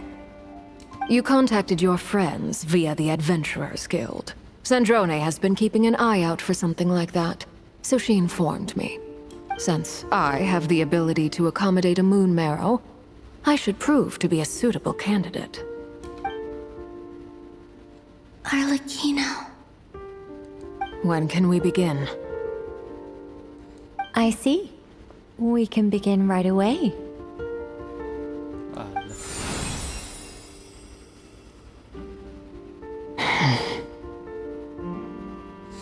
How was it? Did you feel any discomfort? Not at all. Then it seems we shan't need to look for additional candidates after all. Great! Cool. All right, like Paimon said, the rest of us can take turns making sure the three of them stay warm and comfy. Then, my job is to take care of the caretakers. I will ensure everyone receives food and accommodation. I'm ready as well.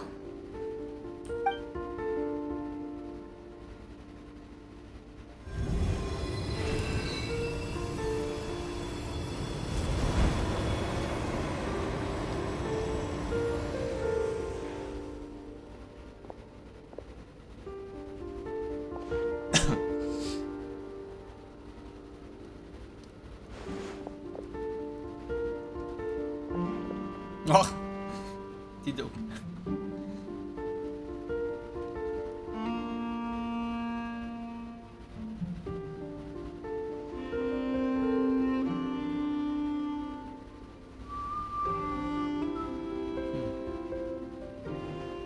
Oh.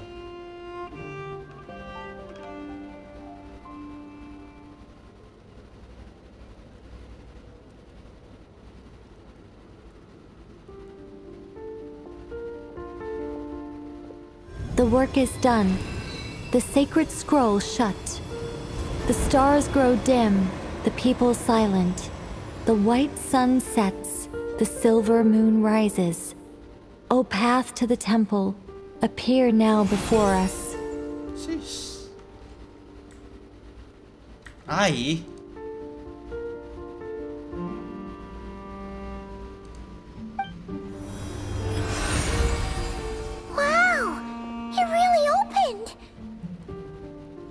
So that's what all this is about. They've been trying to open this gate. Come, let us enter.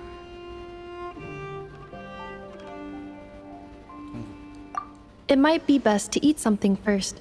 Take care to chew properly and swallow slowly. It will give your body time to readjust to the digestion process. They will head in soon.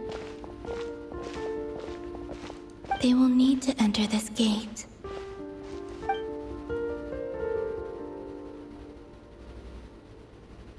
Huh? Huh?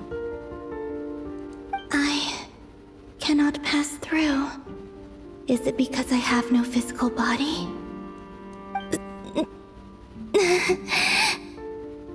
It has been 3 days. My strength has all but completely faded. Can I really hold on until Moonprayer Night?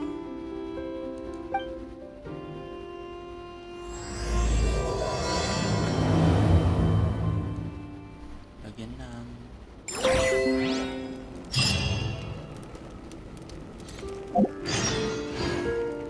Dimanakah namanya berada? Ush.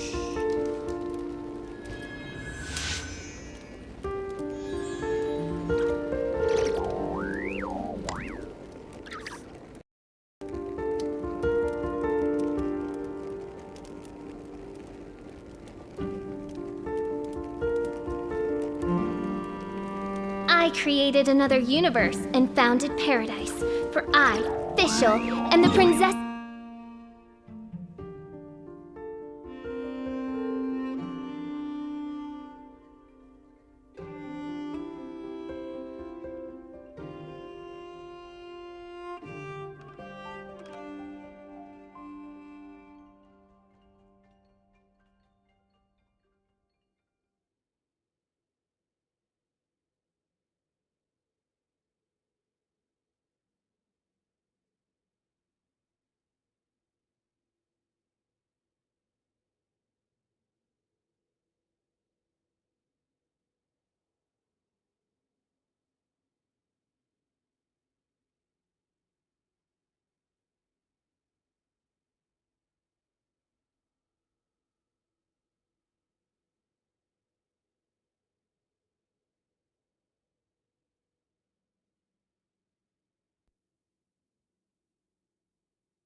Inefa. I have confirmed that you are all in good health.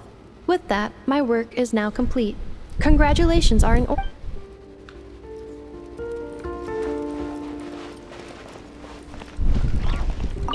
It's good to know you're all well. Puts me at ease.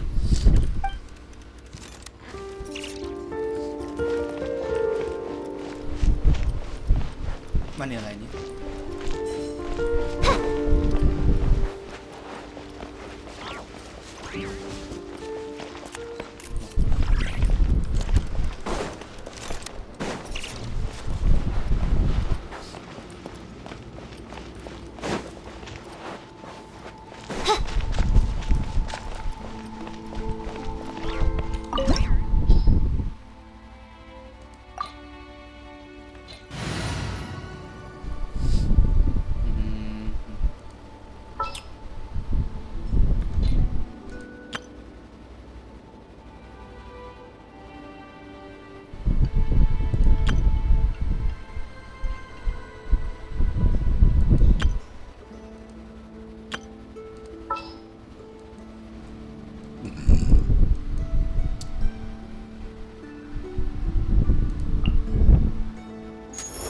It would be my honor.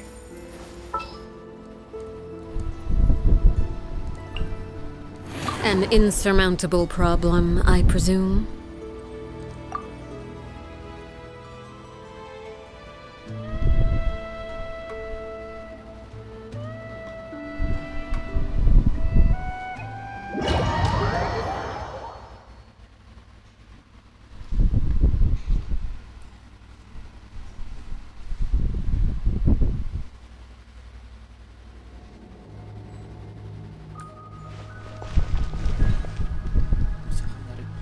Tapi kita tak bisa motor.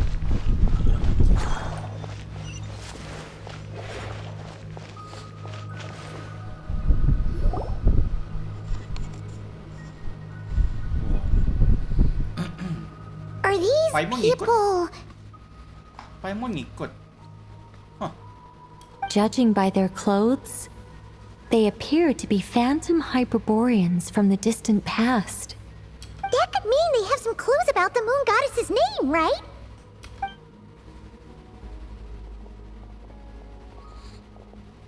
Hey there! Could you tell us what the moon goddess's name is? Sorry. That's probably a weird question, huh? How do we explain this? The moons are long gone, and their goddesses are dead. Their names no longer mean anything. When a new moon goddess is born, we will surely know her name. We have used every last resource at our disposal. All that remains is to wait, patiently and quietly.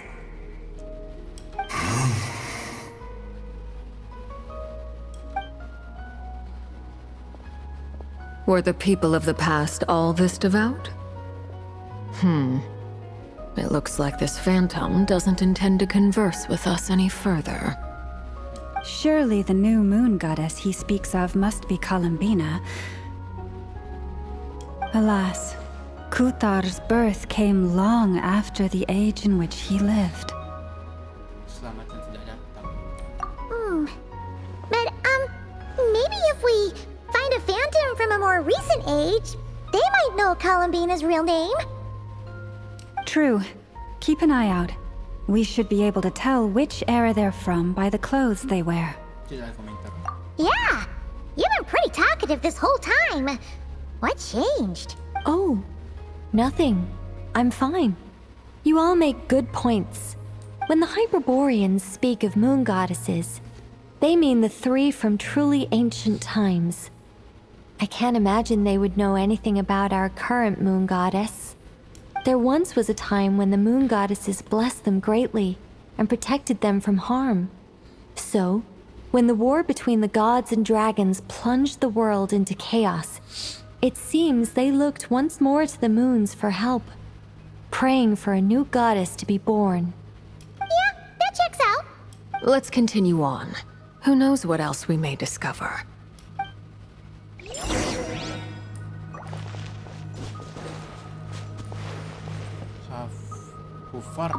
The moons have left for now, but they would not abandon us forever.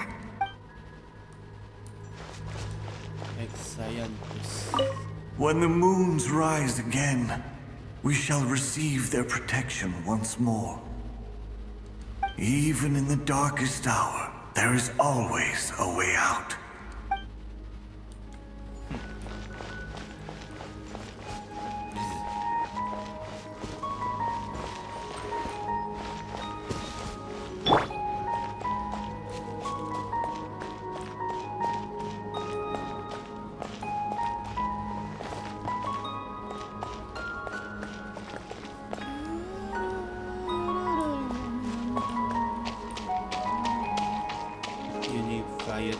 There's a door blocking this path! Not a problem. Try this.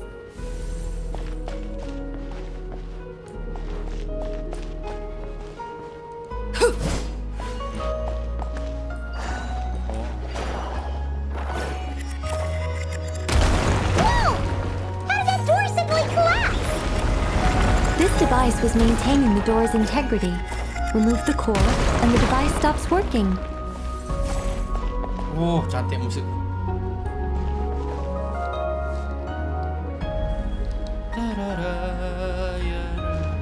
Oh, ini cantik.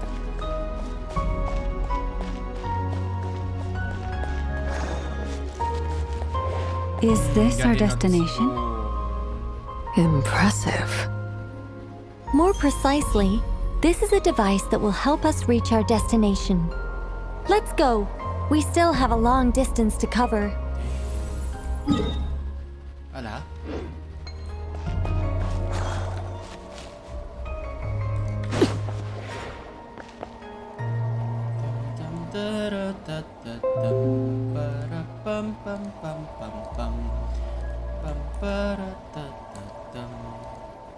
Cantik sekali.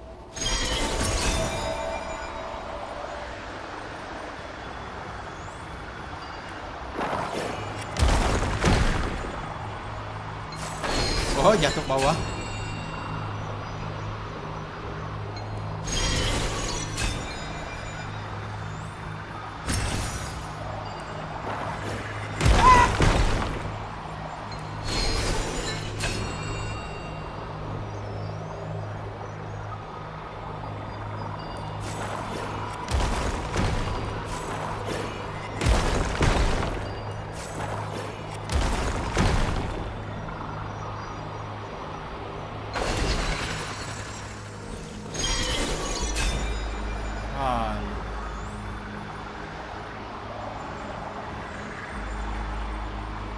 Ini kedua kalinya mereka bikin domain yang sebesar ini.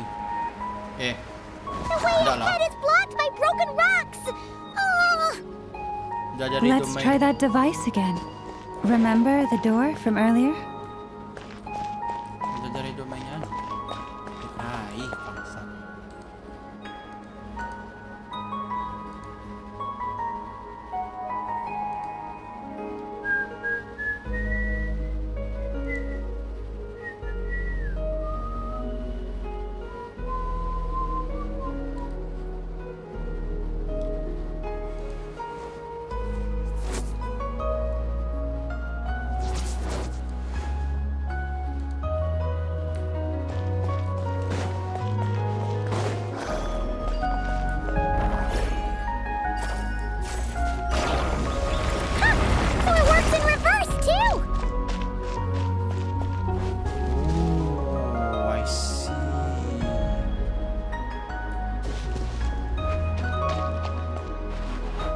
The humans we see are all phantoms, but the monsters are real.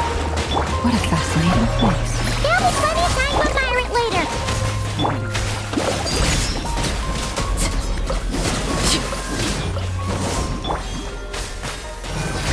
Time to shine!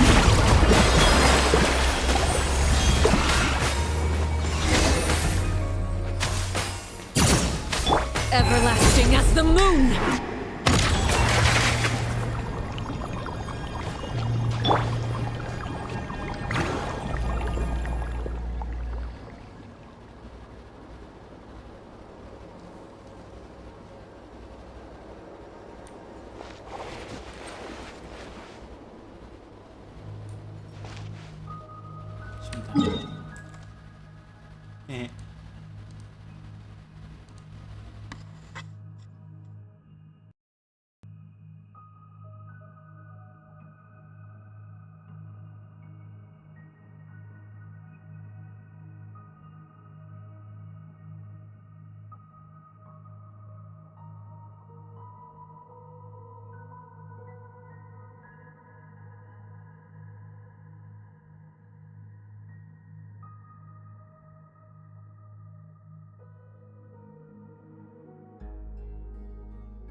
There's a whole bunch of artwork in here. Seems pretty old. Nicole, this is probably your area of expertise. What do all these paintings mean? Let me see. Three moon goddess.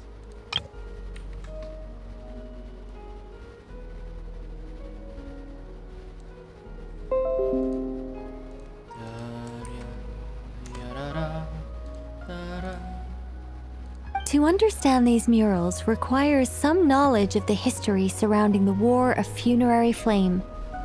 I shared a little of this with Lauma before. Yes, I think I follow. The dispute between the Moon Sisters, the transformation by Nibelung. Oh no, it's no trouble. I'd be delighted to share the tale again. Alright then. Tevat's 3 moons and their goddesses were brought into being by the will of Nibelung, the then ruler of Tevat. But when the heavenly principles came, they changed the world completely, down to its very foundations. The moon goddesses were nowhere near strong enough to challenge this entity. But the heavenly principles did not view them as heretical entities that had to be removed. Essentially, the 3 moons existed to keep this planet alive and operational, which did not directly conflict with the heavenly principles' aims. Nevertheless, the inherent precariousness of this arrangement would soon be revealed. I see. Oh. Nibelung returned. Yes. He did, and thus began the War of Funerary Flame, a battle for dominance between Nibelung and the heavenly principles.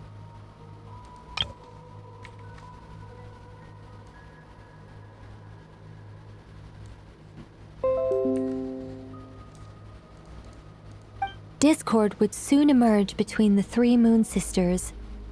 One would voice the opinion that they should follow Nibelung, for it was he who first hung the moons in the sky. Another would argue that taking sides in the conflict would only bring the world closer to ruin. There was no telling where it would lead. I see. Gitu rupa. Especially since their creator had returned, bearing the perilous power of the abyss.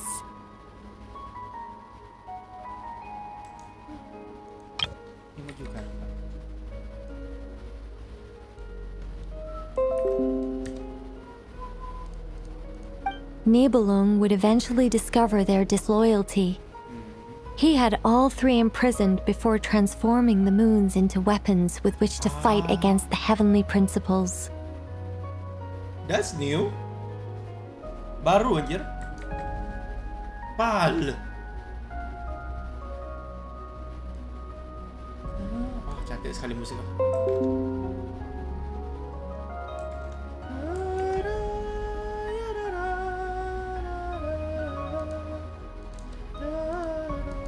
What? Weapons? Yes. The very moons that had once defended the planet became instruments of death and destruction, striking terror into the hearts of all living things. Ngeri nih Belong asli. And although the heavenly principles and the 3 moon sisters had once been at peace, it now seemed that the moons posed an unacceptable threat to Teyvat. Pantas lah. Kan ada ceritanya kan selama ini Teyvat tuh selama ini Teyvat yang udah ditutup, dibarir sama langit palsu. Dulunya 3 bonen itu ada di dalamnya, di dalam langit palsu itu. Jadi masih tetap ada, orang-orang masih tetap ada kelihatan langit palsu itu. Masih tetap kelihatan bulan di langit palsu itu. Tapi setelah ini, bulan yang telah menjadi ancaman tidak dapat diterima bagi Teyvat. It is possible that the heavenly principles did not know of the goddess's imprisonment. If so, the weaponization of the moons would surely have been viewed as an intentional breach of the peace agreement.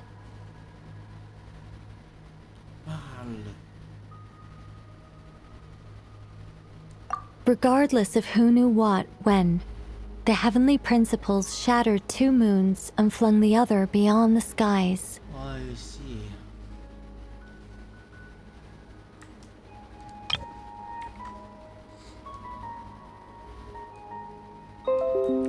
Dan sejarah ini disaksikan sama Hyperborea Civilization, menghancurkan dewa bulan dan terakhirnya ke angkasa, dibuang. Whether the goddesses managed to escape Nibelung's captivity after his fall, nobody knows. Pantas nanti ceritanya dikatakan ketiga dewi ini naik ke Silver Chariot dan tiba-tiba Silver Chariot itu jatuh dan membuat 3 dewi ini mati. Tidak ada yang tahu. But this much is certain. From that day on, the moons no longer belonged to Teyvat. The rejections slowly drained their power until eventually, they passed away. Sejak hari itu, bulan-bulan tidak lagi memeja di Menitepan, menolakkan dia di pengalaman murah dan mereka lagi wafat. Pantas lah. Iyalah kan, alasan mana ya? Teksnya. Teks dari Silver Chariot Moon Sister.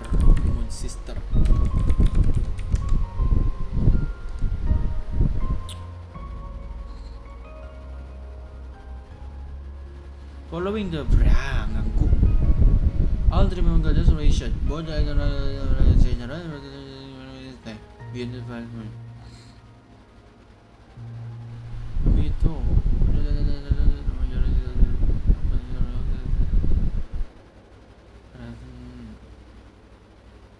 Who wants to the outward funerals? Witness the union of Koitar. The first angel, meanwhile, the great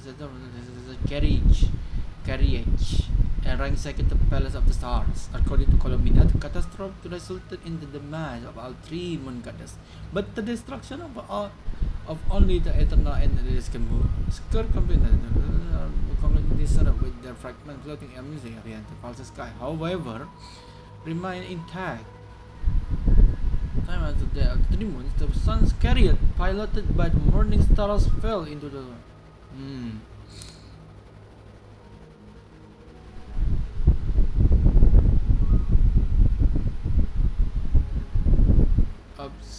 obfuscated the fate of the three moon, hiding both in the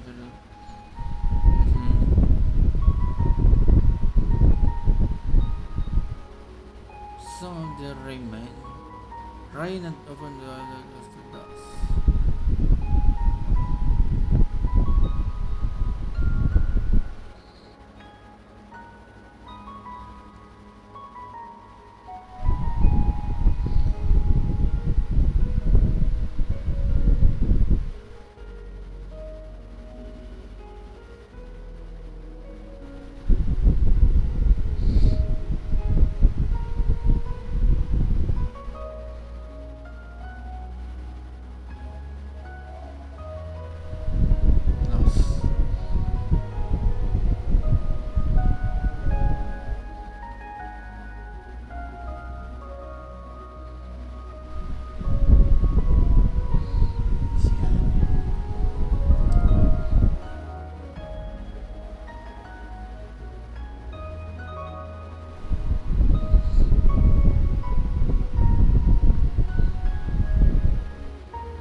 Oh iya ya, kita emang nggak tahu gimana nasibnya dari 3 bulan.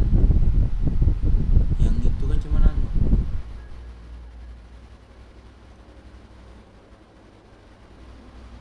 The sun carrier, piloted by the morning stars, fell into the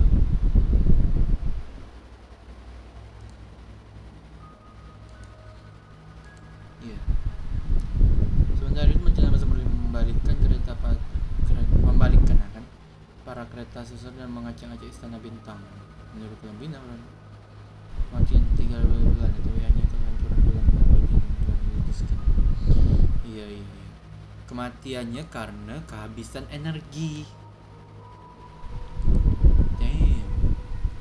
Mengurus kekuatan mereka hingga jam 3-nya wafat. So that's the full story. You say the moon ceased belonging to Tevat from then on. Why then would Columbina be born here? That is perhaps due to the lingering connection between the frost moon, which was not shattered, and this world. You could see it as the three sisters' dying wish. Kan? Betul. Teori siapa kemarin? Antara para sisa hubungan antara bulan embun yang belum pecah dan dunia ini. They never desired war. All they ever wished for was to protect this land. I see. If the final fate of the three goddesses is as you say, then Columbina faces the same grave danger. Our investigation has yet to bear fruit. We must hurry. Yeah, you're right. Let's keep going.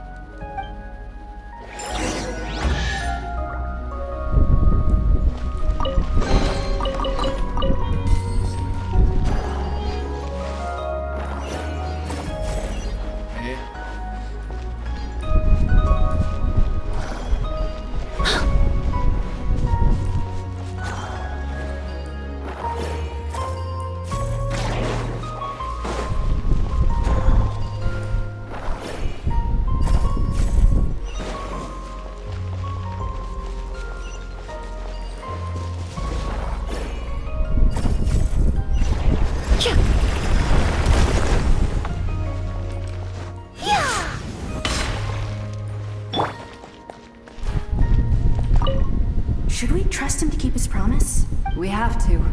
There's nothing else we can do. Kenapa stop itu kerucut? Penasaran. Why? Why do the creators of this world no longer show mercy upon their people? Remember his words. We must change our fate with our own hands. Wait, that's odd. Who is he? Is something wrong? No, not really. It's just that over 30 possibilities emerged in my head, so I can't be sure who he is. It's been too long. My memory isn't as sharp as it once was. Okay. 30. Wow. Impressive.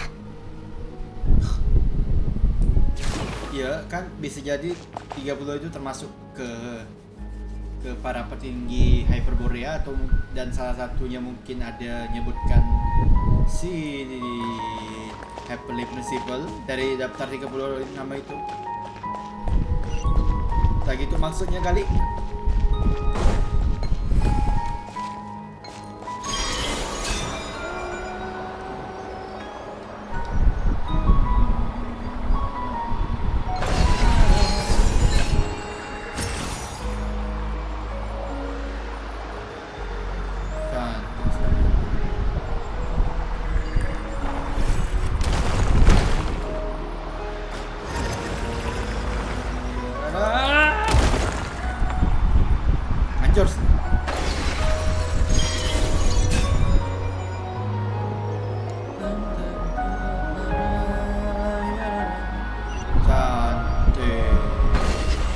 Mega struktur lagi, gila.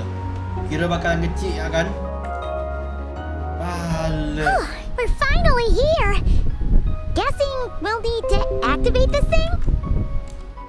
Kira lah bakalan kecil kan, kayak di ekonomi apa pula besar. Mega struktur lagi. Indeed. I was a little worried about that at first, but as we got closer, I sensed that the Kuvaki within it flows unimpeded. It should be functioning normally. The only issue is how to activate it. It's looking a little worse for wear. What about the cores from some of the other devices we've seen? Can we repair it using those? In all likelihood, yes. I imagine that would have been the Hyperborean's backup plan. Let's look for some cores.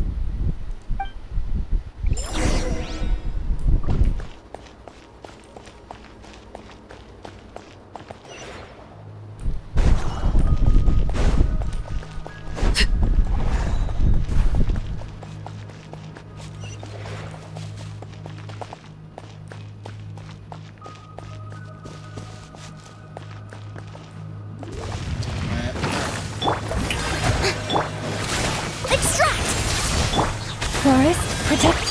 Laid bare.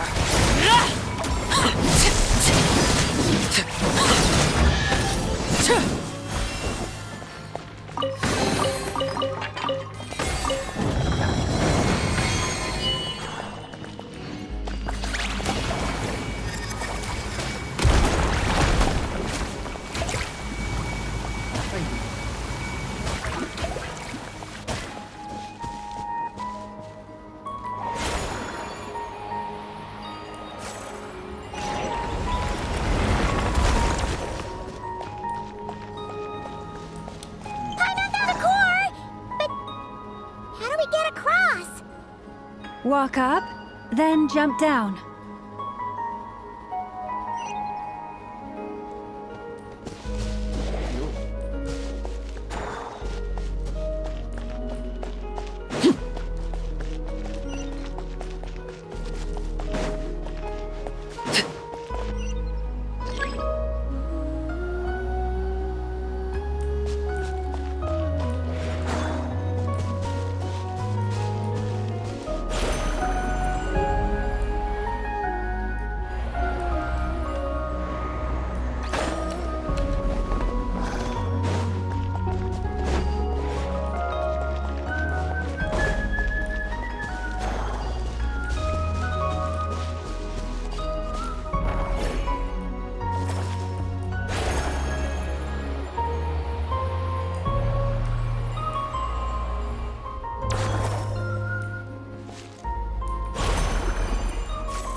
Enough cores. Let's head back.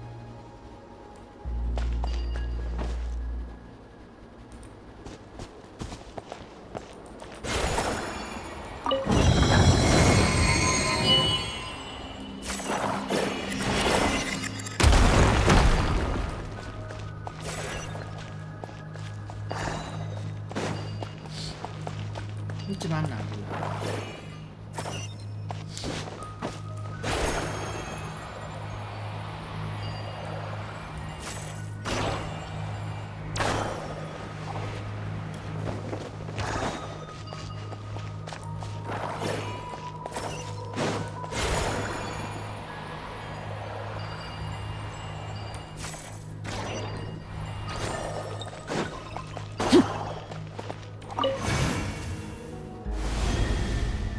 The device is up and running.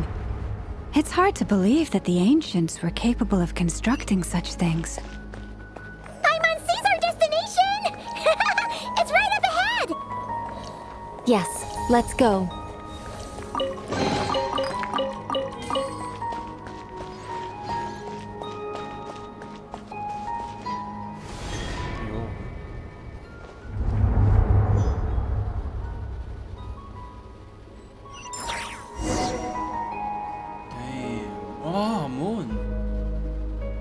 Frost Moon? Damn. Asli. Tak bisa diboto. Kesal aku. Cuba lari ke bawah anu lah. Bodoh lah.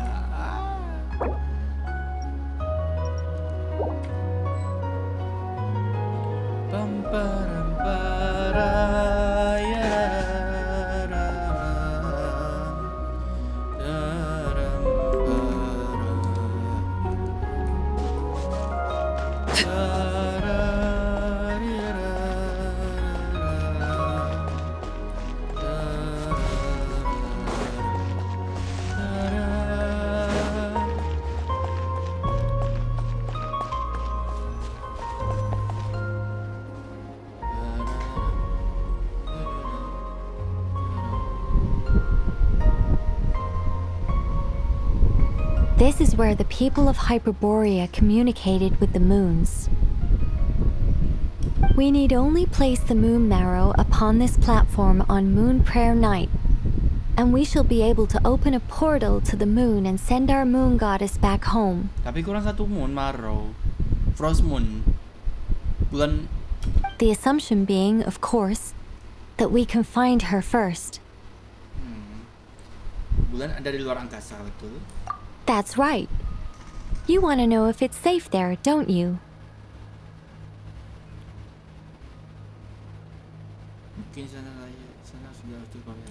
And yet, she has no choice but to return. You know this. Yes. Oh, that's not the only issue here. This is the end of the line, right? We've explored everything we can. And despite looking at historical artwork and talking to people from Hyperborean times, we're still no closer to learning Columbina's name.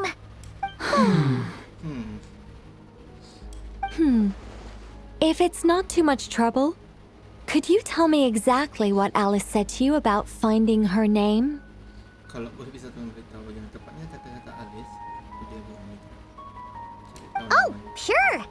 What she said was... Then your first job is to find it. As a moon goddess, I'm sure she must have a name she identifies with. Neither Columbina nor Kutar is her true name, and she's never really accepted either of them. Is it not also possible that she has never had a true name? Not at any point in history? That would be a hard pill to swallow. But at this point, we may have to accept that that is the truth.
No one knows how she came into being, and she certainly doesn't have parents in any sense that we're aware of. Perhaps she was never granted a name at all. But does that mean there's no way to get Columbina back? She's just gonna disappear and there's nothing we can do about it? Huh? Wait, why all this pessimism? Was it the way I phrased this question? Well, just because she's never had a real name in the past doesn't mean she can't have one now. What? Think about what Alice said again. She never once said that you'd have to find a new name, did she? Are you saying what I think you're saying? Kita yang kasih dia nama asli. Yes. Names are anchors that connect us to the world. If she doesn't have one already, then all we have to do is create one, no? Jadi ngapain ya selama ini? It's like... yes. Traveler, when you first arrived in Teyvat, do you think you would have turned around if someone behind you shouted, "Hey, Tumaini!" But what about now? I understand what you mean. Life is a long journey. Even the friends and family by our side can change over time. When people call you by different names, what matters isn't so much the words themselves, but what they symbolize. And of course, whether that resonates with you. Lumine. So, close your eyes and picture the moon goddess in your mind. If you were to call out to her in this moment, what would you say?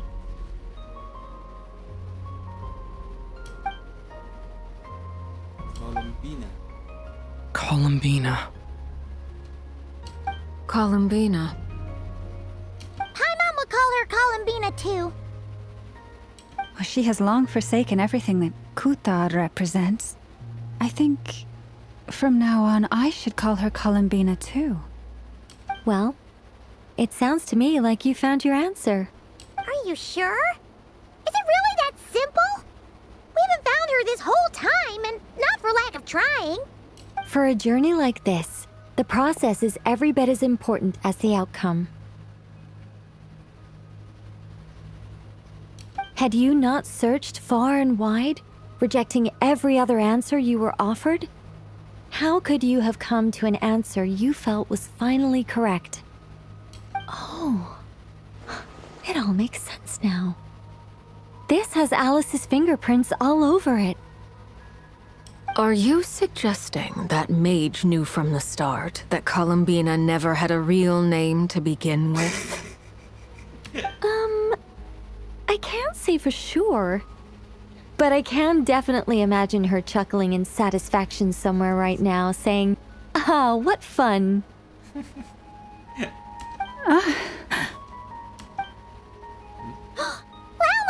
Your antlers!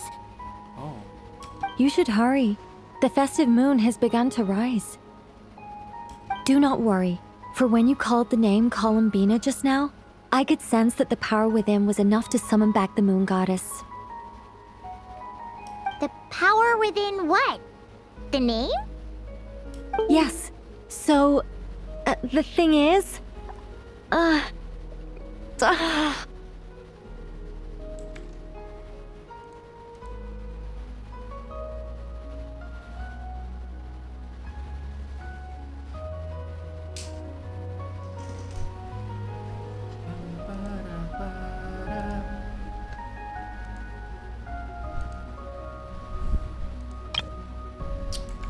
kurang ajar.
What's wrong now?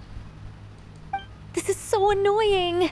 I really want to explain how that whole thing works. Starting from the founding principles of Teyvat and... Oh, I could talk about this for hours.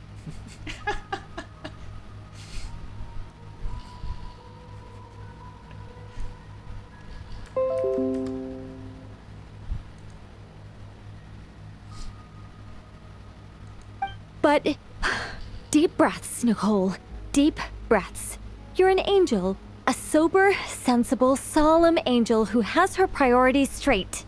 Okay then. Sorry for asking. Clearly a bad call on Paimon's part. Kedengaran loh.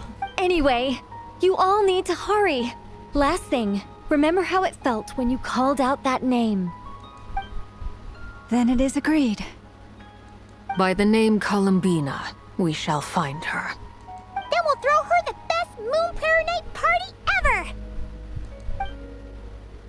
And at last, we will send her home.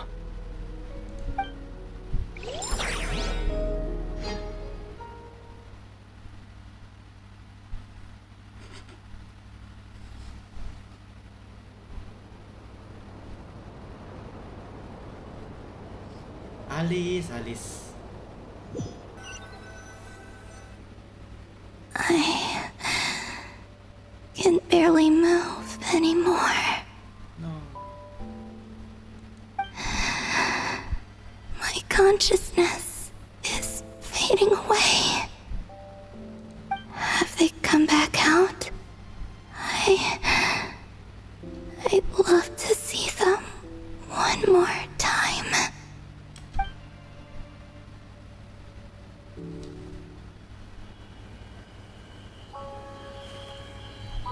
They didn't make it.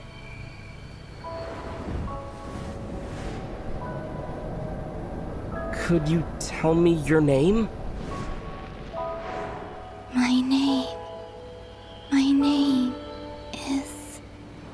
Columbina!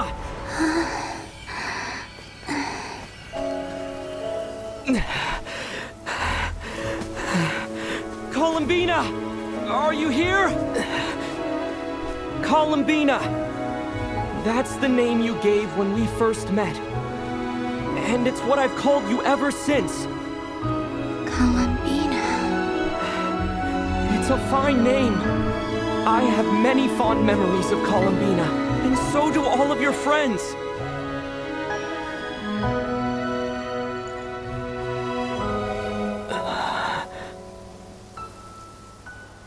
If you like this name,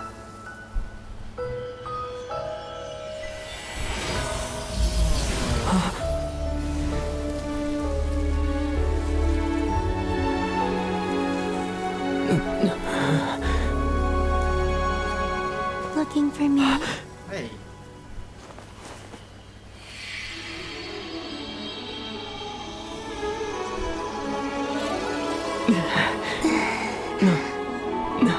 I like it. You can carry on using it. My name is Columbina Hyposelenia.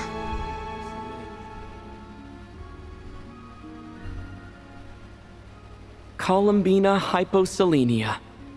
That's a wonderful name. I never thought that Columbina would become my real name. But after I met you and my other friends, the things that this name stood for slowly began to change. It went from being a Fatui code name to something my friends call me.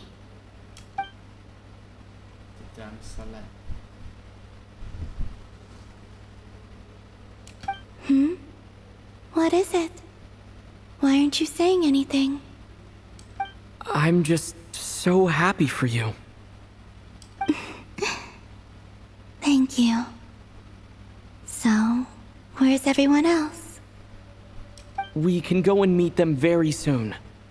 Everyone went to different places to try calling your name. Great. I'd like to thank them as well. Everyone's done so much for me. Searching for my name, entering those ancient ruins. Huh? Wait, so you were... Yes, I was there. Not physically, but my consciousness was still holding on. I followed you the whole way. Starting from when? You turned around and called out my name while you were in Nasha Town. Do you remember?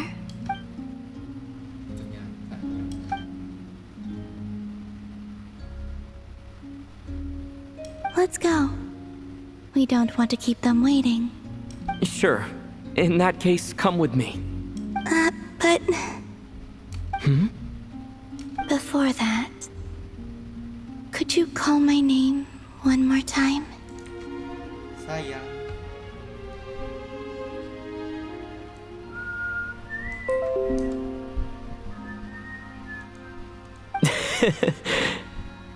Sure. Come with me, Columbina Hyposelenia.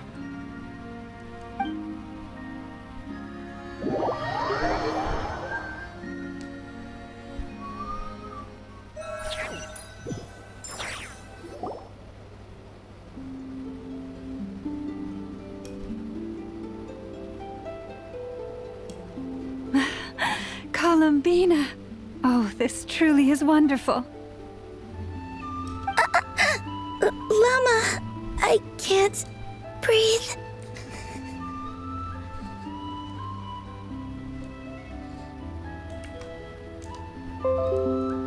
Ha-ha! Just in time for Moon Prayer Night.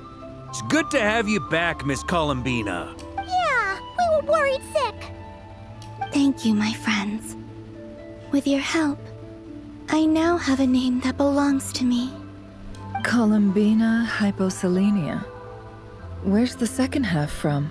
You added it yourself? That's right. It means... Born beneath the moon.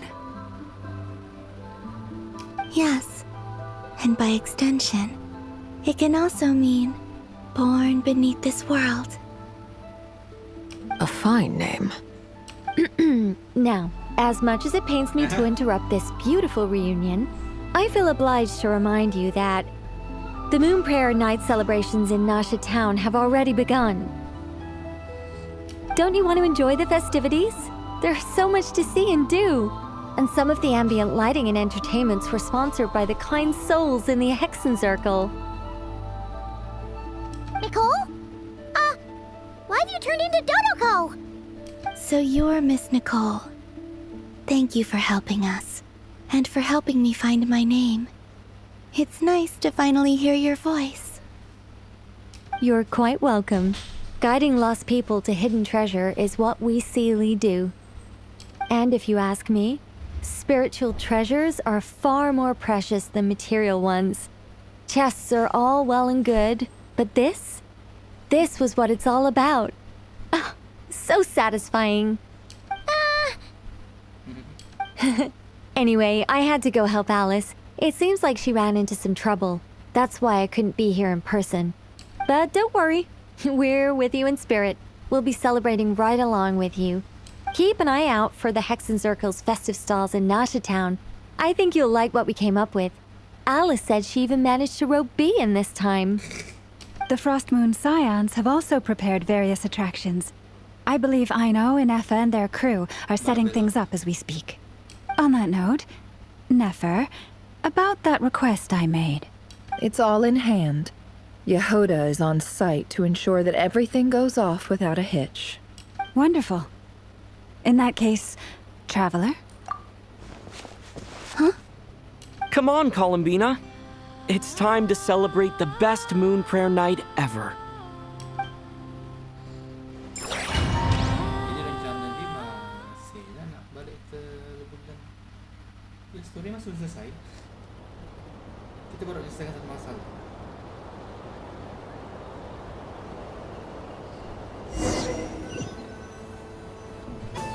Oh, ini musik ah.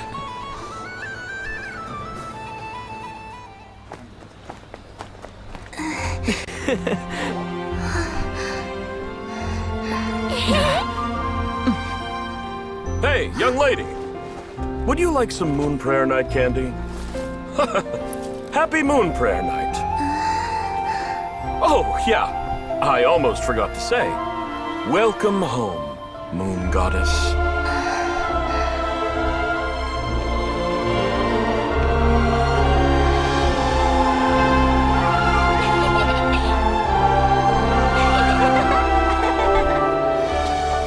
Welcome home, Moon Goddess. Welcome home, Moon Goddess. Welcome home, Moon Goddess. Turning Nasha Town into her home is a festive gift. A rather brilliant idea. Perhaps this is what Nodcry, Columbina's home, should have been like all along.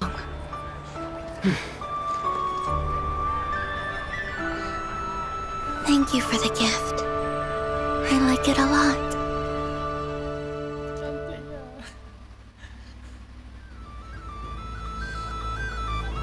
This feels like the surprise of my life. I do.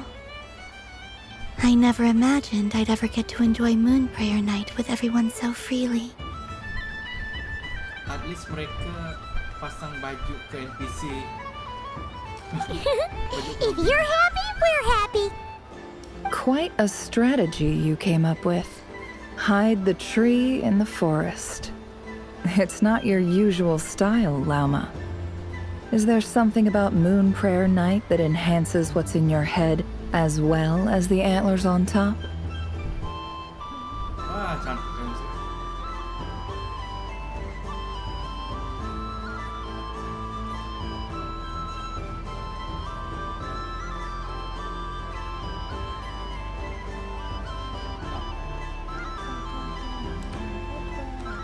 Oh, cantik sih.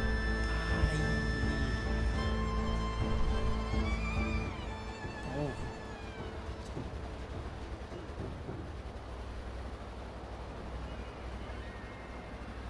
Apparently so. It even inspired a perennial penny pincher to use their resources for a greater cause. It truly is a magical festival.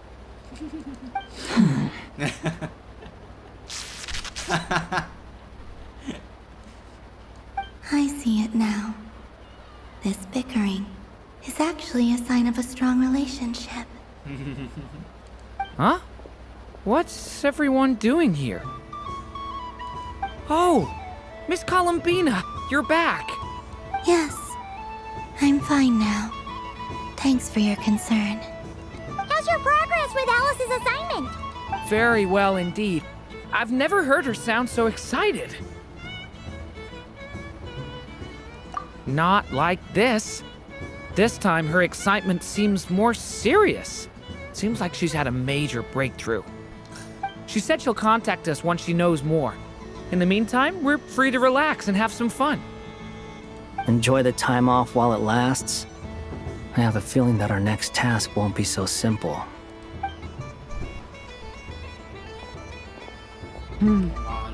I should go. I still have a few things to attend to at the Frost Moon Scion's stall. And I think I'll take a look around. With any luck, this once-in-a-year festival will come with once-in-a-year opportunities.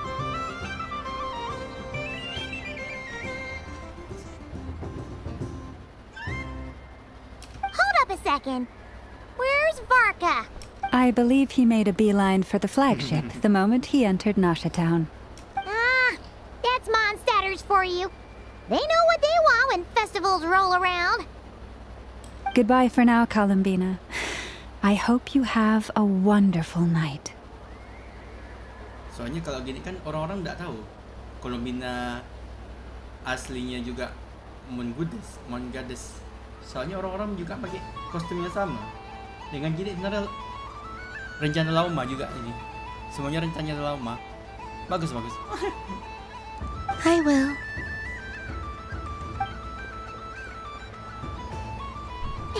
Well, in that case, don't just stand there. Get out there and have some fun. You'll definitely get a warm welcome at every stall. Oh, also, take this map with you. It's a guide to the festival.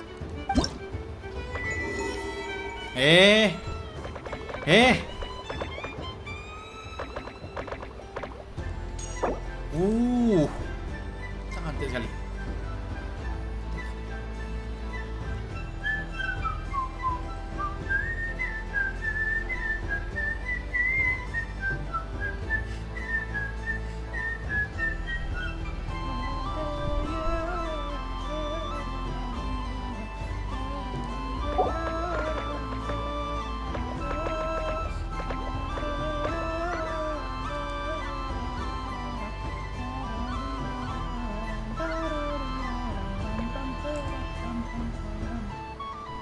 Cantik sekali.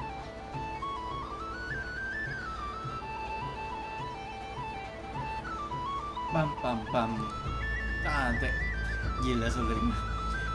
Flutin tuh paling seger sekali musik jenis musik suaranya.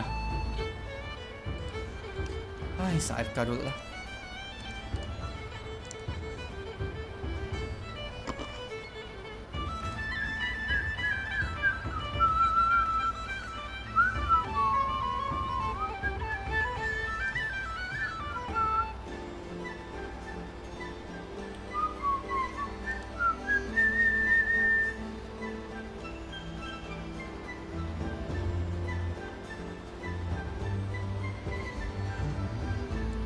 Innalillahi.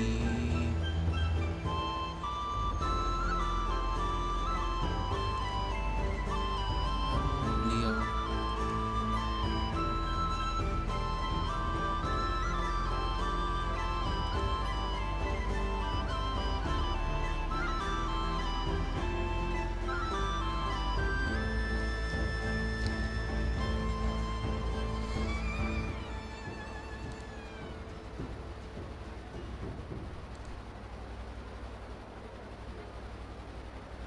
Inna lillahi wa inna ilaihi raji'un.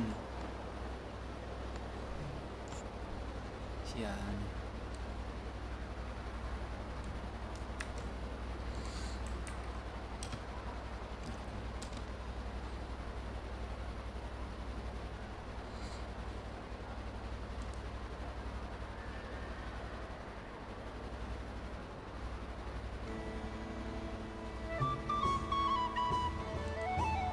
paling senior dia. Suami-suami dapat istri.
stall is over here.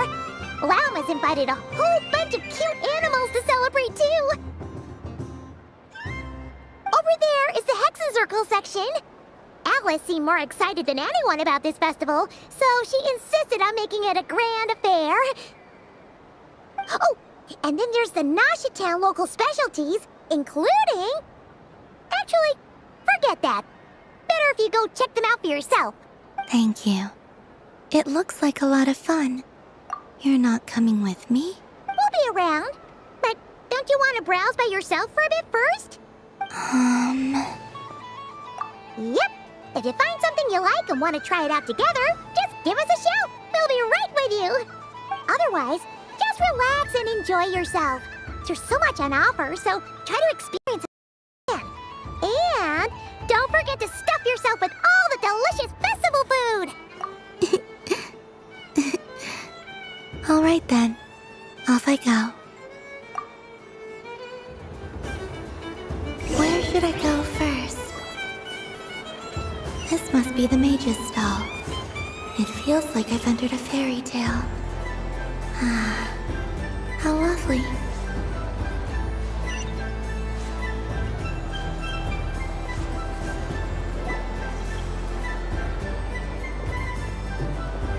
Dodoco's Whirligig! Come check out Dodoco's Whirligig! Ah, welcome home, Moon Goddess. Might I ask what this is? Ah, it's a very special amusement sponsored by the great mage herself. Ride on a soft and furry Dodoco and embark on an unforgettable adventure. I say that, but I'm just following a script here. Who is this mage, anyway? And what the heck is a Dodoco? I'd like to ride. No problem. But, are you by yourself? Is that not okay? Oh, no, it's fine. It's just that each Dodoco can accommodate 2 passengers. Would you like to bring a friend along? My friends... That should do it. Now, we just need to get everyone else to draw something on it too. But we gotta keep it a secret from Columbina. Traveler? Ah! I want to go on that ride. Will you join me?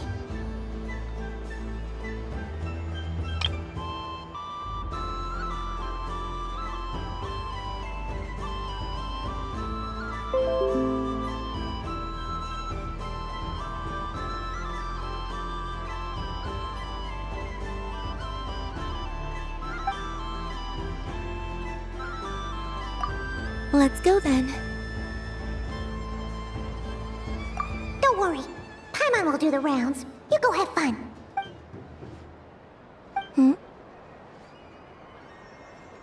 All right. I think we have to wait in line over there. Please take your seats. For safety reasons, you mustn't try to leave the ride before it comes to a complete stop. All right, you're all set. I wish you both a wonderful journey.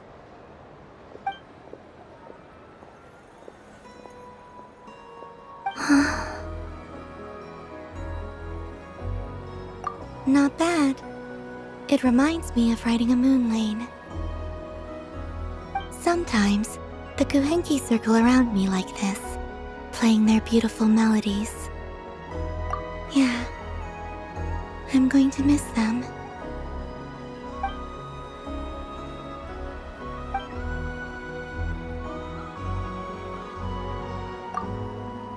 It does.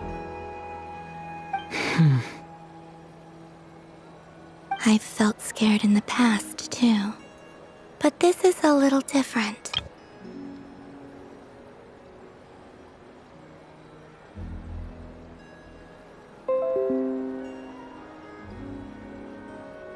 You know something? I got to see a lot of fascinating things during my disappearance. I saw how the Frost Moon Scions act around their families. So different than how they used to act in my presence. And I also saw how they interact with their friends. It made me curious at first. Why do people act so sincere when they're worshipping gods, but save their truest, warmest feelings for each other.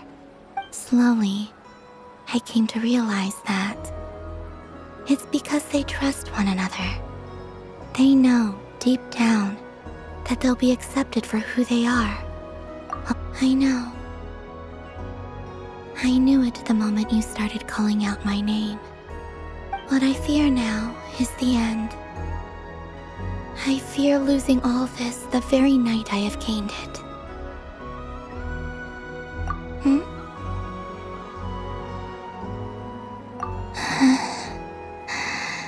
Thank you for this conversation. Thank you for listening to me. Don't worry. This fear I have, and the unknown that awaits me, they cannot hurt me. Not when I possess a treasure far greater. I just want you to remember this version of me, the real me, on this final night together.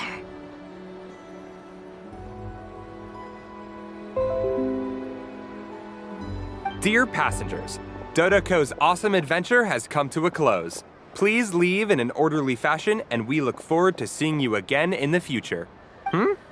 Don't want the journey to end, huh? Don't worry, you two. There's always another adventure waiting just around the corner.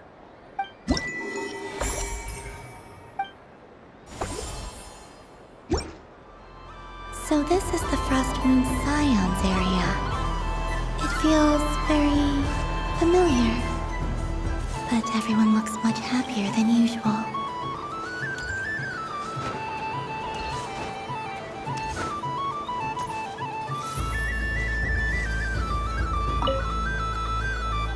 A soft and furry creature that bounces and jumps.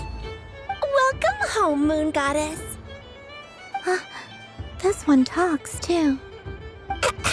Allow me to introduce myself. I am a Dodoco from a distant archipelago, the most mischievous of all my Dodo brothers and Dodo sisters. When the going got tough, I powered through, and when I met obstacles, I boomed them away. That sounds like a lot of fun. Doesn't it just? Oh, but then the trouble started. Recently, I found a lovely beach, the same beautiful jelly color as my hometown, and so I dove in to have a look. Only to find it overgrown with seagrass and nasty little spiky fish everywhere. Look, I made it back to shore by the skin of my teeth, but my tail was sorely hurt. Couldn't you just boom them away? Oh, I wanted to, believe me. But I've heard that you, Moon Goddess, can understand animal speech. The last thing I wanted was to cause a gigantic fuss and get taken to court by a school of spiky fish. I'd be driven out of these waters for good, and my winter holiday would be ruined. And so, dear Moon Goddess, I was wondering if you might lend me your allegiance. Are you roping me into a crime? Oh, let's call it a once-in-a-lifetime carefree adventure. Does that sound better? All the festival goers tonight are dressed up as the Moon Goddess. But there's nothing to say that the Moon Goddess can't disguise herself as a Dodoco, is there?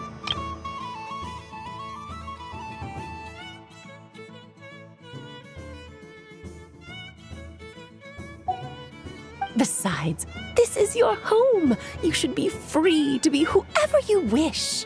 I'm afraid I'm not well acquainted with Dodocos, Madam Mage. Oh, that's quite all right. We Dodocos are innocent, happy creatures with a free-spirited nature. Many, like myself, are mischievous troublemakers. Others are lazy souls who like nothing better than to lie down on a nice rock and take a nap. In our eyes, every creature who yearns for happiness and freedom is a Dodoco. But perhaps in yours, we Dodoco are a fluffier and more mischievous breed of Kuhenki.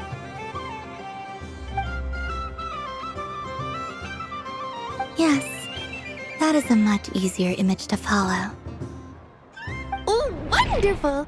Then let's play! Grab onto my tail and follow me into the sea. Time to settle some scores with the bad guys.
Ooh, a remarkable talent!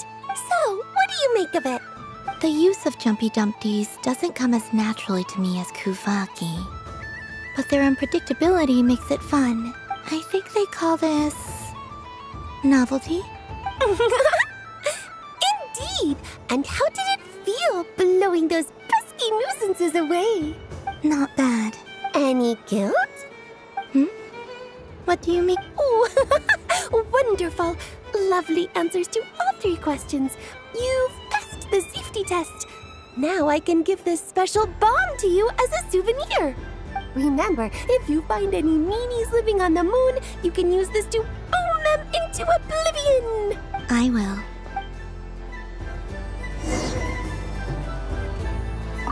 Up for another round of fish blast? Oh, I mean of bye-bye, bad fishies.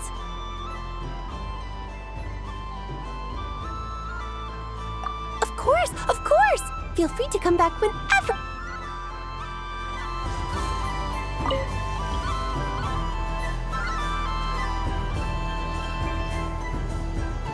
I wouldn't say it's unfair, exactly. I mean, your voice goes right into people's heads. How would you explain that to the kids? You can't just explain it away as magic. Is something the matter? Ah, Miss Columbina! No, nothing you need to worry yourself about. Ah, impeccable timing. Stick around for a second, Miss Columbina. I need your input on something.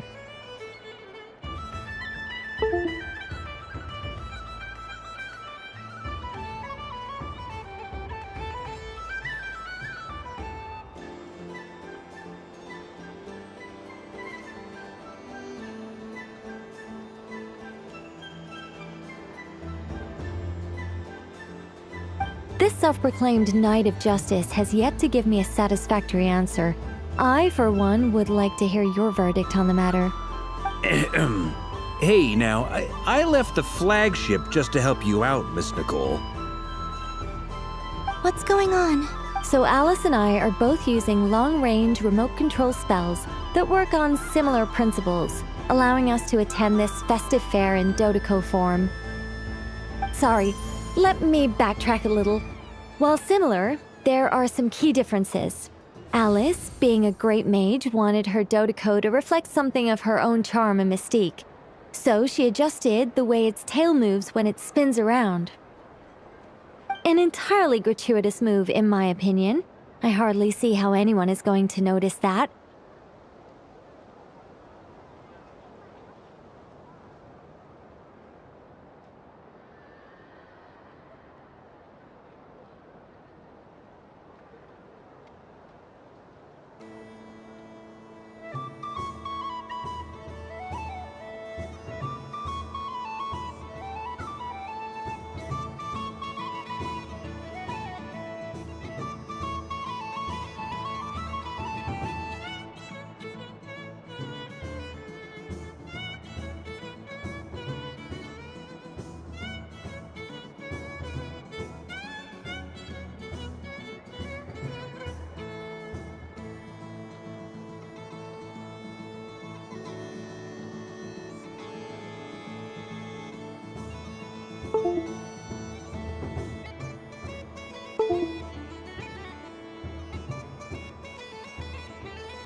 If anything, I'd say that anyone who stares intently enough at a Dodoco's tail to notice such a small detail is someone we ought to be highly concerned about. I only say this to emphasize that my question has nothing to do with tails. Now that we're clear on that, why is Alice's Dodoco permitted to interact directly with the children celebrating Moon Prayer Night, while mine is not? Your voice speaks directly into people's minds. See? Exactly what I said.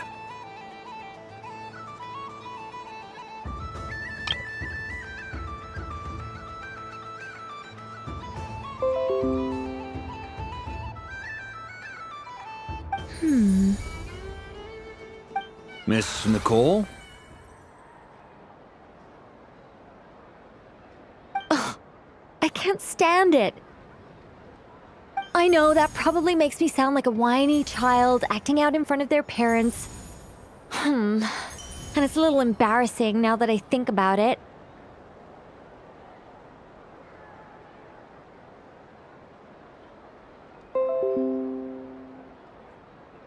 But hey, I've said it now, I can't take it back. That would be even more embarrassing.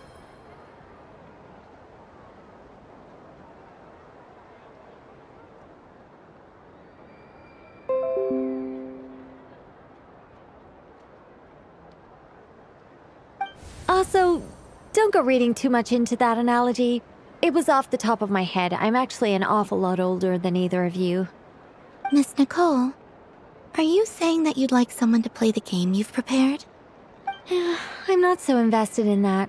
It's just something cobbled together using items I borrowed from Alice. She probably didn't even make them herself. The point is, I want to know everyone's thoughts after they receive their prizes. But as you've said, I can't just ask. I've been biting my lip for so long, and I've had no one to vent my frustrations on. I thought this was going to be a nice, straightforward festival where I'd get the chance to guide people to treasure. Well, can I play? I can't guarantee that I'll win a prize, but... You will? I'd like to try. Then what are we waiting for? Let the game begin! It's like they forgot I was ever here. Ha!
Congratulations, Miss Columbina!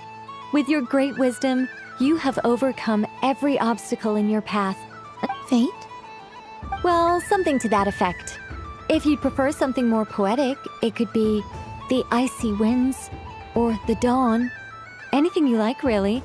You could even go with the challenge posed to you by Dodeko, if that's what you're into. Anyway, you can take or leave my suggestions. Moving on. All my hopes are now resting on this. Can I open it now? Stop teasing me. Please, I'm begging you. No more talk. Just open it.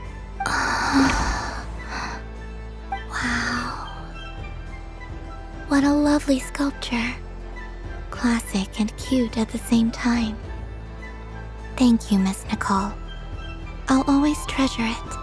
Ah, there we go. Music to my ears. You have my sincerest gratitude, Miss Columbina. Thank you for sharing your precious time with me and fulfilling my wish.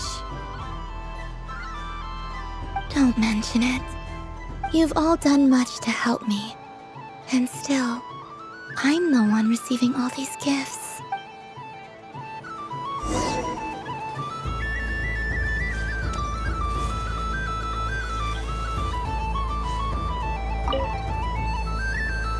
Welcome home, Moon Goddess.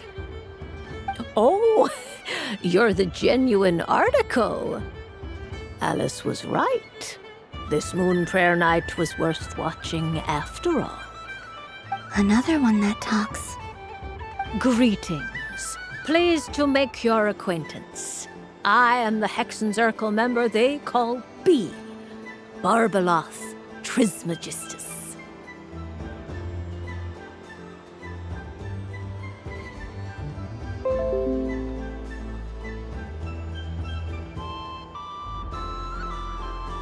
Columbina Hyposelenia. Pleased to meet you too. Hyposelenia. A fine name indeed. Now then, Miss Columbina, do you wish to hear a mage's divination? Divination? The Frost Moon Scions used to ask me what would happen in the future. Is this like that? From the perspective of the one seeking answers, perhaps. As you look to your journey ahead, if you seek to understand the unknown, resolve your doubts, and soothe the confusion in your heart, divination could be for you. The unknowns on my journey. Of course, if one wishes to peer into fate, then hydromancy is the more precise option. But that is a complex affair, and to relegate that majestic art to the status of a festive amusement would seem somewhat uncouth. Besides, it is sometimes better to not know fate with great certainty. Hence, I shall use the suitably festive Luna Arcana to tell your fortune instead. It is more popular with the youth in any case. Lunar Arcana. Indeed. Unlike hydromancy, this will only display possibilities and trends. People like to think of themselves as creatures of agency and free will. Peering too far and too clearly into the future is detrimental. I'd like to give it a try. Of course you may. Come then, take a seat, Miss Columbina. Before we begin, are there any specific questions you would like to ask? Let's stick to general possibilities and trends, like you suggested. Ah, very well. Then I shall use the basic Lunar Arcana deck. Now, try to relax. Cast your mind upon the things you have experienced and the things you are soon to experience. Would you like to cut the cards yourself? You do it. No problem. Now then, to make things easier for the seeker, that is to say, you, I shall decipher the cards from your perspective.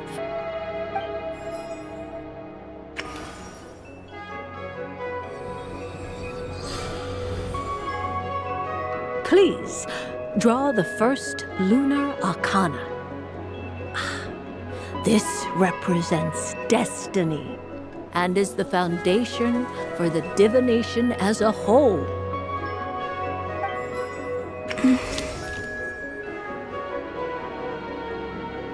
Now, draw your second card. This will stand for the past, the sum of all your experiences that have come before. And now the third arcana. This is the present, your interpretation of the current moment. Finally, the last card. This shall speak of the future, which... Oh.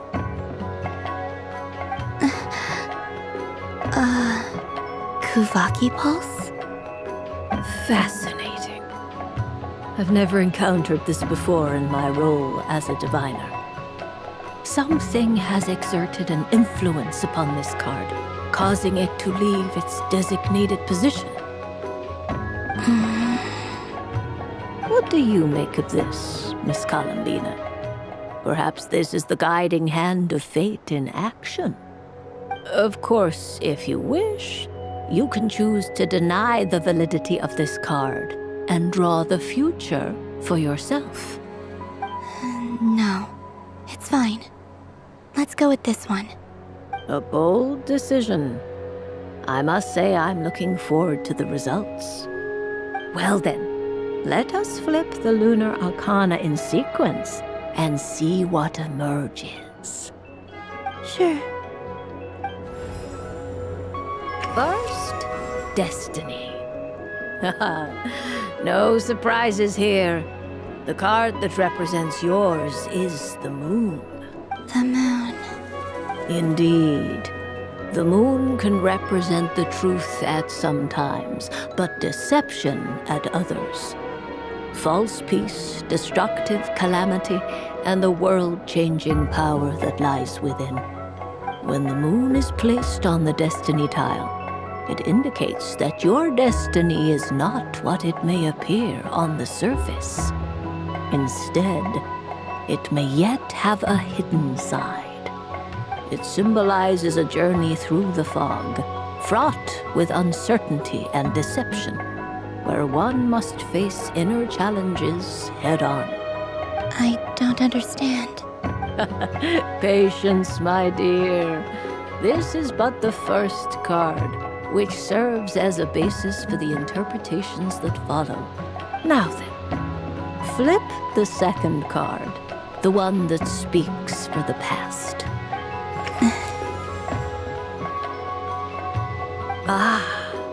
The Hermit, but inverted. Inverted? Yes. The Hermit symbolizes solitude, introspection, and the pursuit of truth.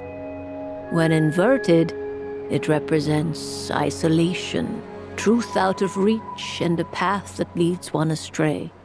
Combined with the moon as one's destiny, the Hermit inverted represents a choice you made to stand alone in the past. It was a choice made not out of fear or arrogance, but for reasons that others could not perceive. You fumbled through the darkness without a guide, but you did not find your way. Rather, you went astray. More than once, it would seem. Is this about how I became Kutar despite not wishing to become a god? And how I joined the Fatui because I yearned for a place to belong? I suspect only you know the answer to this question. All is not lost. The past is in the past, and so it shall remain. Shall we look into the present now? Oh my. The Lovers. One of the most interesting Luna Arcana. What does this one mean? This means that you have had an unprecedented emotional experience. The joy of finding your soul becoming intertwined with that of another. It's true. I've made a lot of friends recently, and they are very good to me. I like them a lot. That sounds lovely. I am most delighted for you. The Lovers can also represent important decisions, perhaps related to a parting of ways. Now, if I were to guess... Yes. My return to the moon I understand. Parting with friends is never easy, Columbina. But rest assured, this is not the end of your journey. There is always another story waiting to be told. The future. Well now, it's finally time to flip this most mysterious of cards. Why did it appear? And what does it wish to tell you? I'm ready. Very well. Flip this card and see what lies on the other side. Oh.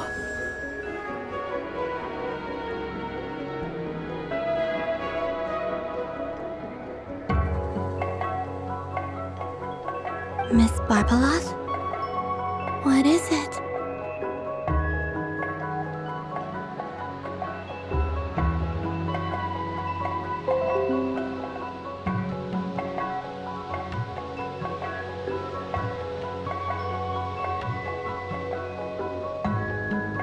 This card is death.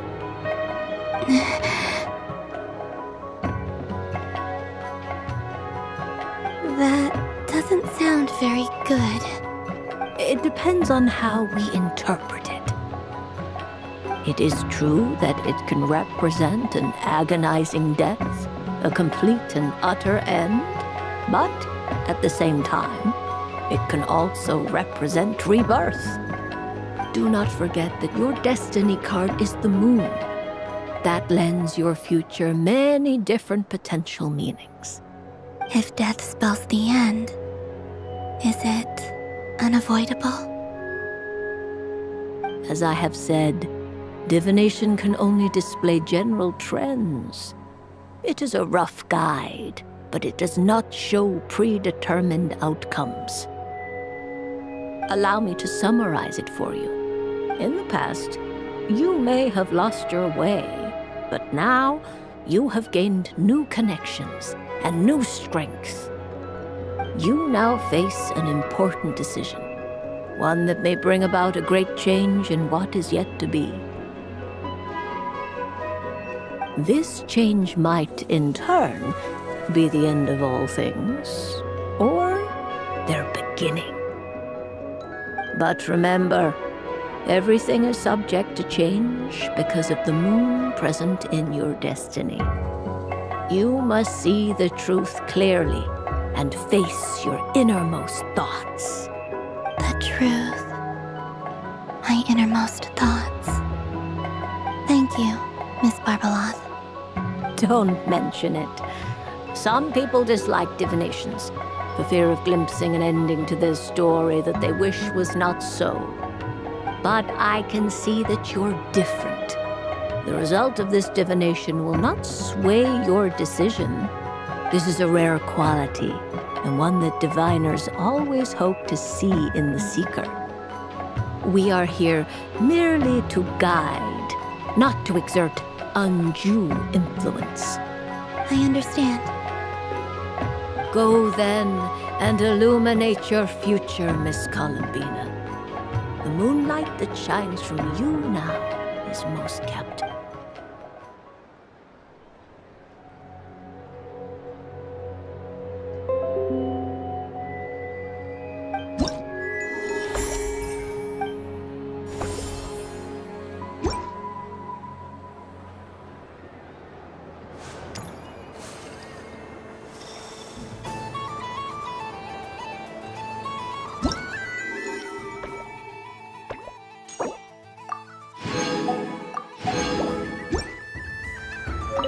The death card made a most enigmatic appearance. The moon for which Miss Columbina is bound, I fear. Fretting is of no avail. I will have a chat with Alice about it sometime.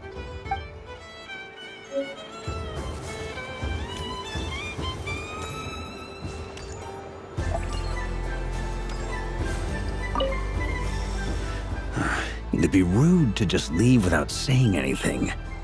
But at the same time, I don't want to barge into their lively conversation just to announce that I'm leaving. I guess I'll just wait a little longer. Huh? Albedo? This sketch is for you, Grandmaster. Oh, a gift for me. Thanks. Let's see what you've done for me. The North Wind left in the lurch.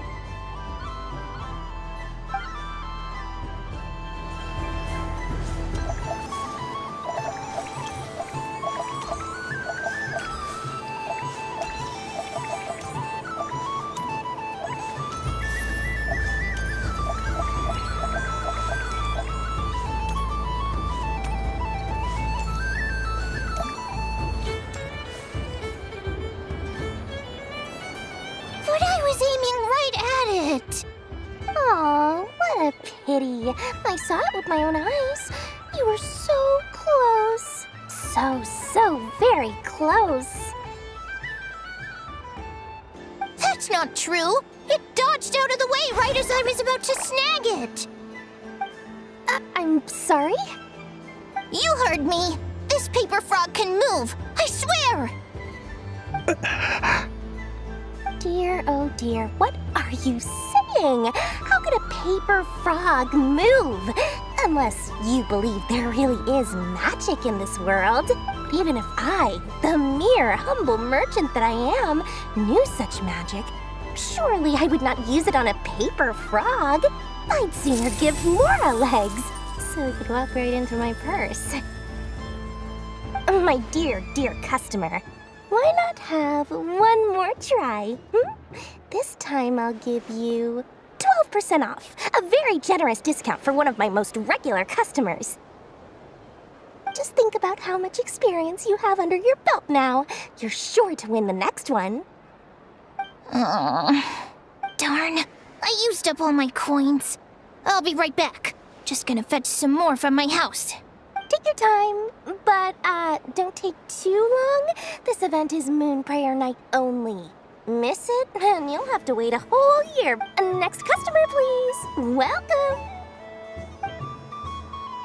Hello. Whoa! What's this big one doing over here? How do I tell my employees not to go running around this time? Shooting them a glance won't work. Dory? Why, hello there, Miss Columbina. Would you like to play my ring toss game? The rules are very simple, and it's easy to get the hang of. How much for a round? Oh, first time's free. Not a single mora. After that, well, we can cross that bridge if and when we come to it. But with your sharp sharp skills, I'm sure you'll win all the prizes in one fell swoop. That was an obvious enough hint for them, right? Right?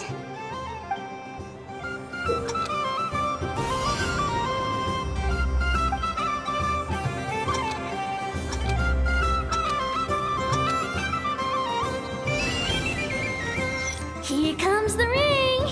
Oh, peanuts.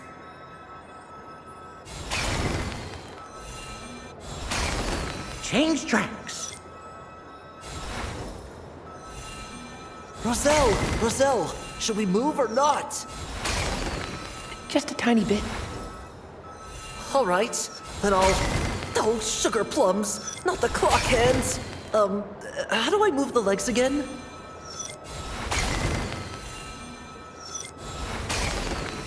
Stop it! Stop dodging! Oh.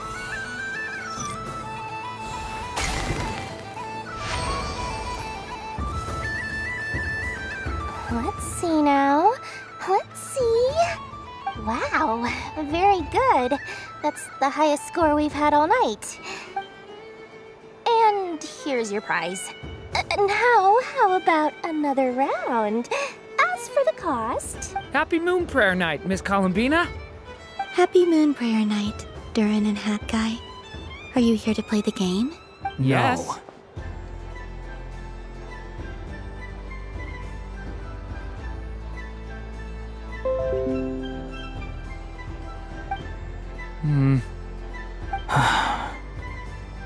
You said we were just coming here to say hello. I did, but then I recognized a few more people as I got closer. Do my eyes deceive me? Is that... It's our little dragon. He's all grown up.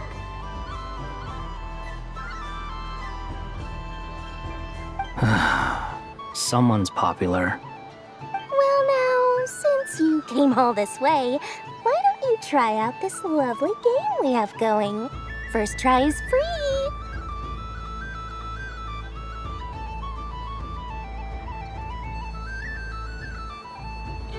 He'll have a go.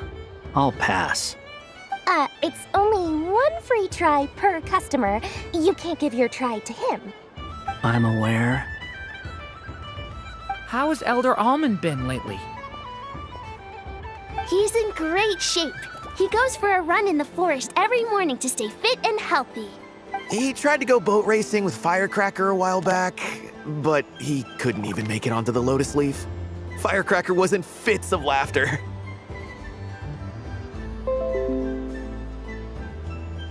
How about you, little dragon? Can you still fly? Yes, I can.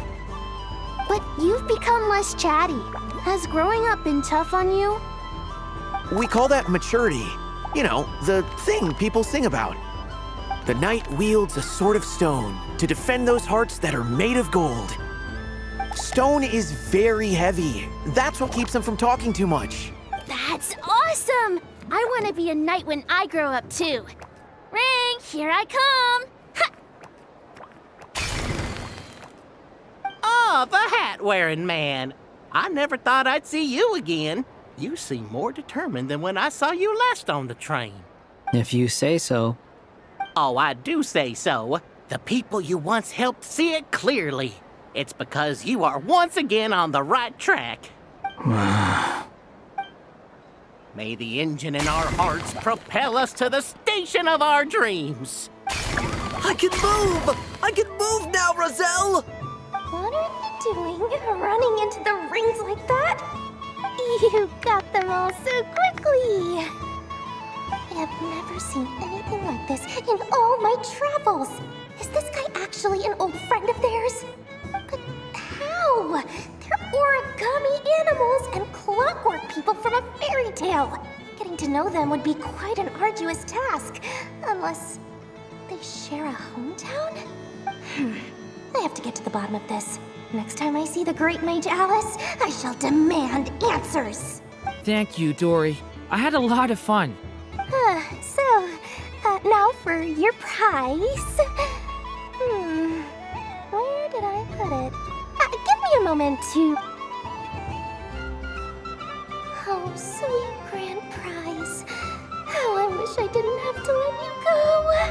Good thing I've already turned a profit from the customers earlier in the night. Otherwise, I'd have wasted all my hard work. Okay, I'm back. What? I leave for 2 seconds and someone's already claimed the grand prize? Oh, well, these things happen, you know? Perhaps you'd be interested in one of the other prizes instead. Is this the thing you wanted? Here, you can have it. Huh? But... Don't worry about it. It will be happier with you. Oh, thanks so much, miss. Moon Goddess. Oh, goodness gracious, Columbina. Give me strength. How am I supposed to make any more money from this child at this rate? Daddy, look! That's the game I was telling you about! Forget it. She is the Moon Goddess after all. I'll think of some other way to swing this. Huh? Oh, someone already won the grand prize. You can take mine if you want. What? Why? Why are all these bleeding hearts coming here to ruin my business? Happy Moon Prayer Night, everyone.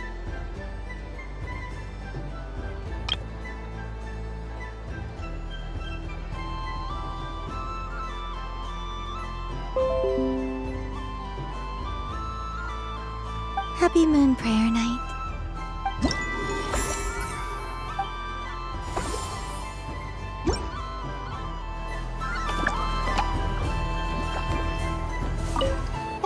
prizes are gone, I might as well close up shop for the day. But you haven't had your fill of fun yet, right? So the next time a customer shows up, you're going to have to run faster. And remember... What's...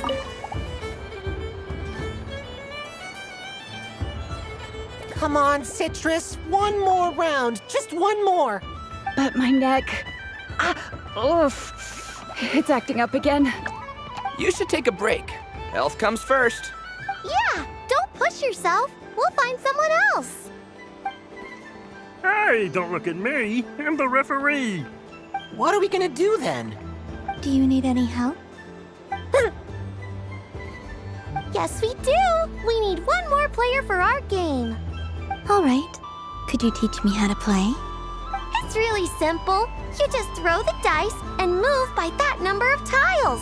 First one to reach the finish line wins. Rolling a hamster means you move one tile. A paper frog is 2 tiles, and a flying squirrel is 3 tiles. 'Cause they go the fastest. Okay, I get it. So, we're all set? In that case, please take your places and let the game begin!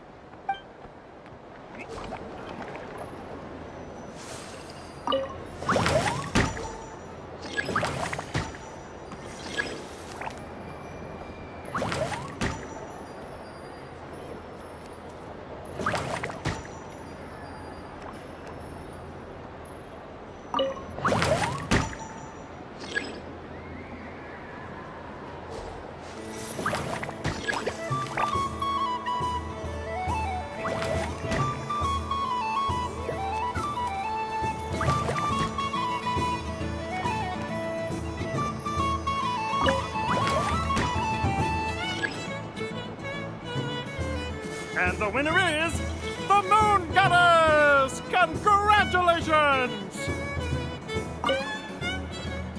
It's a pity that my good friend Faro Bear is busy working on a training program for Princess Semest. If he could have been here, the victory might have been his.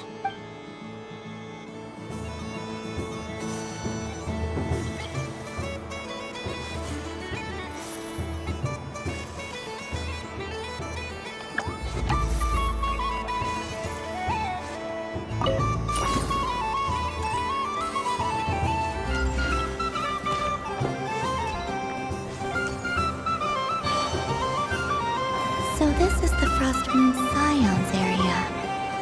It feels very familiar. But everyone looks much happier than usual. Fun ride, huh? You and Columbina looked pretty... this isn't gonna make Paimon...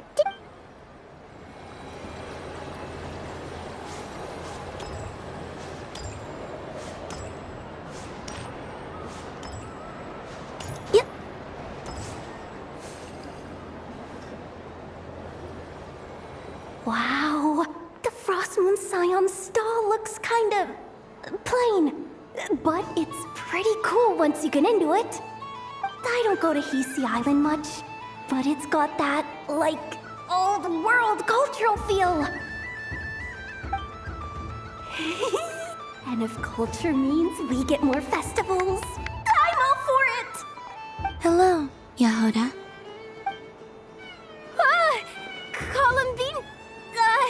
Hello, Moon Goddess? That was too close. I almost gave the game away in front of the staff. Oh, wait, what's the deal with her shoes? They don't make a sound when she walks. I could do with a pair of those. Do you like balloons too? Balloons? Oh, you mean those? What's so fun about balloons? I'm not a kid anymore. They're probably more up Aino's alley.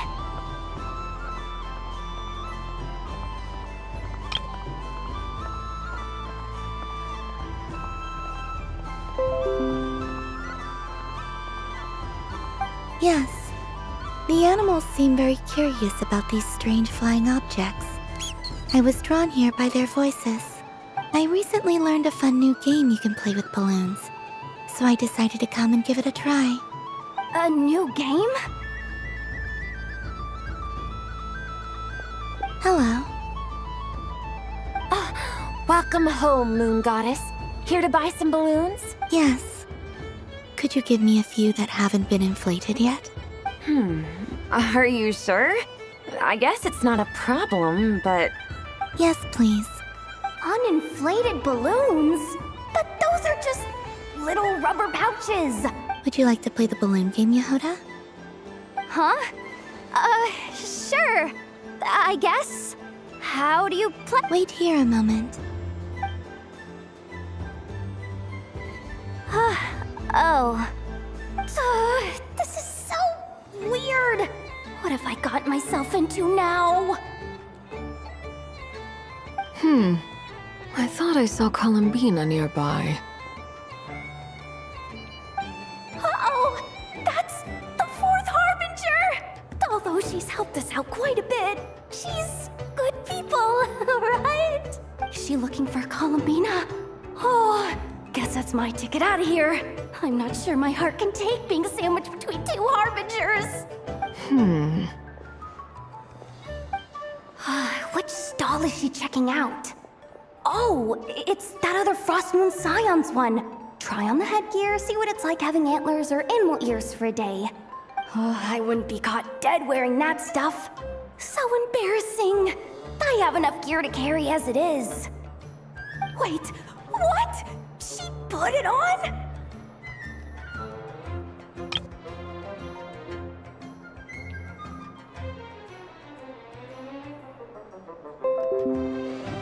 How peculiar.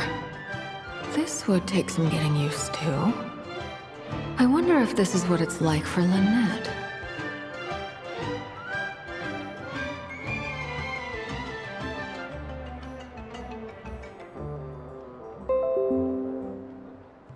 It really suits you, ma'am. What is this? She was so intimidating a moment ago, but now, dang, she's really rocking those ears. How does she make them look so cool?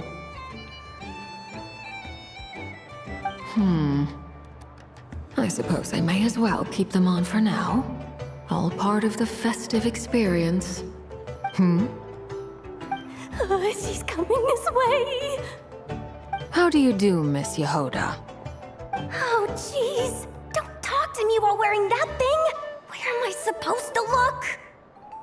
Oh, hey there. I'm looking for Columbina. Have you seen her? She just... Huh?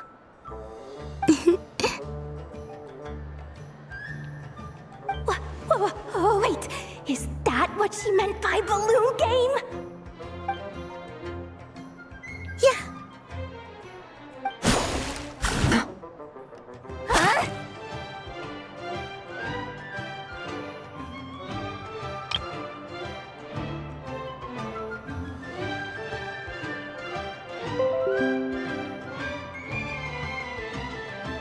No fair! How come I get caught in the crossfire? An ambush from the rear? Is this a declaration of war, Columbina? Would you like to play too, Arlecchino? Seriously? Are they gonna start some beef right here, right now? Gladly. That said, I believe there is another who would like to join. Boss Nev! Thank goodness! You've gotta get me out of here! Things are kicking off big time! Hello there. I'd like 10... no, make that 20 balloons, please. What?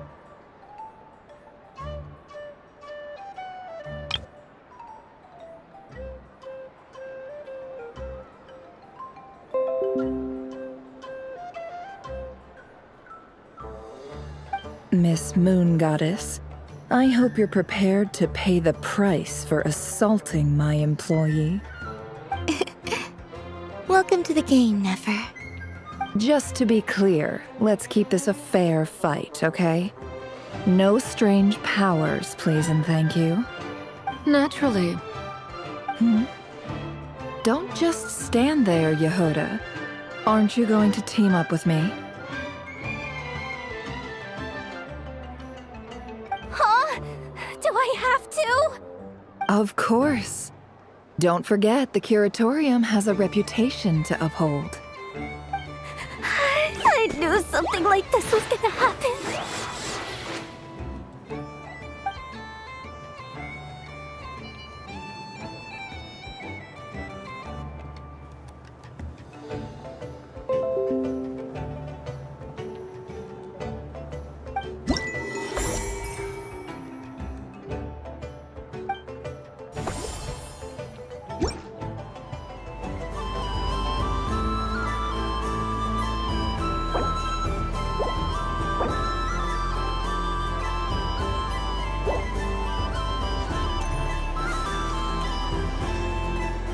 Sunny days! I prefer sunny days.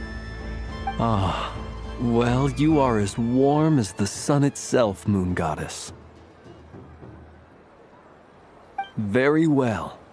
I believe your spirit animal has to be this most adorable chic badger. Wow!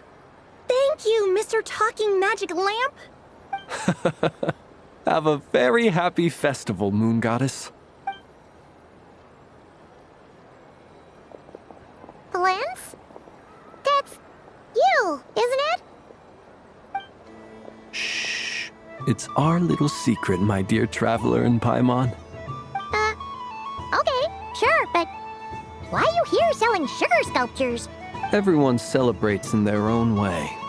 After gazing into the abyss and spending time around gravestones all year, what better way to relax than to see sunny smiles on the faces of the living? Besides that, I like to think of myself as a fair judge of character. I dare say matching personalities to confection suits me rather well. That's not what Paimon was talking about. Aren't you afraid that your true identity might be exposed? Should I be? There is all manner of magic in the air this moon prayer night, thanks to the work of the great mages. I see Miss Columbina is hiding in plain sight. Why should I not do the same? Why miss this rare opportunity to enjoy a special evening in my true form? Fair enough. You got a point there. People who don't know you will probably think you're just a talking lantern.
Enggak, masalah kok misalnya tak mungkin rasaku.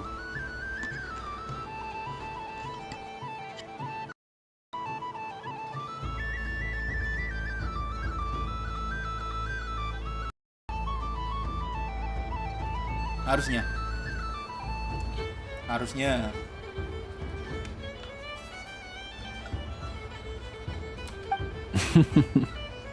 Well, now that we see eye to eye, what brings you here? Not a search for your spirit animal, I presume? Ah, well, actually... Here, see for yourself! Oh, this is... How wonderful. A beautiful idea. Yeah! We just met Barca, and he said that having everyone draw their own section was kind of boring. So, he did your bit for you.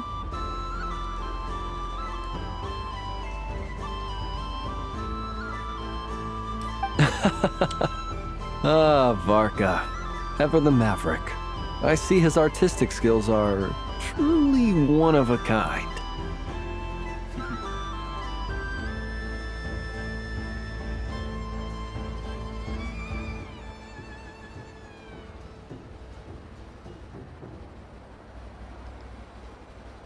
That's good.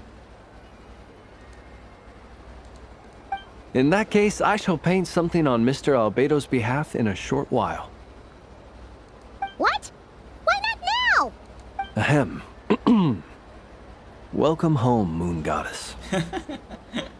Phew, that was close. Hello, Flins. She recognized you right away!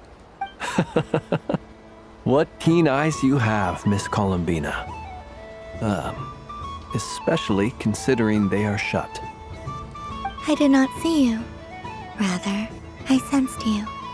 I can sense the fluctuations in Kuvaki all around me.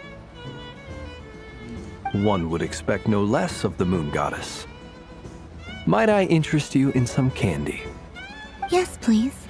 Excellent. I shall make some for you right away. Something the matter, Miss Columbina? What about my spirit animal? All the other children carrying sugar sculptures are talking about it.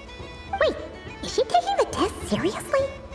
Ah, my apologies. How could I neglect that? You are quite right, Miss Columbina. Every one of us has a magical creature living in their heart. Would you permit me to help you find yours? Yes, please. Do you prefer the day or the night? Night. Which of the 4 seasons is your favorite? Winter. Think of a perfect day. What is the weather like? Sunny, rainy, or perhaps cloudy? Rainy in the morning, sunny at night. What kind of answer is that? Forests, lakes, and open seas. Which do you prefer of these? I like them all. Imagine you opened your very own shop. What would you sell there? Terang bulan. Moonlight, I think.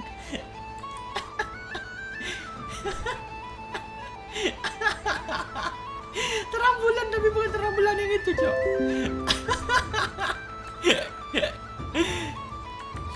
Terang bulan tapi bukan terang bulan yang itu. Bukan makanan. Wow! Paimon would totally shop there. Berapa yang itu? It wouldn't cost anything. You'd just need to visit. Aha! I believe I know what your spirit animal is. Here, for you. Oh, it's a Kohenki! Indeed. A free-spirited being with a deep love for all things here in Nodcry, who selflessly lends her aid to as many people as she can reach. It is the perfect fit for you, Miss Columbina. Thank you. It would be my honor. But you shall have to forgive me. We have known each other for quite some time. I doubt there is any answer I could give that would come as a surprise to you. So instead, would you accept this sugar sculpture as a token of our friendship? It's a lantern. Hey, why don't you two go enjoy your candy over there? Paimon wants to try out this spirit animal thing too. Right, come on, play ball. I got this drawing done. But I want to hear Paimon's answers. But it'll probably take ages. Paimon's a complex soul. And we don't want your candy to melt while you wait, huh? Oh. Okay then.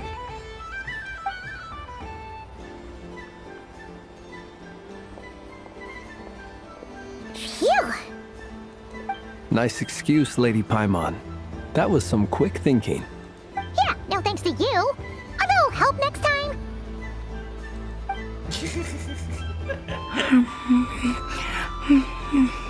It's sweet. Is that Lockaberry? I wonder what flavor the traveler got. This way, this way!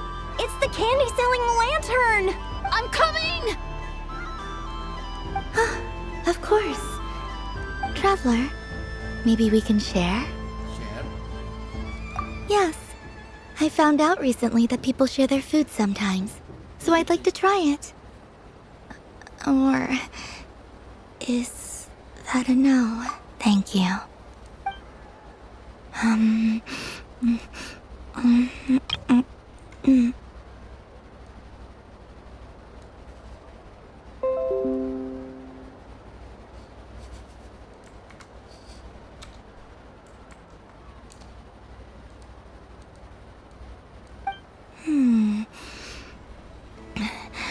Yours is a little more sour than mine.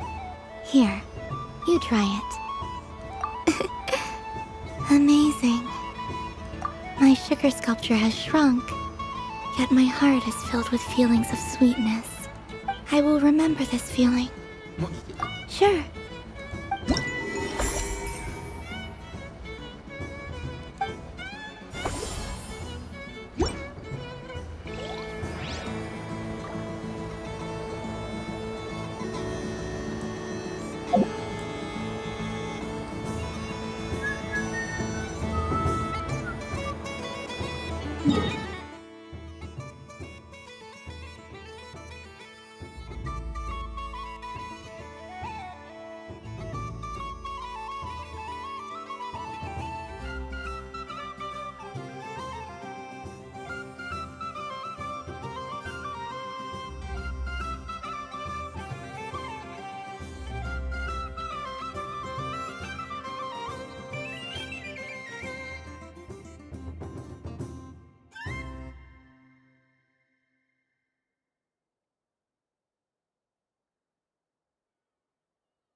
done being a do-gooder yet? Thanks for coming here with me, Hat Guy. Are there any games you'd like to play? It's your turn to pick. Why does that hamster think you've grown up? You haven't changed at all. I know you don't mean that. You're just taking the opportunity to make fun of me, aren't you? Even if you won't admit that taking some time to compose yourself is important, I can see that you're doing it in practice. Otherwise, you'd have taken off your hat and flown away by now. Looks like Albedo's socialization program has been far more useful to you than all those Vahumana textbooks.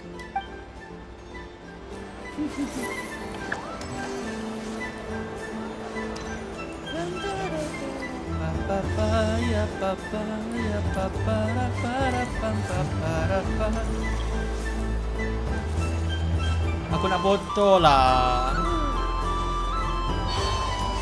There are so many attractions here. Since I rarely get out, I might as well make the most of it. Wow.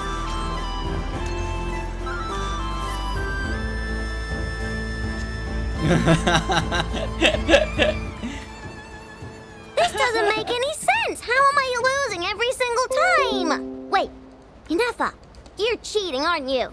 Yeah, that must be it. I am not cheating, I know. Uh-oh, sounds like Inefa's turning into a big baloney bot. I think it's time for some serious maintenance. Moon Goddess, help me. Hmm?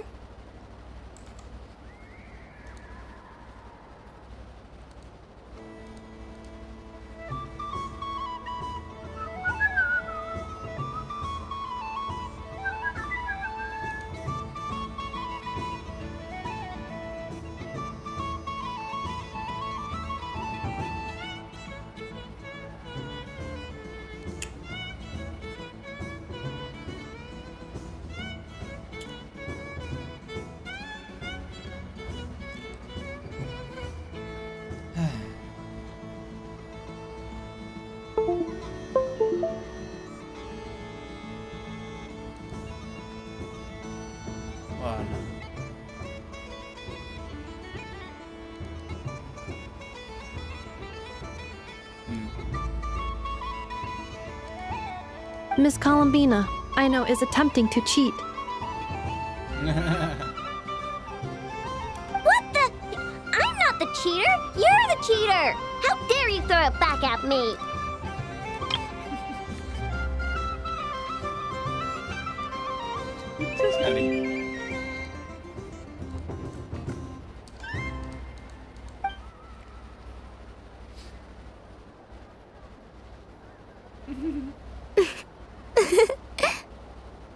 Alright, fine. Let's all laugh at I know. Just you wait till I get home, because I'm gonna make a game bot that can win 100% of the time. Let's see you laugh when I come back and beat your butts. You'll all have your heads covered in stickers when I'm through with you. We came to check everything was okay after all that yelling, but,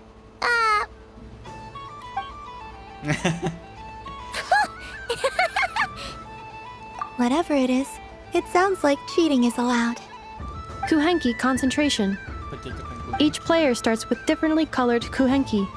Each round, they draw one kuhenki from their opponent. When a player has two kuhenki of the same color, they make a pair and can be discarded. The round ends when a player can't form any more kuhenki pairs, and that player gets a sticker. Ooh! Can 4 people play as well? That is fine, so long as the turn order is fixed beforehand. Alrighty then. In that case, the 2 of us will join as one team. Okay, but if you lose, you're both getting stickered. I don't want to hear any excuses. Sure. And if we win? If you win, only one of you gets to sticker someone else. I have taken to calling this. I know logic. Hey, lay off me, alright? Okay, so we're starting the game from scratch again, which means all my stickers so far don't count. Looks like Luanatar is the Kuhenki of honor for this game. Anyway, let's go clockwise, starting from Inefa.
have a pair.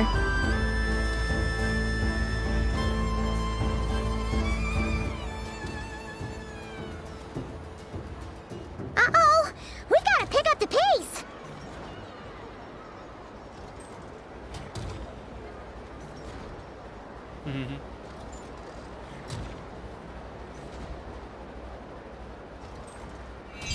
Phew, that was too close. I thought I was gonna lose. Let's see who's gonna be the unlucky one.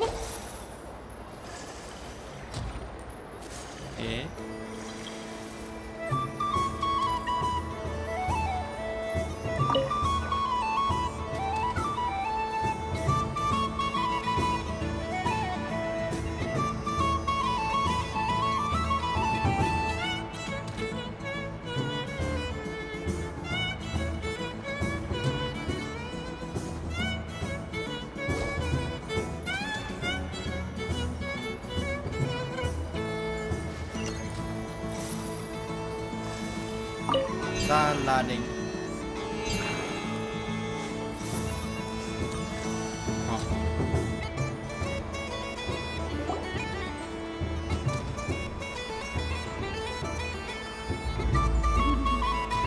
Let me pick a good one.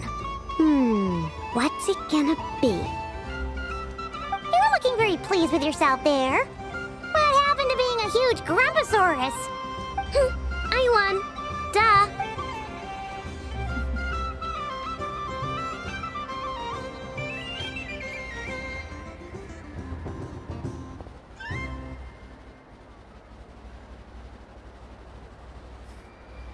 Oh, me again? Don't fidget too much, Aino, or the sticker's going to fall off. I don't care. If it falls off, it falls off. If a pair of Kuhengi get discarded, why not a pair of stickers? Huh? Huh?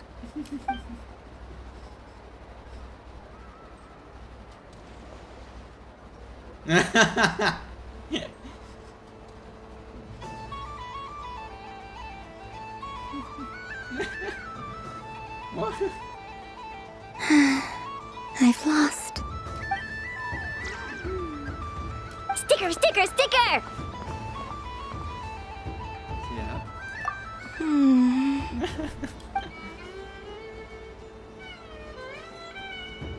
Cute! You think so? Shame. I can't see it for myself.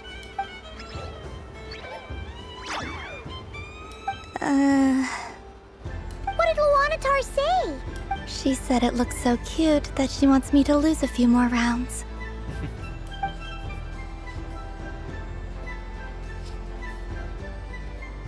Kecuali.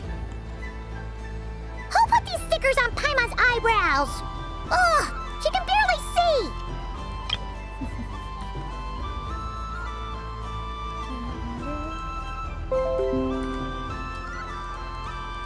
Alright, now, I think we got enough evidence to prove that there's a serious problem here.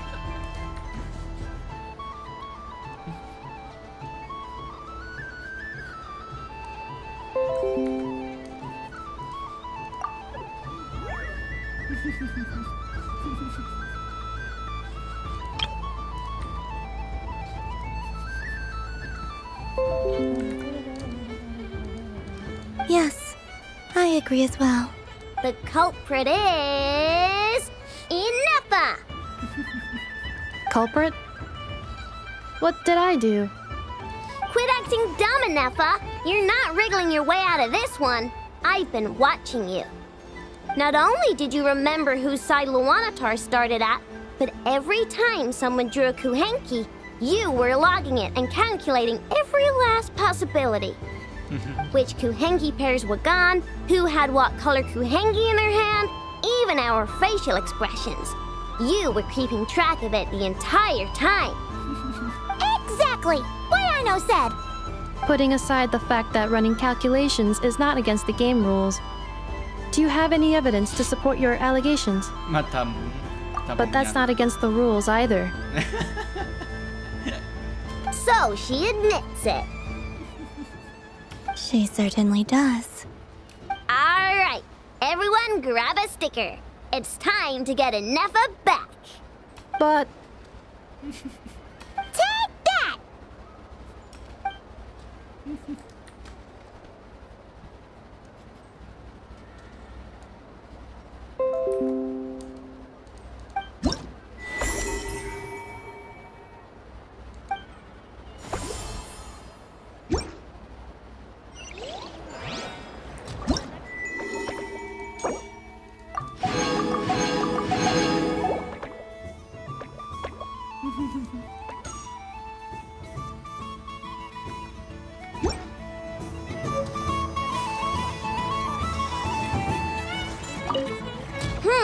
I'm never playing games with you ever again, Nefa.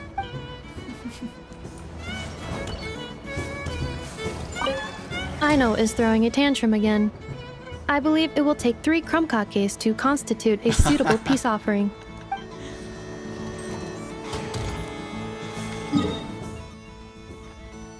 Ya udah, Dori udah. Nefa Lauma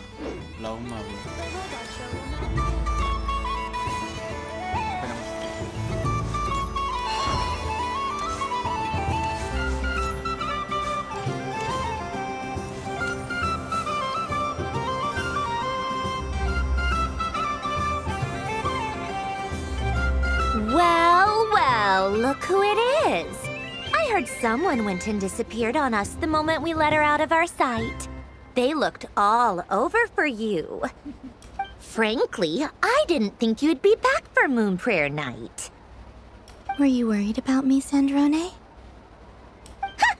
You would like that, wouldn't you? Do you even hear what you're saying?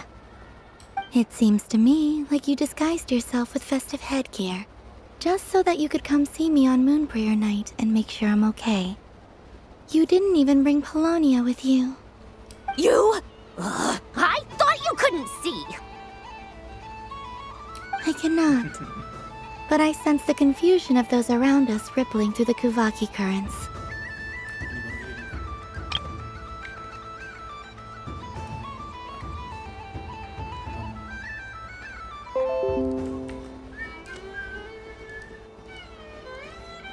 Based on what I know about you, let me guess what you're wearing. Is it cat ears? Shut up! I'm only here to protect the Fatui's interest in this territory. Running into you was pure bad luck. Really? But you were the one who asked Arlecchino to help everyone find my name. Columbina! Ugh! Just one more word, and I'll unscrew your vocal cords. It's Columbina Hyposelenia now. Tell someone who cares. I've missed you, Sandrone. The whole time I was gone, I was thinking. I hope I get a chance to say some ugly words to you.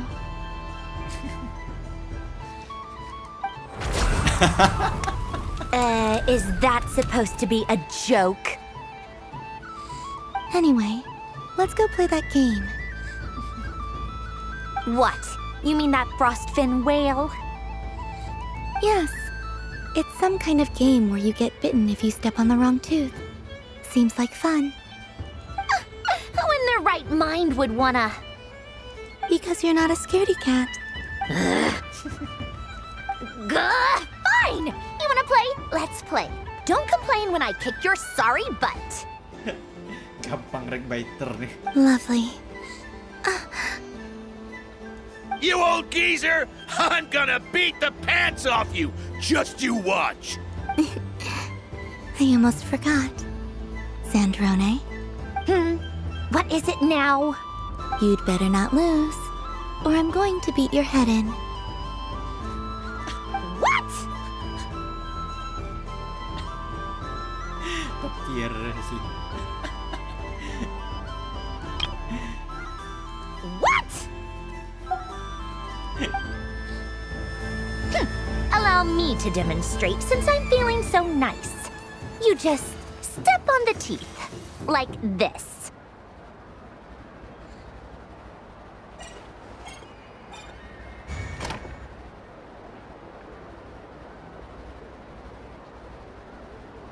should I pick?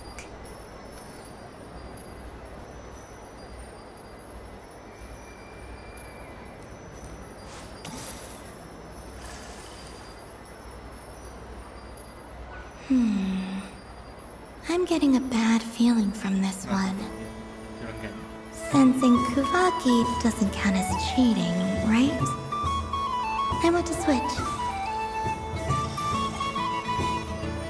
Your turn, Sandrone.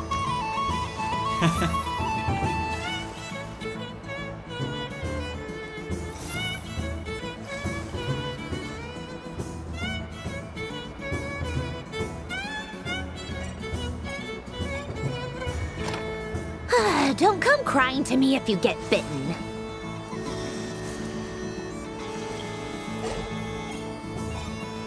There are less and less teeth remaining.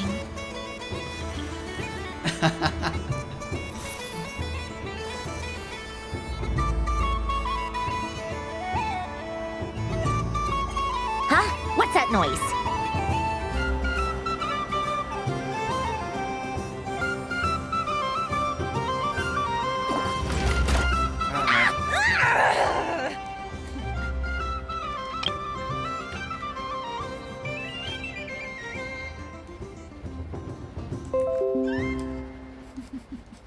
I think you might have picked a bad tooth, Sandrone.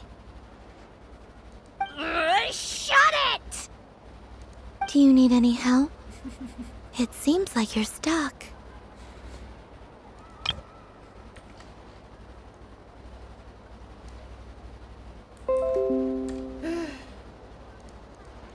No!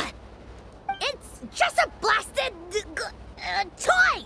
How is its grip this strong? Stop laughing! All right. Well, you lost. So just like I promised. Hey! What are you doing? Are you seriously? Hiya!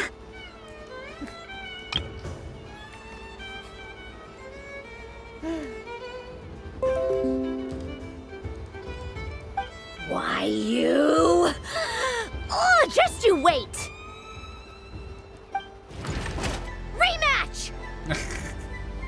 Are you all right, Sandrone? That was quite a strong bite. Are your clockwork parts? Quit your fussing! I don't need it! All right. I'll go first this time.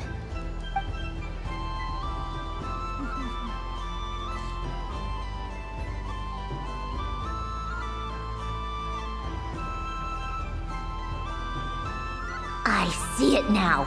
She can sense which teeth are rigged. So I just need to avoid the same ones that she does.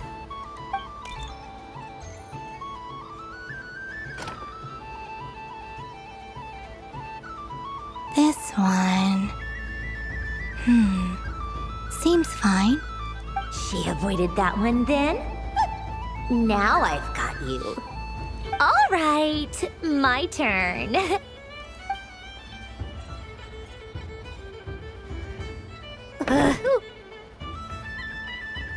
What?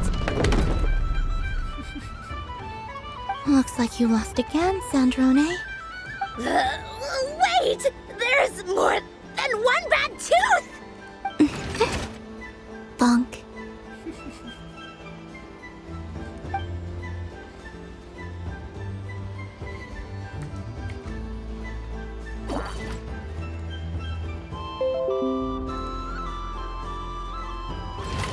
Ala. Stupid game! What idiot came up with this? Are you alright, Sandrone? You said some nasty things just now. Oh, I'm peachy. Should I let you bonk me on the head as well? Ah, forget it! Come on, bonk away. It can be your consolation prize for losing so badly. I told you, forget it! Gah, you've always been so annoying.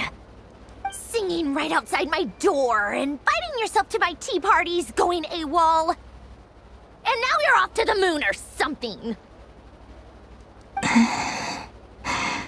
Of all my days with the Fatui, the times I spent with you, Arlecchino, and Rosaline, they were my favorite. I will not forget them. Just as I shall not forget this moment. We'll always be friends, no matter where we are, right? Who'd want to be your...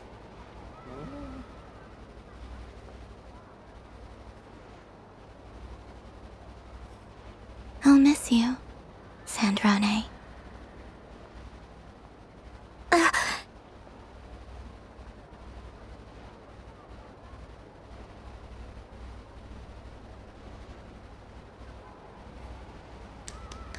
Itu baru pre-render Goodbye, cut. Sandrone.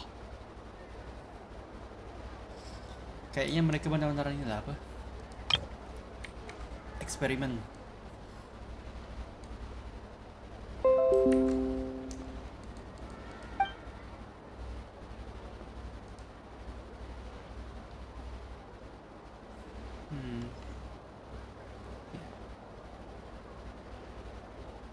She's just scared. I'll miss you too, Columbina.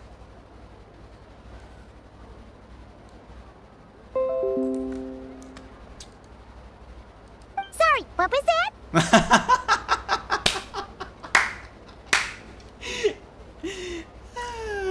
Perusahaan ni anjing.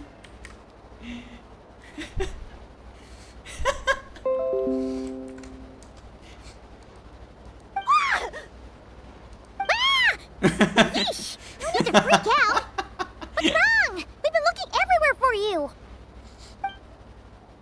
What do you want? Oh, nice ears. Pasti yang itu banget. What do you want? This! Huh? It's your turn to draw something. You're one of her friends too, aren't you?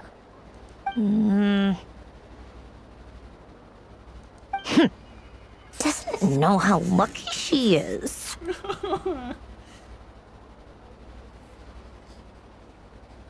Sorry?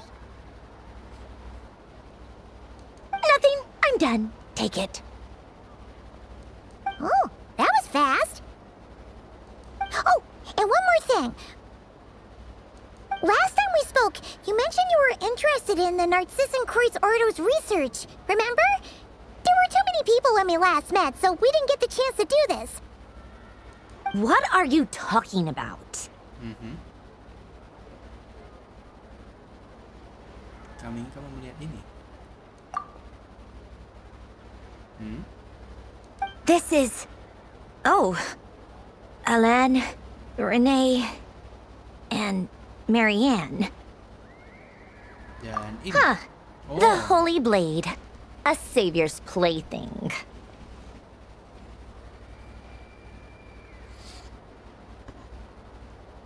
Aku penasaran kalau bagi yang belum ngerjakan gimana?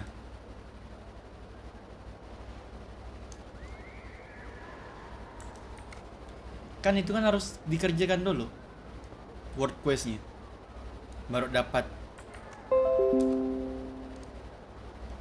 It's not about whether I approve or not.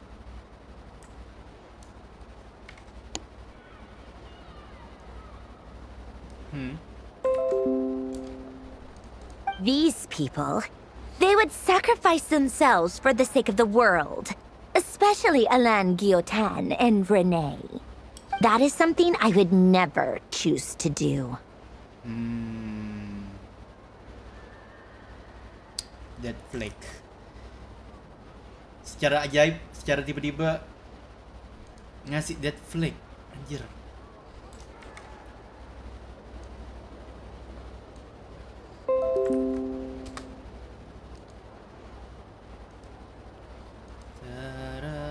What the fuck? Oi, sabar dulu. Still, I didn't know they had any pictures left from that time. If I'd have thought to bring a camera, I'd have... What? Yeah, of you being bitten by the frostfin whale and Columbina bonking you on the head. Tear it up! Now!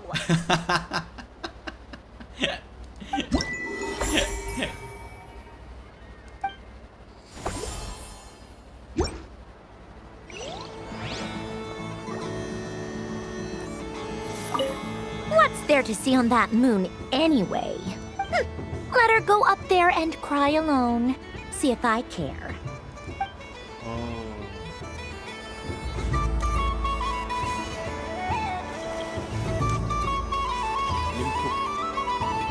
Moon prayer candy! Beautiful, tasty moon prayer candy! Buy a whole box, share it with your friends and family! Candy? To share? I wonder what flavors everyone would like. Welcome home, Moon Goddess. Fancy a box of moon prayer candy? Sure. I knew you would. Now, what flavor would you like? I'm not sure. What flavors do you have? Is this for yourself or as a gift? A gift for my friends. Ah, I see. In that case, I'd recommend apple, lockaberry, or midsummerberry. Those are the most popular. Do you have nocturnal blossom flavor? Huh. I've seen couples give those as gifts before, but I did not know they were edible. No? Okay then. Moonfall silver? You did say this was for friends, right? Maybe smetana then. Hey, now that's a creative idea! I've never tried it before, but if you're happy to wait, I can see about whipping up a batch on the spot. While we're at it, you got any other ideas? Krum kake, rumput hijau, kopi super kental.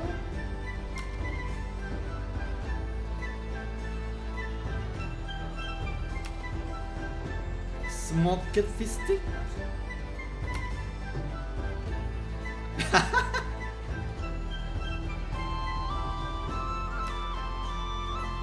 Here you go. Every flavor you asked for is in there.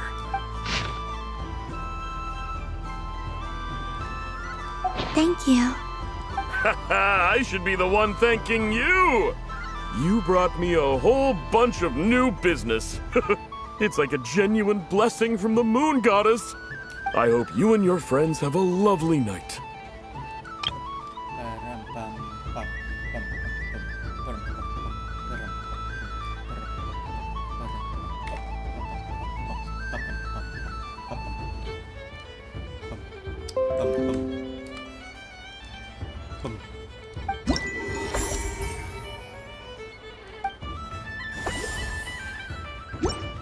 Ah? Pakai bising apa?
Kok jadi file?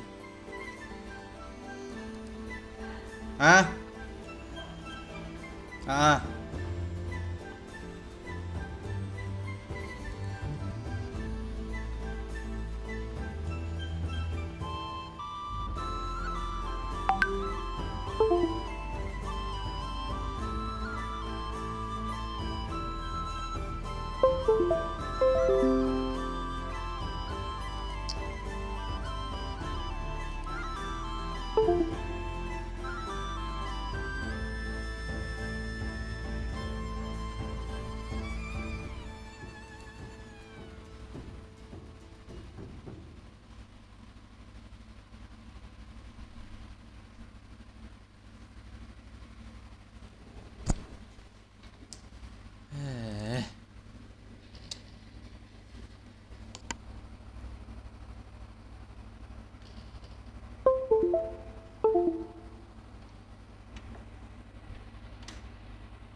What's this?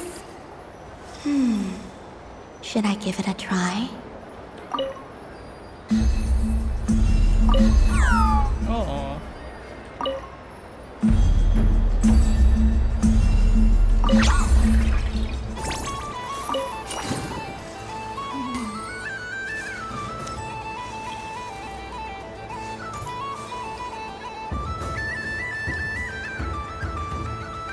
I wish for a never-ending supply of laka berries. What a humble wish. Probably written by a child.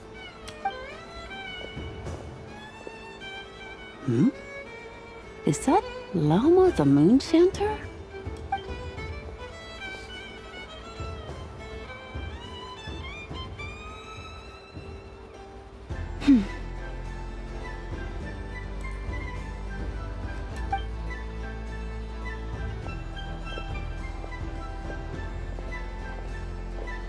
I wish that the long plume ibises would stop biting me. Oh dear, poor llama.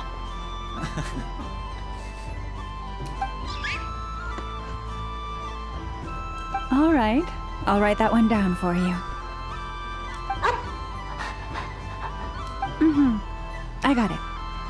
While everyone else is celebrating Moon Prayer Night, you're I don't mind. It's rewarding work. A good kind of busy. My antlers are at their heaviest tonight, and the Kuvaki waves are especially strong. But as I help these dear friends hang their wishes up, I feel a great peace within myself that is hard to describe. You see, they are all such beautiful wishes, and they are ones that we can fulfill by our own strength. Do you blame me, Llama? I want to hear your honest answer. It is by the help of so many people that I can return to the moon. But I feel as though I've hardly done anything in return.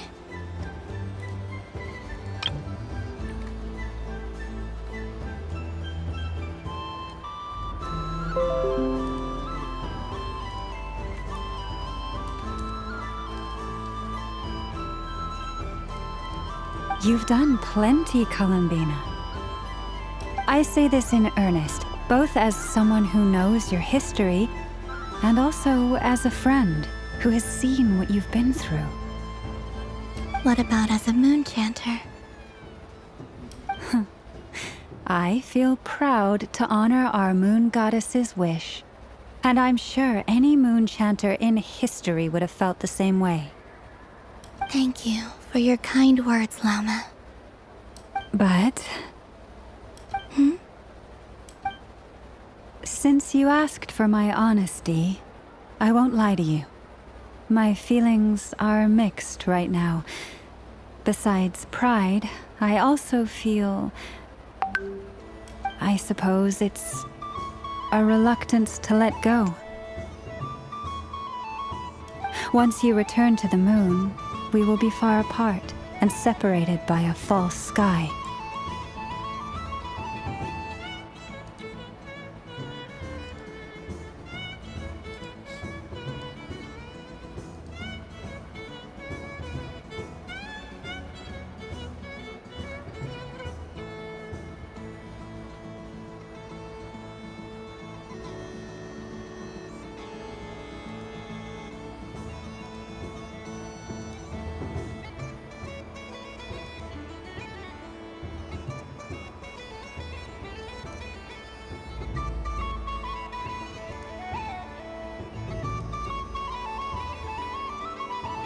I'm sure those of us left behind will gaze up at that sky, yearning for the moon once in a while, just as you used to do.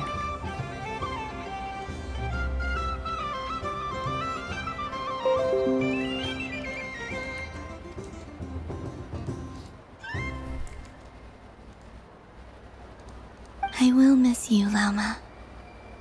I will miss you all. I hope to stay in touch. I will try and find some way to send messages down from the moon. Perhaps you could use Kuvaki. I've heard Yehoda say that signals can be sent using long and short waves, or strong and weak lights.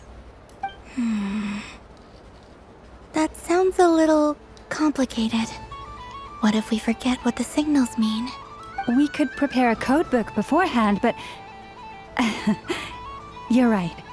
It wouldn't really suit you. Still, whatever happens, I believe that you will find your own unique way of communicating with us. And now that I think about that, my heart feels lighter. Because you trust in me? Yes. I have faith in you, and in the power of truth. In my experience, the truth tends to be difficult. But that's what makes it stand out from what is false. So I'm confident that your thoughts and your love will shine through the curtain of lies. We will know it when we see it. Thank you. Now, could you help me hang up my wish? Is this? I wish that all who dwell in this moonlit world can find a place to belong. And I wish that I shall one day see my friends again. It's 2 wishes. I hope that's not too greedy of me. Not at all. And I think you speak for us all with the second one.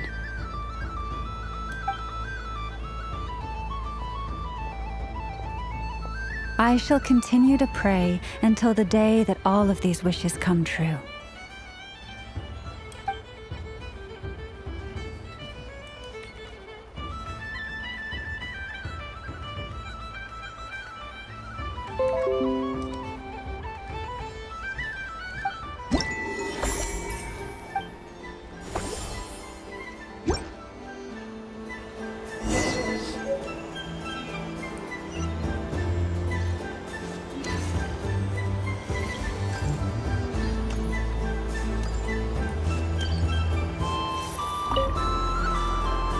Traveler. Hey there, Columbina! Are you done checking out the festive amusements already? Are you sure you don't want to look around some more? You might not get another opportunity like this for a while. Right now, what I'd like to do is Thank you. But I think I've had enough fun for one night. I've made plenty of precious memories. Really? You're sure you don't want to have a little more fun out there? Final answer! Yes, I am sure.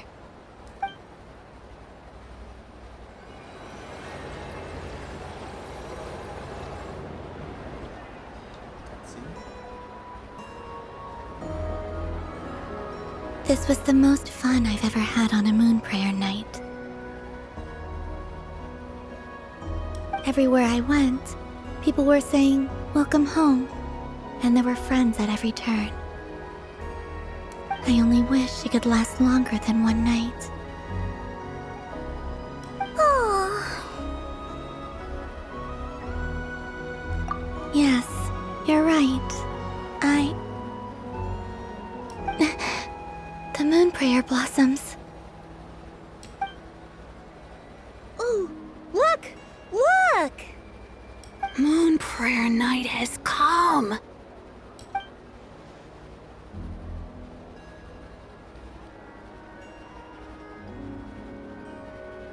The moon. It's so beautiful. Happy Moon Prayer Night, dear. Happy moon prayer night.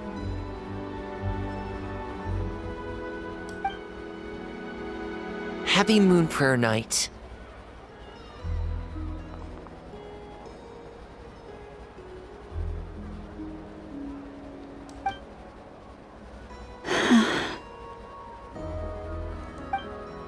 Aww. Huh.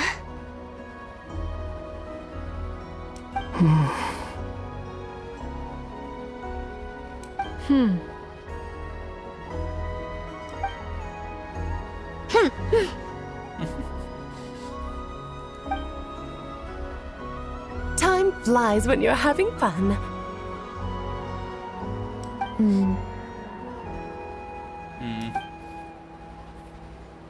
Oh. Looks like the time has come.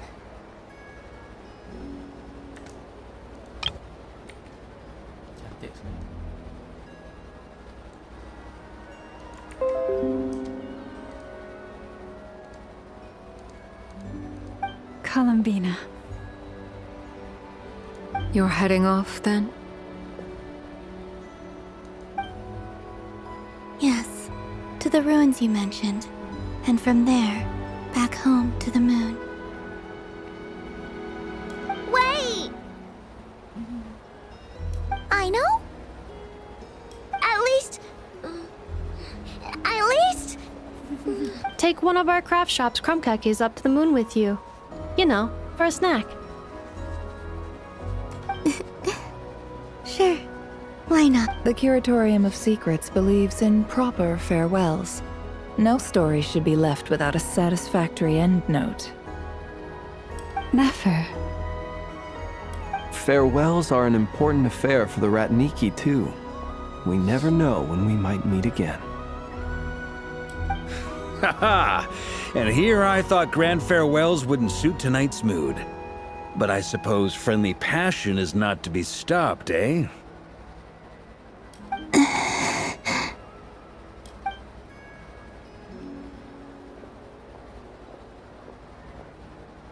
We made a little something for you, Columbina.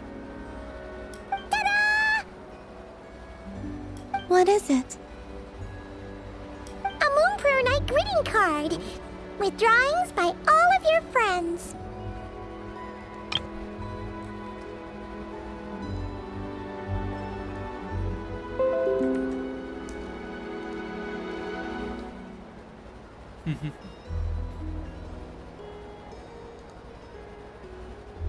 You did mention that you'd like a portrait done, so I took the liberty of creating one for you.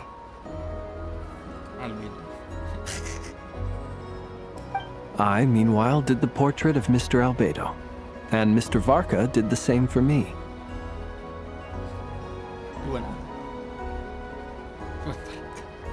I mean, I think my work was pretty true to life, don't you think? The picture of Ashru was my doing. The two of you seem to get along rather well. Wait, was I the only one who did a full body picture? That's so embarrassing. I did pictures of me and Anefa. I did my own portrait and one for Hat Guy. Plus, there's the two mages, Arlecchino and Sandrone. So, if you ever miss us, just flip the card open and we'll all be right there with ya.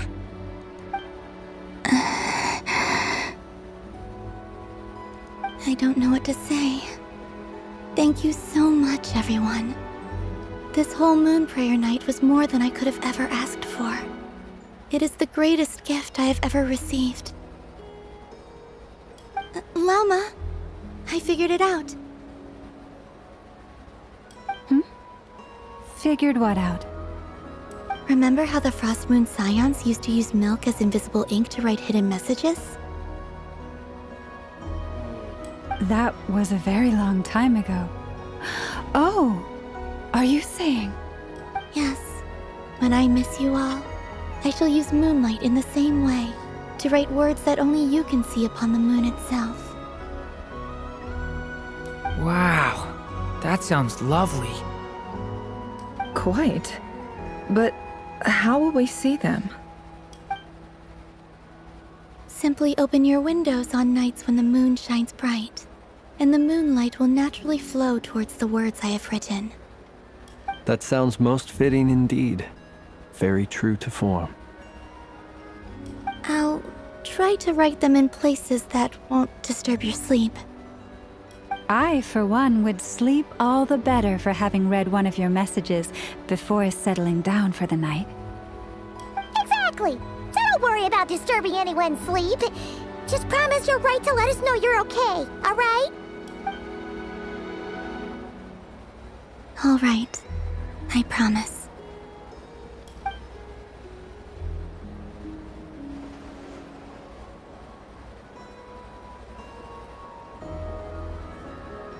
In that case, Columbina. I'm ready.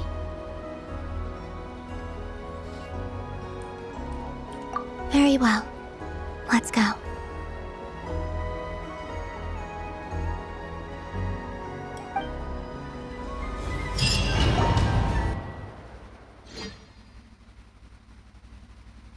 Oh, kesana berarti ya.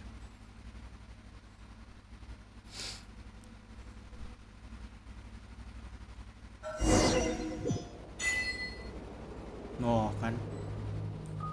In just a few moments, I will be gone. I still don't know what to expect on the moon. Will I really be able to send messages to my friends? The Kuhenki, the animals of Not Cry. I'll never get to see them again. I wonder where I'll be when the next moon prayer night comes.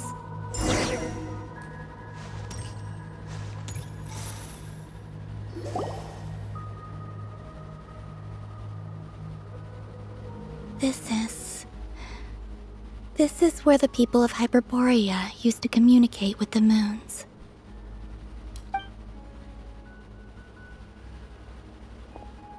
Eternal moon, frost moon, iridescent moon.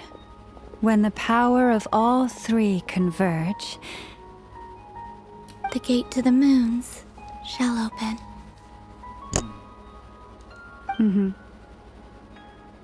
Moon marrow preparations are complete. Only the final step remains. I'm sure Nasha Town is livelier than ever at this moment. Yeah, it's a shame you couldn't be there for it, but it's now or never, right? It's fine. I'm more than happy with this. My last piece of luggage. My only piece of luggage.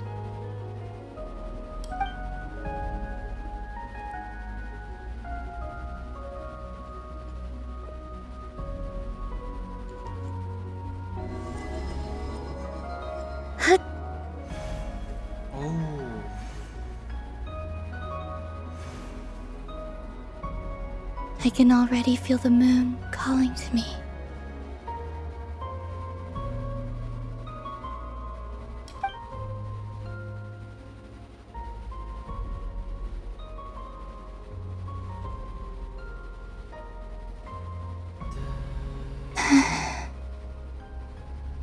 Your home lies on the far side of this light, Columbina.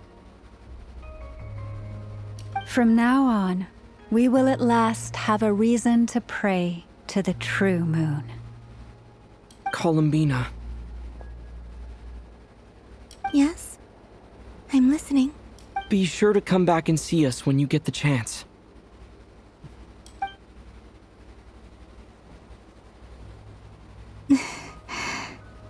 Of course. But if that chance doesn't come, then remember that you have friends on this planet. People who will miss Columbina. Yes, I will. Thank you for everything you've done for me. And remember, come night or day, the moonlight shall always connect us. Well then, farewell, my friends.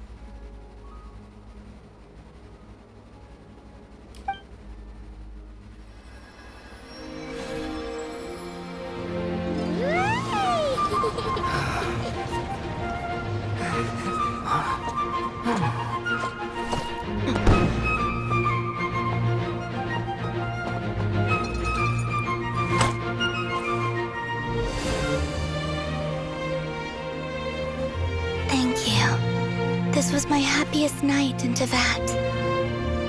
Farewell, Columbina.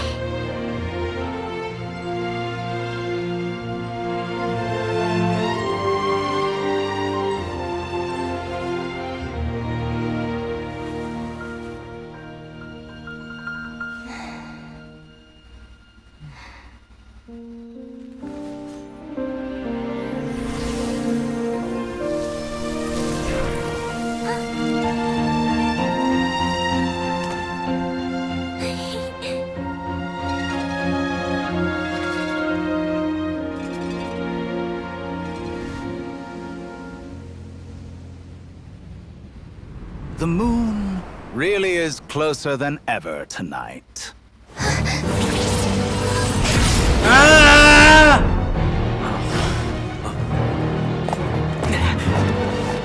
Columbina. All 3 moons in one place. Time for one final experiment. Reason, life, death, time and space. They all believed I would fail.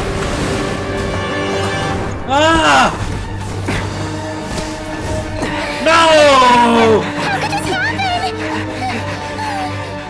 But Tevat's primordial power never did belong to the throne of heaven.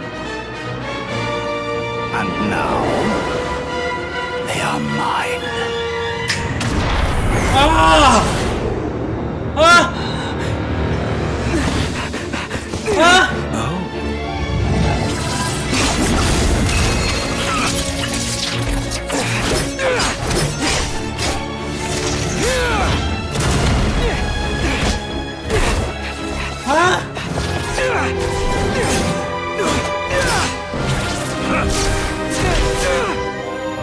No, as long as I'm here.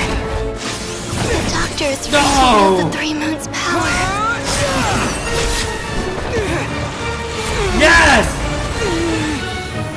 It's the only way.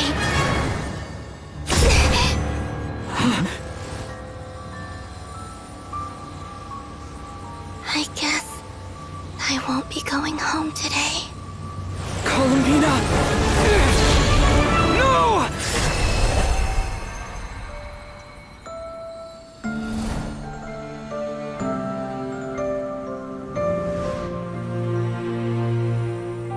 No!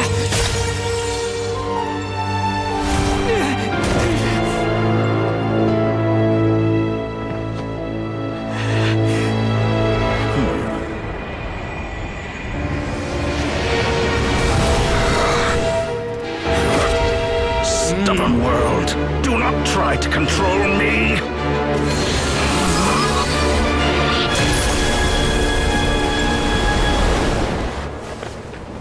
Columbina.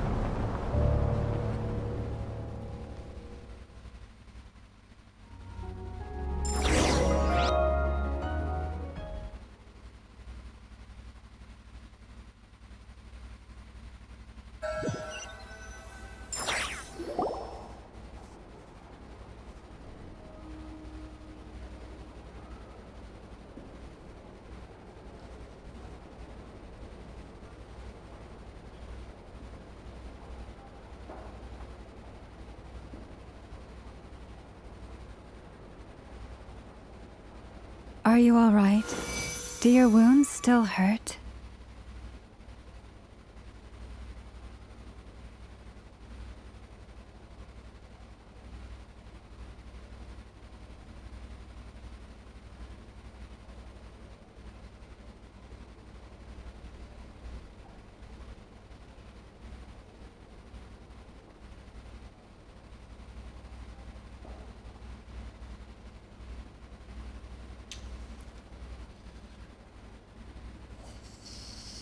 I had someone prepare a little medicine that could prove effective. Take it if you need to. In that case, let me relate the contents of the call we made to Alice after the incident occurred.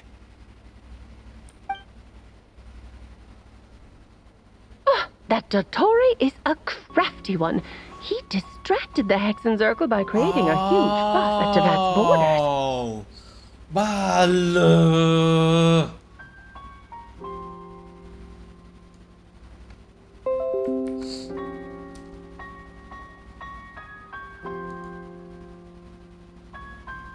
I'd assumed that the cause was an abyssal intrusion from the outside world, which in fairness is a rather common occurrence. But after learning that you managed to influence the phantoms in Nodcry, I realized that perhaps this interference could have come from within Teyvat instead. But we weren't able to change their fates. True, you couldn't change how their stories ended, but you did build some variables around yourself. Variables? Yes. Things you heard that you could not otherwise have learned. Ideas that would otherwise have never crossed your mind. All these things are variables. Iya. Mendengar sesuatu yang seharusnya tidak mungkin diketahui atau memiliki ide yang seharusnya mungkin tidak terpikirkan, yang tidak mungkin terpikirkan. Sama hantu-hantu itu variabel ke mereka. Of course, most variables usually pale into insignificance with the myriad of possibilities floating around. But the moment you start treating them as building blocks and intentionally stacking them, that changes things. That's what Dottore did, and it's how he created the necessary conditions so that when you activated the portal tonight, it played right into his plan.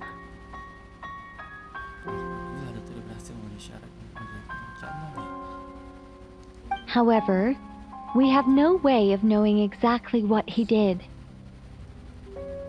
Yeah, we also need to ascertain Columbina's status. And that about sums it up. As I suspected, Dottore has disappeared completely. If it's any consolation, he wasn't able to control Columbina as he might have wished to. Oh no! Dia melompat ke dalam pantulan bulan. Masalahnya di sana ada Rerir.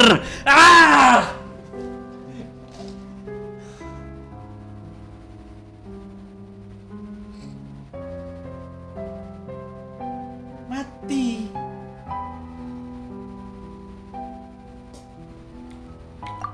What? She did what? Kan? Time stop. All we saw was Dottore appeared and used some kind of power. The next thing we knew, he and Columbina were gone and you were falling into the sea.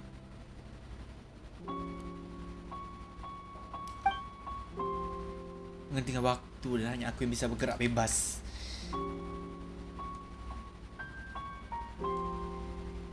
Udah cukup melanggar loh tuh.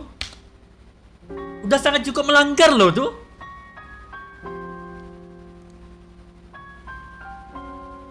Tunggu loh, gini. Hal-hal yang kayak gini dalam catatan sejarah Taipan, hal-hal yang kayak gini mengganggu waktu ini tuh, punya kekuatan yang kayak gitu tuh bisa datangkan bisa mancing Shaders untuk datang turun ke Taipan loh.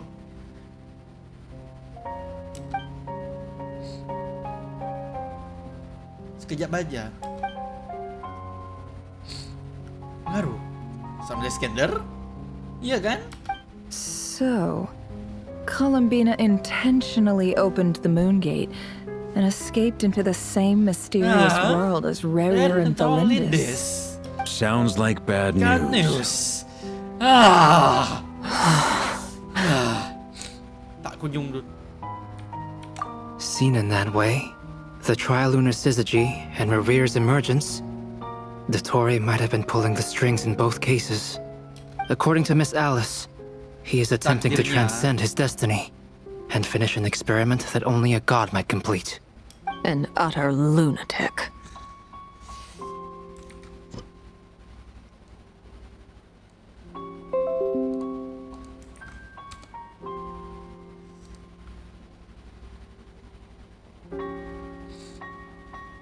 Wait a sec.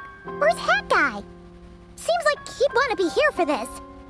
He took off with a Dodo communication device after we spoke to Alice.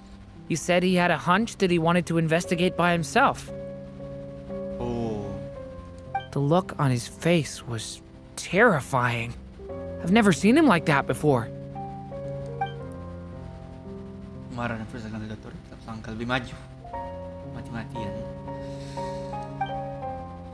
Rasakan hal sama. I'm back. Oh. Hat Guy! I went to look for the Hyperborean phantoms again. I think I've gotten to the bottom of it. I got them to talk to Nicole on the other end of the communications line. Turns out, the history they describe is different from how Nicole remembers it. Really? But how? Surely Nicole can't have been wrong. Because the phantoms are the ones who are deceived. They speak of a savior who appeared in their history. One who never should have existed.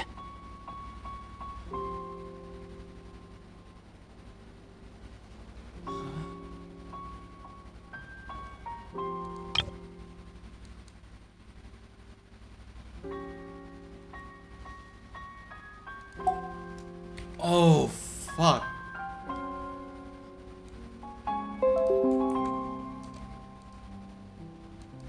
This savior promised to create a new moon within the false sky, and even bring back their moon goddesses.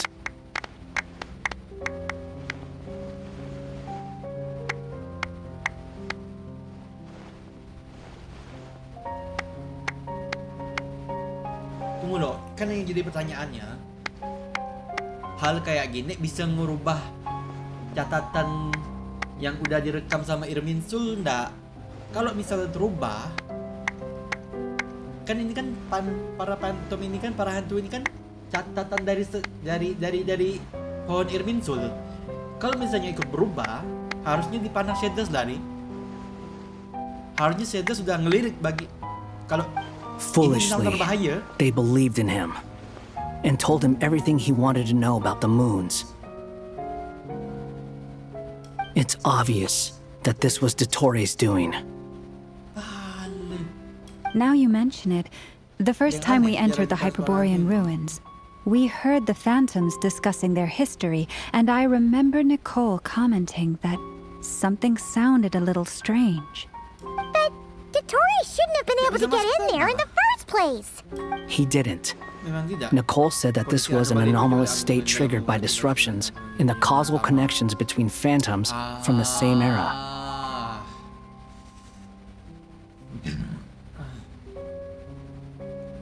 The variables that Dottore put in place were substantial enough that they even affected phantoms that he never met.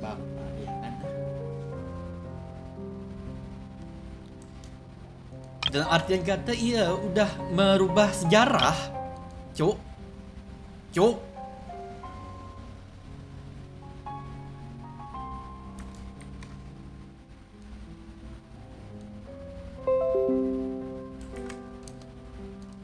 Iyalah kan? Dalam artian kata udah merubah sejarah variabel nih. So it's not that their memories were unclear. Telah dimanipulasi. They'd been tampered with. That's exactly the possibility Dottore was trying to manufacture. He turned these variables into knowledge and engineered the situation so all that knowledge would fall into his hands. Then, he harnessed that knowledge on Moon Prayer Night to truly create a false moon. How is that even possible?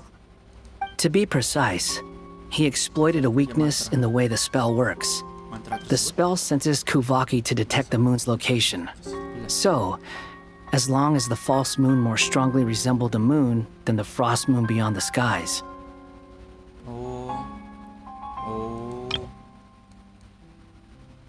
Cara kerja mantra tersebut. Cawan itu pada malam 2 bulan untuk menciptakan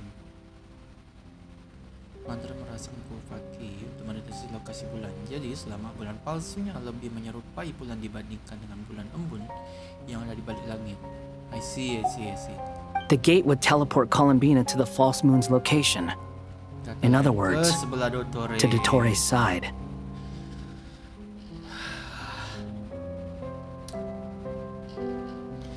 Kejeniusan Dottore lumayan bikin aku ngeri. Serius. Once he had her under control, the teleportation spell remained active, and he manipulated her power to seize both moon marrows. At that moment, the moon marrows disappeared right before our eyes. It was already too late, even as we were leaving the ruins. By then, Dottore had already amassed the power of all 3 moons. So, where does that leave us? What do we do now? I'd certainly like to know what Her Majesty thinks, now that the concerns I expressed to her have come to pass. But we cannot simply sit and wait for her to decide the matter. And in any case, it is not the Fatui Harbinger Damselette who sees us as her friends, but rather Columbina Hyposelenia.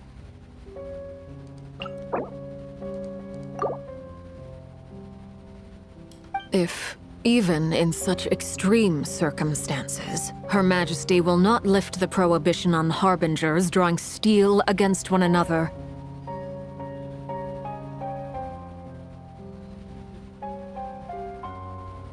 then I will do as my heart demands. I will fight as Peruware instead. Nef! Makasih banyak Alkren. Very. Oh, Arlecchino! Time is short, so I'll make the first move.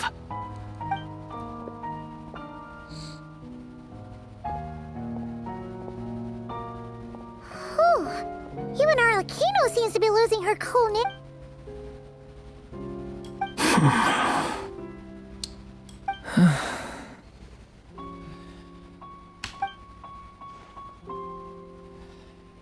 All right.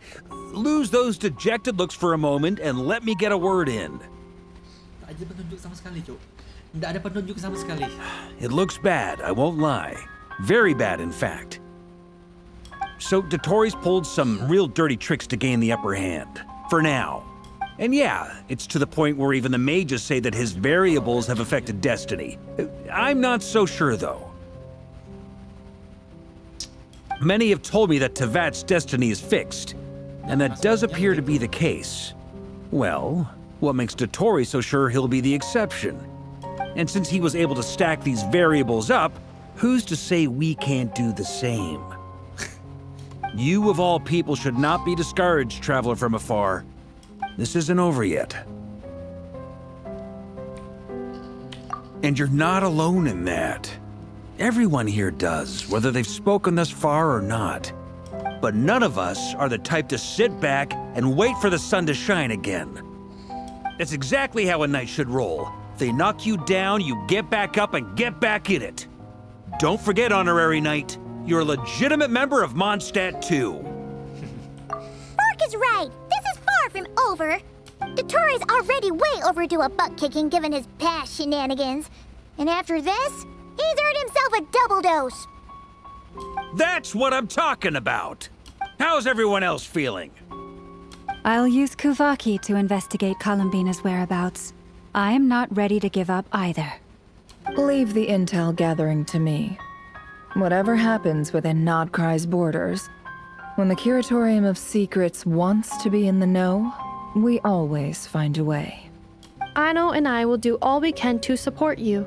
We will attempt to reverse engineer Dotori's actions and seek a breakthrough that way. Alice and Nicole are busy dealing with an emergency at Tevat's borders, so they can't return just yet. But they're both very angry about this. They've asked Albedo and me to act on the Hexen Circle's behalf and do everything in our power to fight back against Dotori. Are you ready then? We're going to have to conduct a lot of research, even in the early stages. I'll do my best. As for me, I'm pretty familiar with Dotori's way of doing things, so I can try to predict his next move. I'll help with your investigation. Nice! Looks like we have our basic division of labor. I'll get in touch with Flints and Itlua, get them to have a chat with their Starshiner. It couldn't hurt to bring the Lightkeepers on board as well. At the same time, I'll pass on instructions to the Knights present in Nodcry to assist the Lightkeepers and other organizations in ensuring the safety of those living here. Yeah! We'll show him!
That's it then.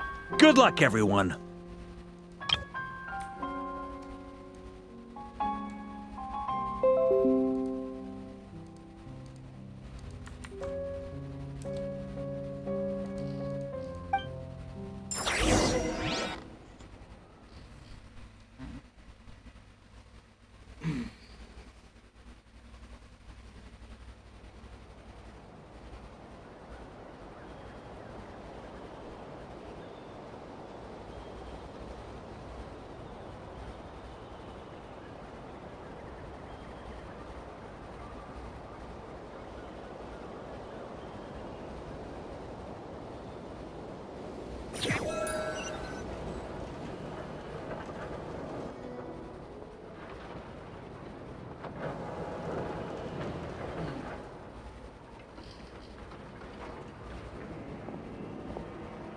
I never thought that Columbina would become my real name. It went from being a Fatui code name to something my friends call me. And remember, come night or day, the moonlight shall always connect us.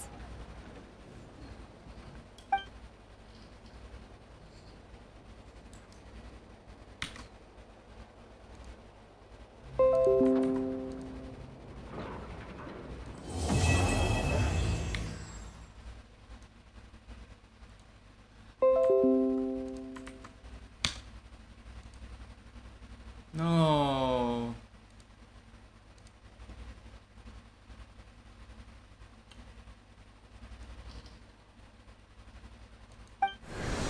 No.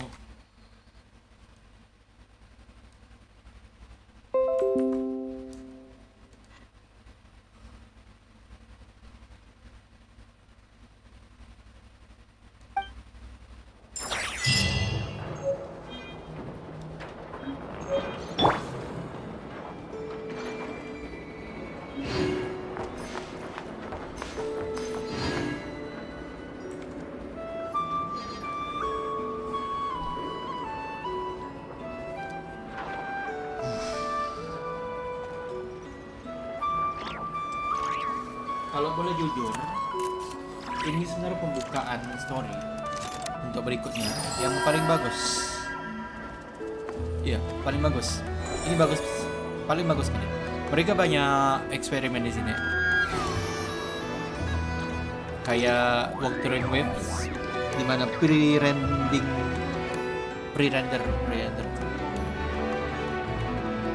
cutscene. Ya, itu sebenarnya.